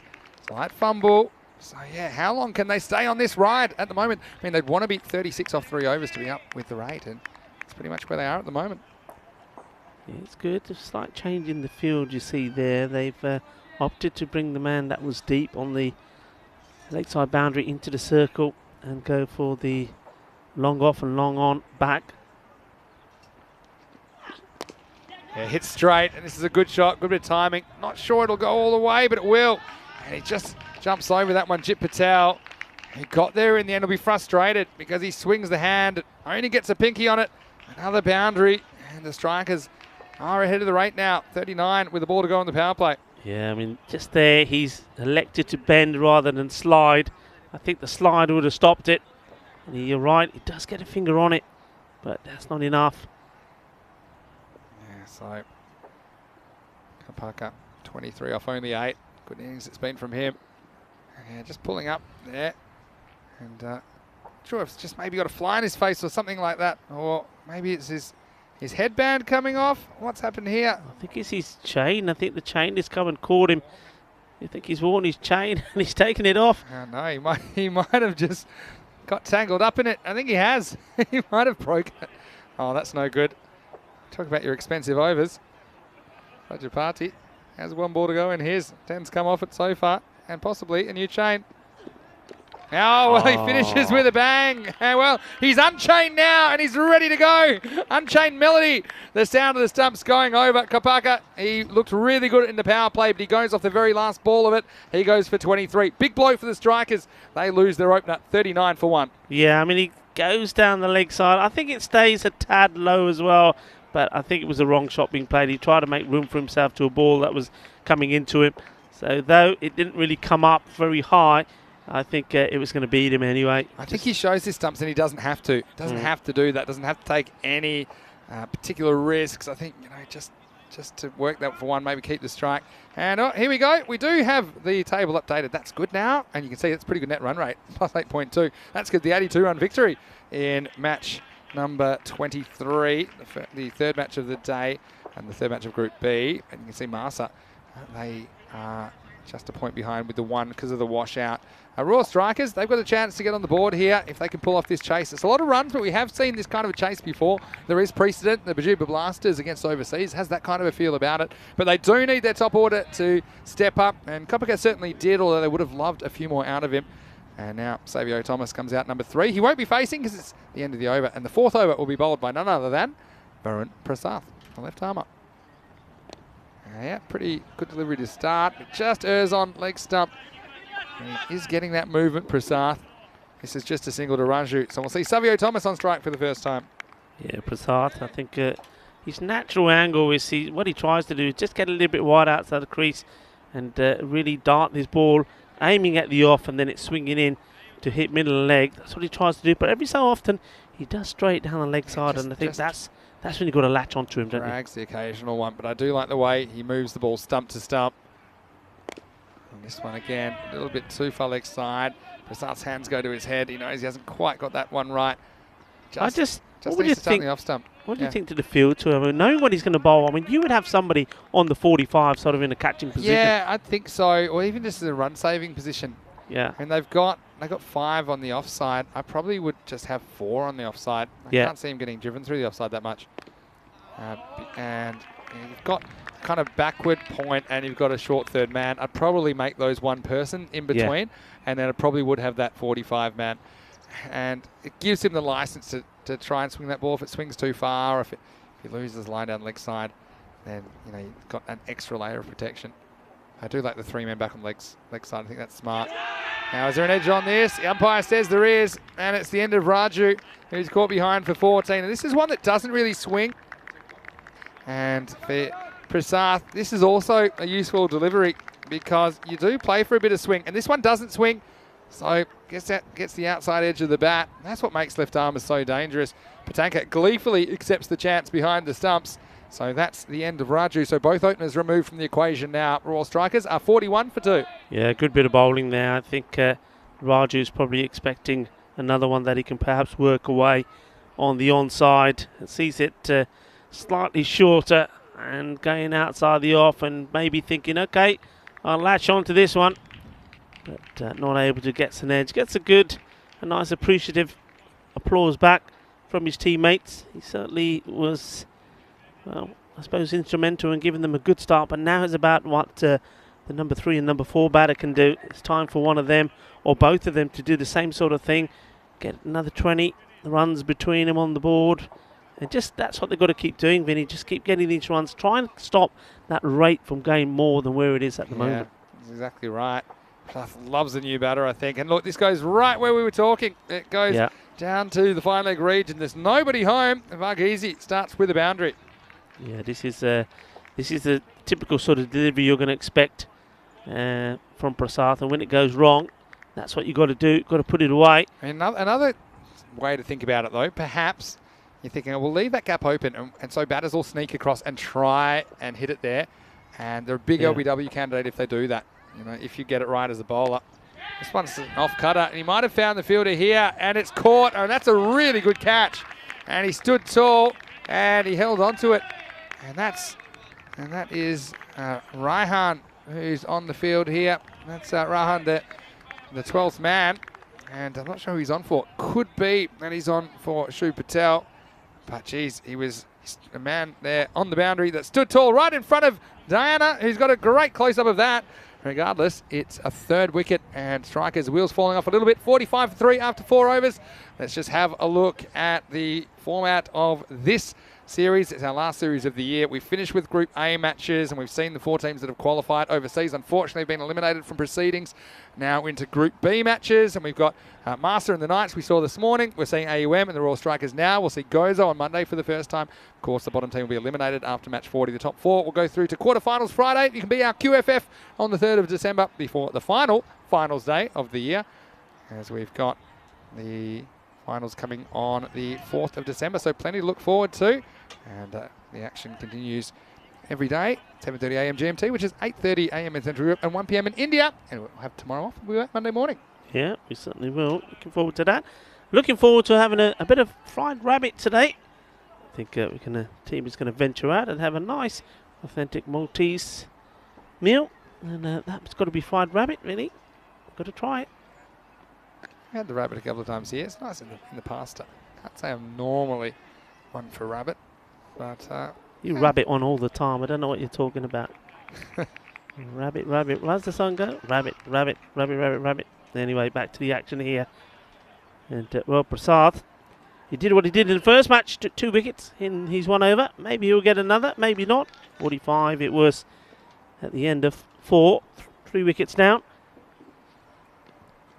And, well, there's no idea where this is going. This is the old Chinese cut. Gets a single. And it's another man who took 2 wickets in the first match, Tarak Shah, who's doing the bowling here now. Yeah, and he took 2 wickets off his last 2 balls, but he won't get a kind of multi-game hat-trick. Hat-trick asterisk. Doesn't exist. Oh, you can. That's an asterisk. I don't mind an asterisk. All right, Because it's kind of, it's notable, especially against the same opposition. I think. Yeah. You know, it's kind of, it's a bit like taking a hat trick in the second innings of the same match. It has that kind of a feel about it. Yeah. Asterisk, or wraparound hat trick, as Danny would call it. Yeah, it's a wraparound. Yeah, I like that. Well, just some wardrobe issues for the batter. Savio Thomas. Well, Savio Thomas has had a few issues, hasn't he? He had issues with his footwork. He's been sliding all over the place. Now issues with the helmet. And, nice to see that Patanka just sorting him out. Okay, we're ready to go. You can see that a lot of the field, especially now on the, what you would say, on the offside to the right hand, they're having issues with the sun, as the sun really causing long shadows as it starts to drop. This one has been hit very hard, and that's well fielded once again. And that's the 12th man, Milan. It's already taken 1 good catch out there. Yeah. And now doing a good bit of fielding on the boundary.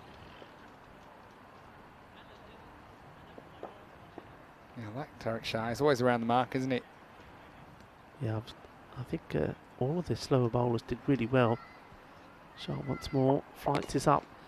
And that's what he's trying to do. He's getting the batter to go across the line. He's trying to sneak one in. You probably find that he'll push the odd one through as well.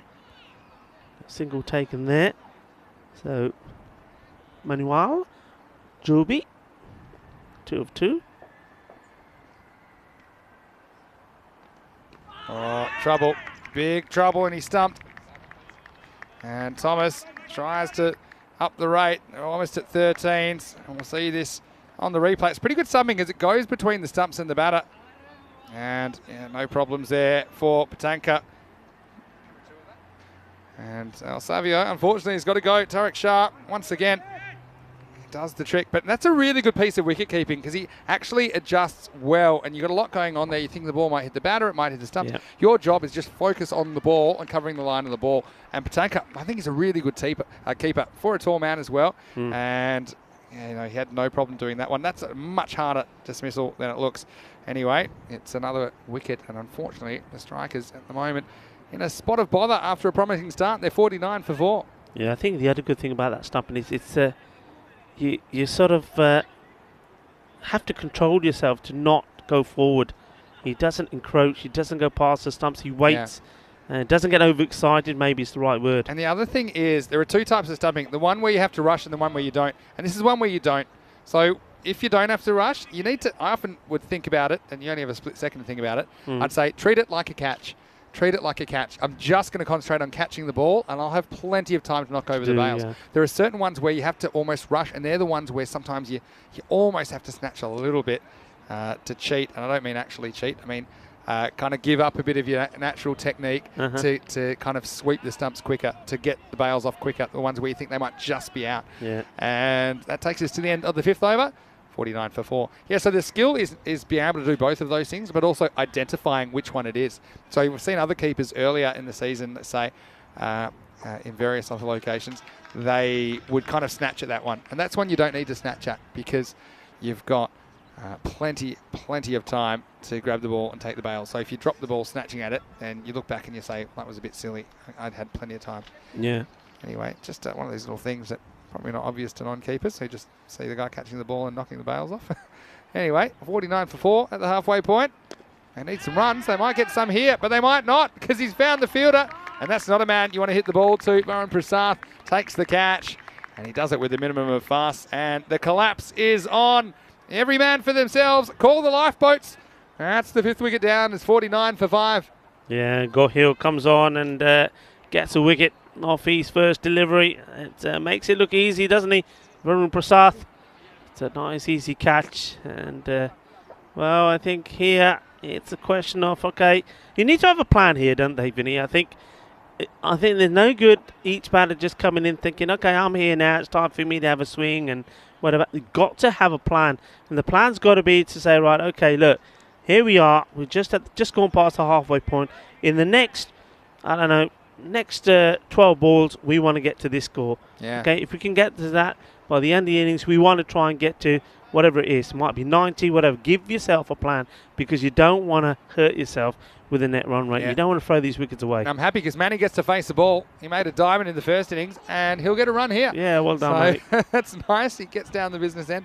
Yeah, I think you're exactly right. And you know, a lot of people are saying, and look, it's not for us to say at this stage because we haven't even seen Gozo yet, but a lot of people saying that perhaps the strikers and Gozo could be competing for the 4th spot. So it may be a sense of who competes better when those two teams play each other. But then again, how well they play against the other teams in the group. Now this one should be another one, and it's taken easily. Yeah. Well, he's got the hot hands at the moment, doesn't he?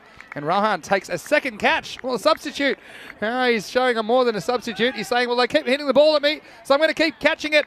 And like I said, the collapse is on. The 50's up, but a substantial cost for the strikers. They lose a 6 wicket, 50 for 6 in the 6th over. Yeah, I mean, see, the other thing is that you have a look at the last 3 wickets that have fallen.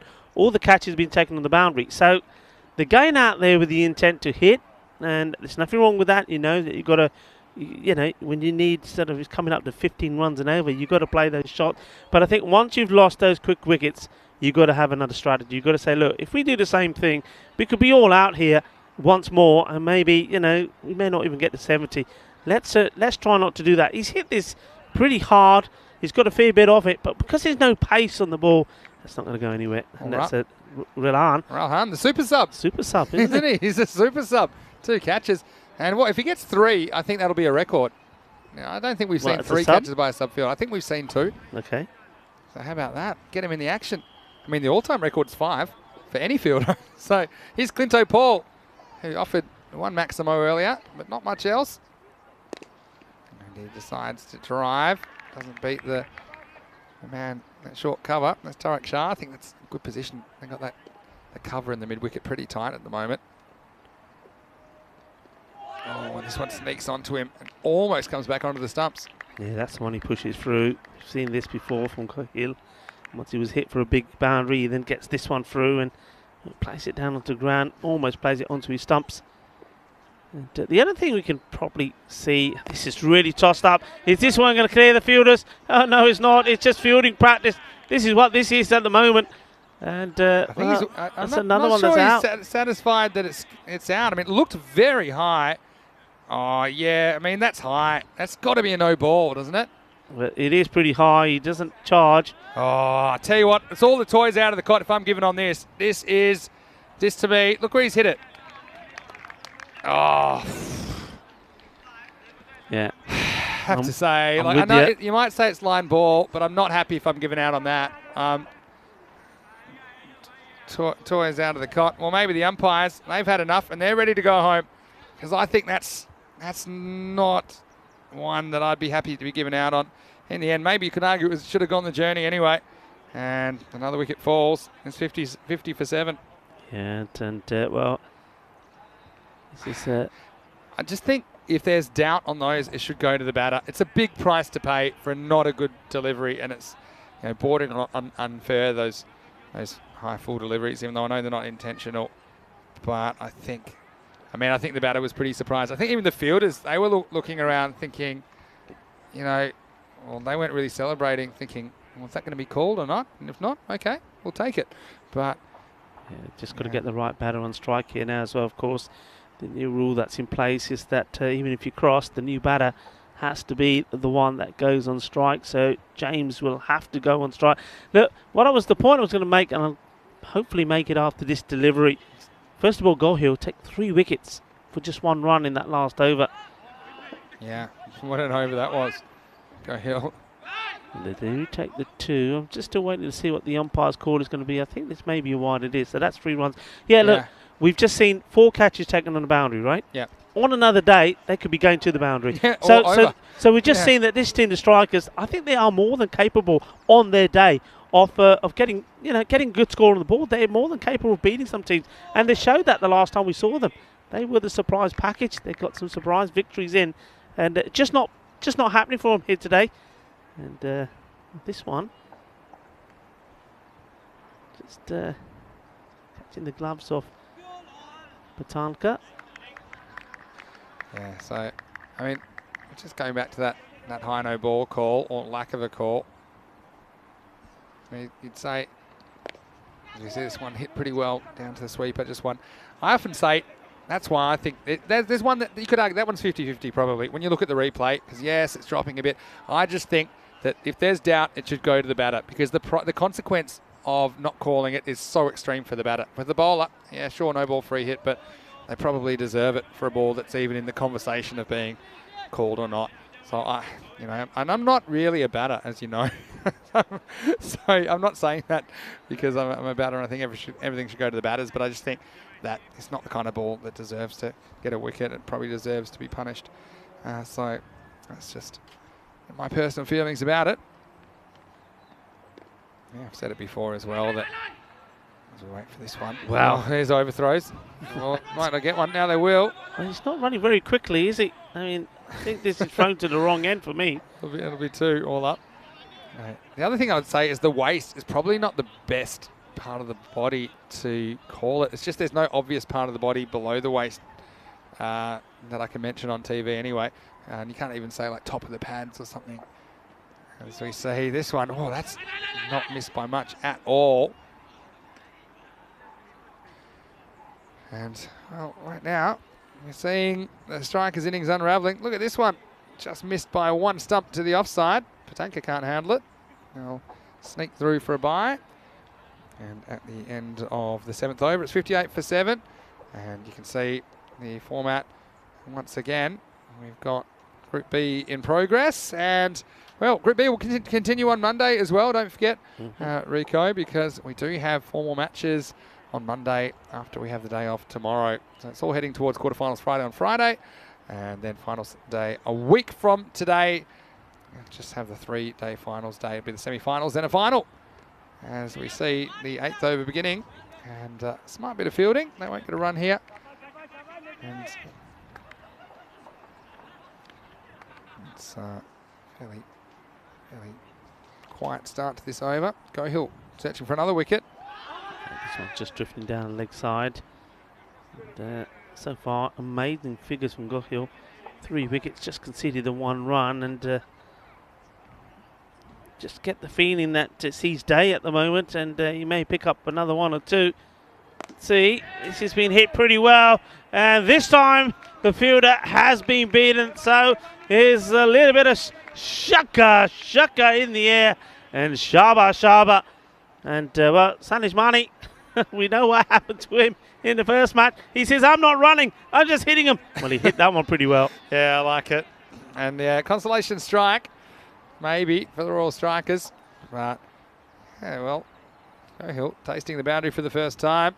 And I've often seen a boundary followed by a 6, or followed by a wicket, I should say. They think about an overthrow here, but they won't take it in the end. Yeah, so, I mean, you just see how important it is for the Royal Strikers, for their top order to go on with it. We were seeing Kapaka in particular getting bowled for 23 off 9. And that really derailed their innings. So yeah, they're capable, but they need their top order to fire, because you can see down the bottom they're having a hard time keeping up. And this one hits something, I think, on the way through. Maybe the leg? I'm not sure what happened here. I know there was a bit of argue between the batter and the wicketkeeper in the end. What does this hit? No, it's off the leg, you see. So I think they're thinking maybe it would be off the gloves. And, yeah, kind of getting each other's road. So he goes for another, but this time it's straight down the throat of the fielder. And that's easily taken by Zohair Malik. That's his 2nd catch there as well. And, well, that's probably 5 catches taken on the boundary. Only once have they managed to clear them. So, well, Sanish Mani, he did have the power once, but not the 2nd time round. Good catching. And it's almost like, when you have those fielding practice drills, Yeah. where you have the men on the band, you say, right, okay, catch these boys. It's been a bit of that. So I think you're right. It's catching practice at the moment. 64 for 8 after 8. And here are our fixtures on Monday, starting in the morning session with Gozo versus the Atlas UTC Knights. Well, Gozo, that is the island to the north of the main island here in Malta. So they'll be catching the boat down and then driving to the ground, I'm sure, against the Knights, who we did see today. And then AUM versus Marsa. That'll be a really interesting clash. No, Marsa, their batting didn't really fire this morning. They only got to play the one game against the Knights. And I think they'll have their hands full with AUM, which is a side that's been boosted with a couple of additions from the Super Kings. So join us after the day off, Monday morning, 7:30 a.m. GMT, which is 8:30 in Central Europe, 1 p.m. in India, as Malik comes into the attack for the 9th over, and he's greeted with a single. Yeah, well bowled, you have to say, to Gohil. Great figures from him. 4 for 7. These 2 overs, and one of those 7 was the big 6 that was hit by Mani. So you could say that of his 12 deliveries, only 2 went for runs, and 4 of them took a wicket. Yeah, really good spell. I mean, one of them might have been a bit fortunate, but the others, no doubt about it. And they bring in a kind of floating slip now to Zohar Malik. And this one could be another catch, and it is catching practice. Abraham off the back foot, not really able to get too much behind this one. And just spoons the catch to the man at short cover. It's good field positioning as well. And so Malik gets a wicket. And yeah, it was a nice catch as well. Didn't have to do too much. And that's Prajapati in there. And AUM well on top in this one. In fact, that's the 9th wicket to fall. 65 for 9. And it looks as if our strikers, they're in big danger of being bowled out for this 2nd match in a row. And there is a genuine number 11, Jason Jerome. He's on a king pair because he got bowled first ball. Well, you'll excuse me if I go start my scooter, Rico, because, oh, look, I'm a big fan of Jason Jerome with his bowling and his fielding, but I do worry about his ability to stay there. Well, let's see how long this takes. We're not being unkind, but we saw what happened the first time. So, well, doing a lot of warming up, and we're not talking about Jerome. We're talking about Malik, the bowler. Well, here we go. Going to get a 2nd wicket. Oh, he does have a swing at this, so it's not going to be a first baller at least. And but look, if you think that Vinny is joking, he's not joking. He's getting himself backed up. There we go again. And oh, he manages to dig this out. Don't go walkabouts in the crease. Now, where are you off to? Yeah, well, it's Jason Jerome's batting, so I'm going to get the jump on the traffic. You're only saying that because he's a little man. If he was He's the all same right. size, Like if he was the same size of the tank, you would not be see. doing this. Oh, oh dear. He's hit this pretty well, but it's a really good catch from Malik. Oh, poor guy. Well, he gets a goal and then he gets another duck here. And Vinny, that's you. You put the curse on him. Oh, that's so unlucky. I thought he was going to show me. He's just off the toe, though. How about that from Malik to finish it off? And, well, at least he went down swinging. Jerome, he's unlucky. He has a bit of a laugh about it. Oh, that was really good. I liking that. That was very sporting. I think that was the tank, Batanka there, sort of having a laugh. And look, he's still smiling. I like that. That's the one thing. That's the one thing that I've liked and loved about wherever we've been is the interaction between the players. I think they've been so good between each other. They've played the game in the right spirit, and that puts a big smile on my face because there's so many things at the moment happening in sport and cricket as well, unfortunately. And for us to be here and be in the mix of cricket and see these guys playing the game the way it's supposed to be played, they're very sporting, and they really are holding up the reputation of the game and of themselves as players. They're playing in the right spirit. And I'll take my hat off to you all, not just the players here, of course, in Malta, but all around Europe. Keep it up, guys. And, just keep supporting the game and keeping the game in the limelight for the right reasons. As we see some of the highlights here. Well, it started well. It started with a bang, actually. We were quite surprised. Kopaka was playing some really nice shots. And for a time, he was supported well by Raju as well. And we just thought to ourselves, well, hello, as we saw some of these big shots. I mean, it was a very good power play, and took them to 39 really before they lost that first wicket, but that was the issue. We just thought, well, could somebody else come in after Kopica? He was the first to go. Really batted well, played a really nice shot. Could somebody keep things going when he went, but it wasn't to be. And you'll see in some of the highlights, and after these flurry of shots, I mean, this one was disappointment for Jit Patel. He really needed to do better here. You see here, he comes in the picture, bending down, needed to get the slide in, but it goes to the boundary. And you can see just the disappointment there. Well, he had to take the chain off because it was holding him back. And when he took it off, well, this is what happened. Bang, Kopica, he went. And once Kopica departed, I think that was it. That was the downward trend because nobody else could keep going. Xavier Thomas came in, and unfortunately he had his issues. Good work though from that man there behind the stumps. First of all, taking the catch, and it was a good catch to remove Raju. And then the same man in the action once more, doing the work behind the stumps, immaculately taking the stumping. And well, Xavier Thomas, he was the next to go. This one, from the bowling of Varun, was in the right slot to put away. We did see a bit of catching practice as well, though. That was the first. And it was a super sub. Relan, he was out there and he was enjoying himself and doing a good bit of catching. But that's the one thing I will say, and I'll repeat it again. You know, on another day, these 5 catches that were all taken on the boundary could quite easily have been Maximo's. They ended up not being, and that made a difference. Good work there. They're really smart bit of keeping here. That's between the stumps and the batter, and yeah, gets in line nicely, Patanka. And the tank, he was firing today, and then there was the traditional changing of the bat ceremony, but it didn't help too much for the strikers, who just kept picking out fielders, and AUM, to their credit, kept holding the catches. And look, Rahan was good, the 12th man, picking up a couple. I've got to question that. You got these batters, they're hitting the ball and being caught on the boundary. Why do you want to use the same bat? That one ain't working. Get another one. Get one that goes over them. They were flying a bit further than some of the other there shots. We go again. It don't work. Leave it. All right, leave it. Well, that's Clinto.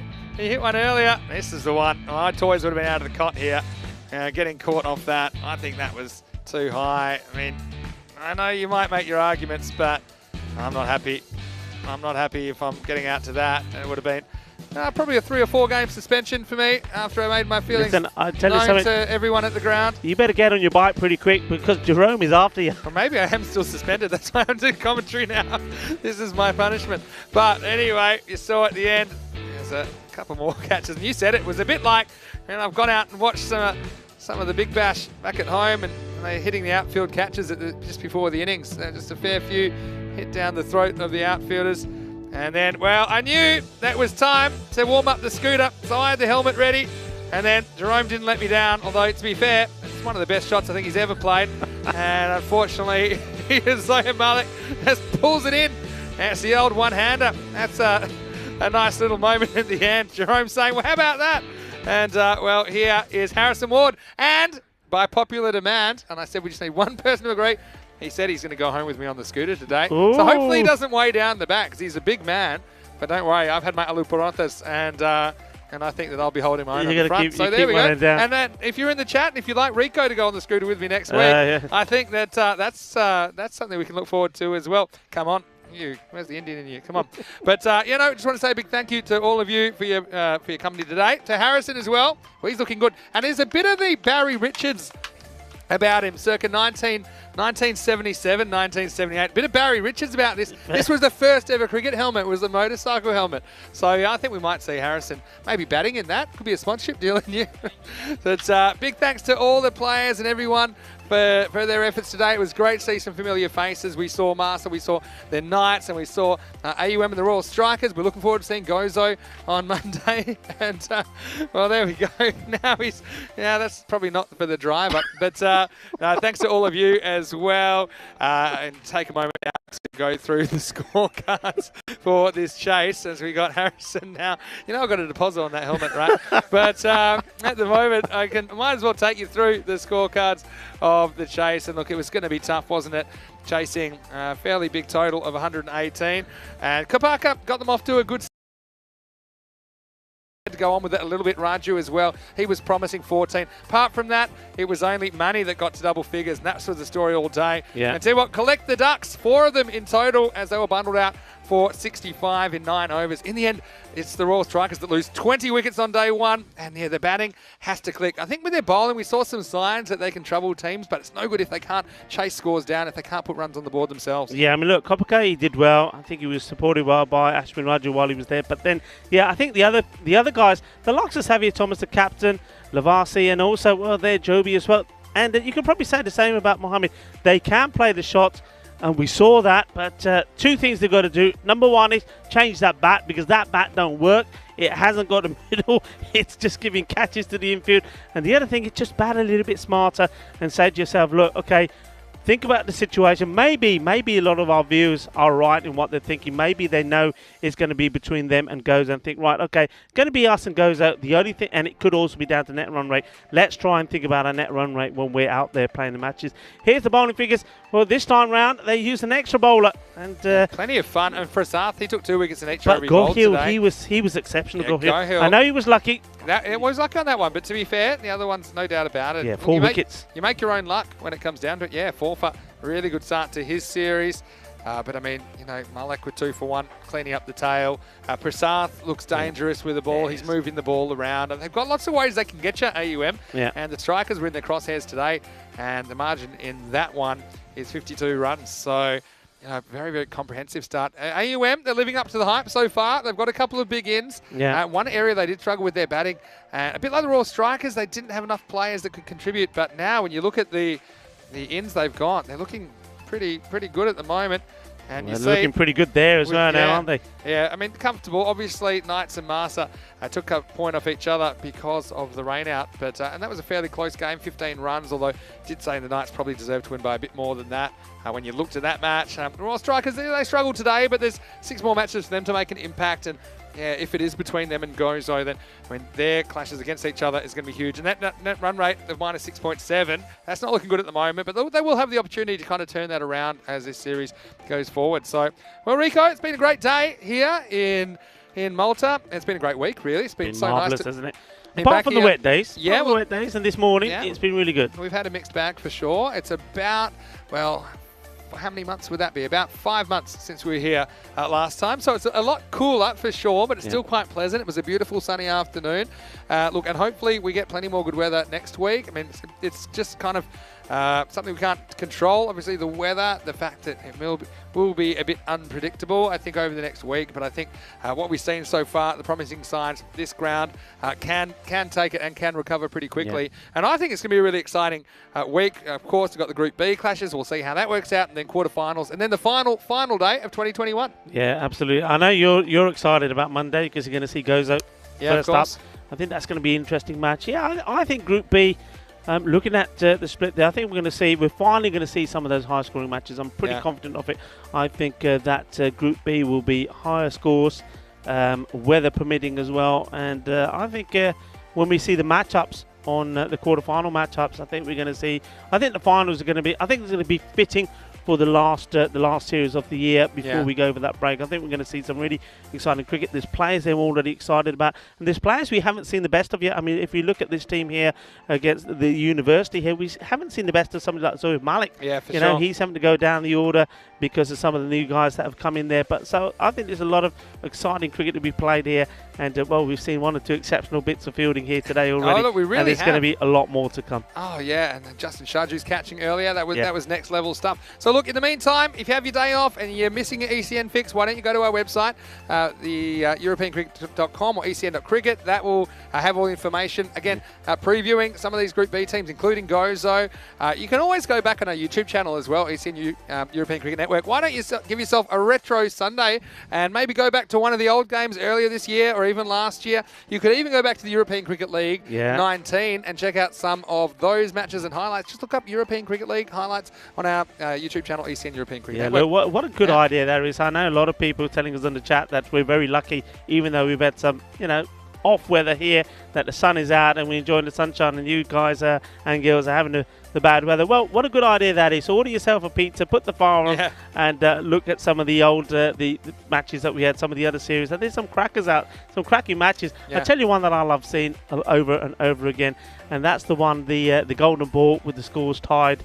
And it was 1-3-7, 1-3-7, something like that. That was a cracking match. Yeah. And the European Cricket Championship as well. There were some great matches there. Yeah, for sure. Lots of good cricket there. Go out. Or just watch some of the matches. Go and find enjoy. go and find a random one as well. Just go and find a random one and treat yourself. Well, my tip would be European Cricket League 2019. Go back and have a look at it, because that's one. It's a while ago now, but I think that'd be pretty entertaining. But look, for now, we're going to sign off here. You can also go to our social media at European Cricket. Don't forget, if you are watching on YouTube, to subscribe to our YouTube channel. Up to 264,000, so another couple of thousand that just snuck in over the last few days or so. Thank you so much for being part of our European Cricket family. But for now, from everyone at ECN, from Vinny Sound to Mr. Maximo, along with Rico, and everyone here on the ground, just 1 week of cricket remains on ECN in 2021. We want you to be a part of it, and then we'll be back, of course, in 2022. But for now, we wish you a very happy and safe evening. We'll see you on Monday morning for some more FanCode European Cricket Series. Good night, everybody. Hasta lunes.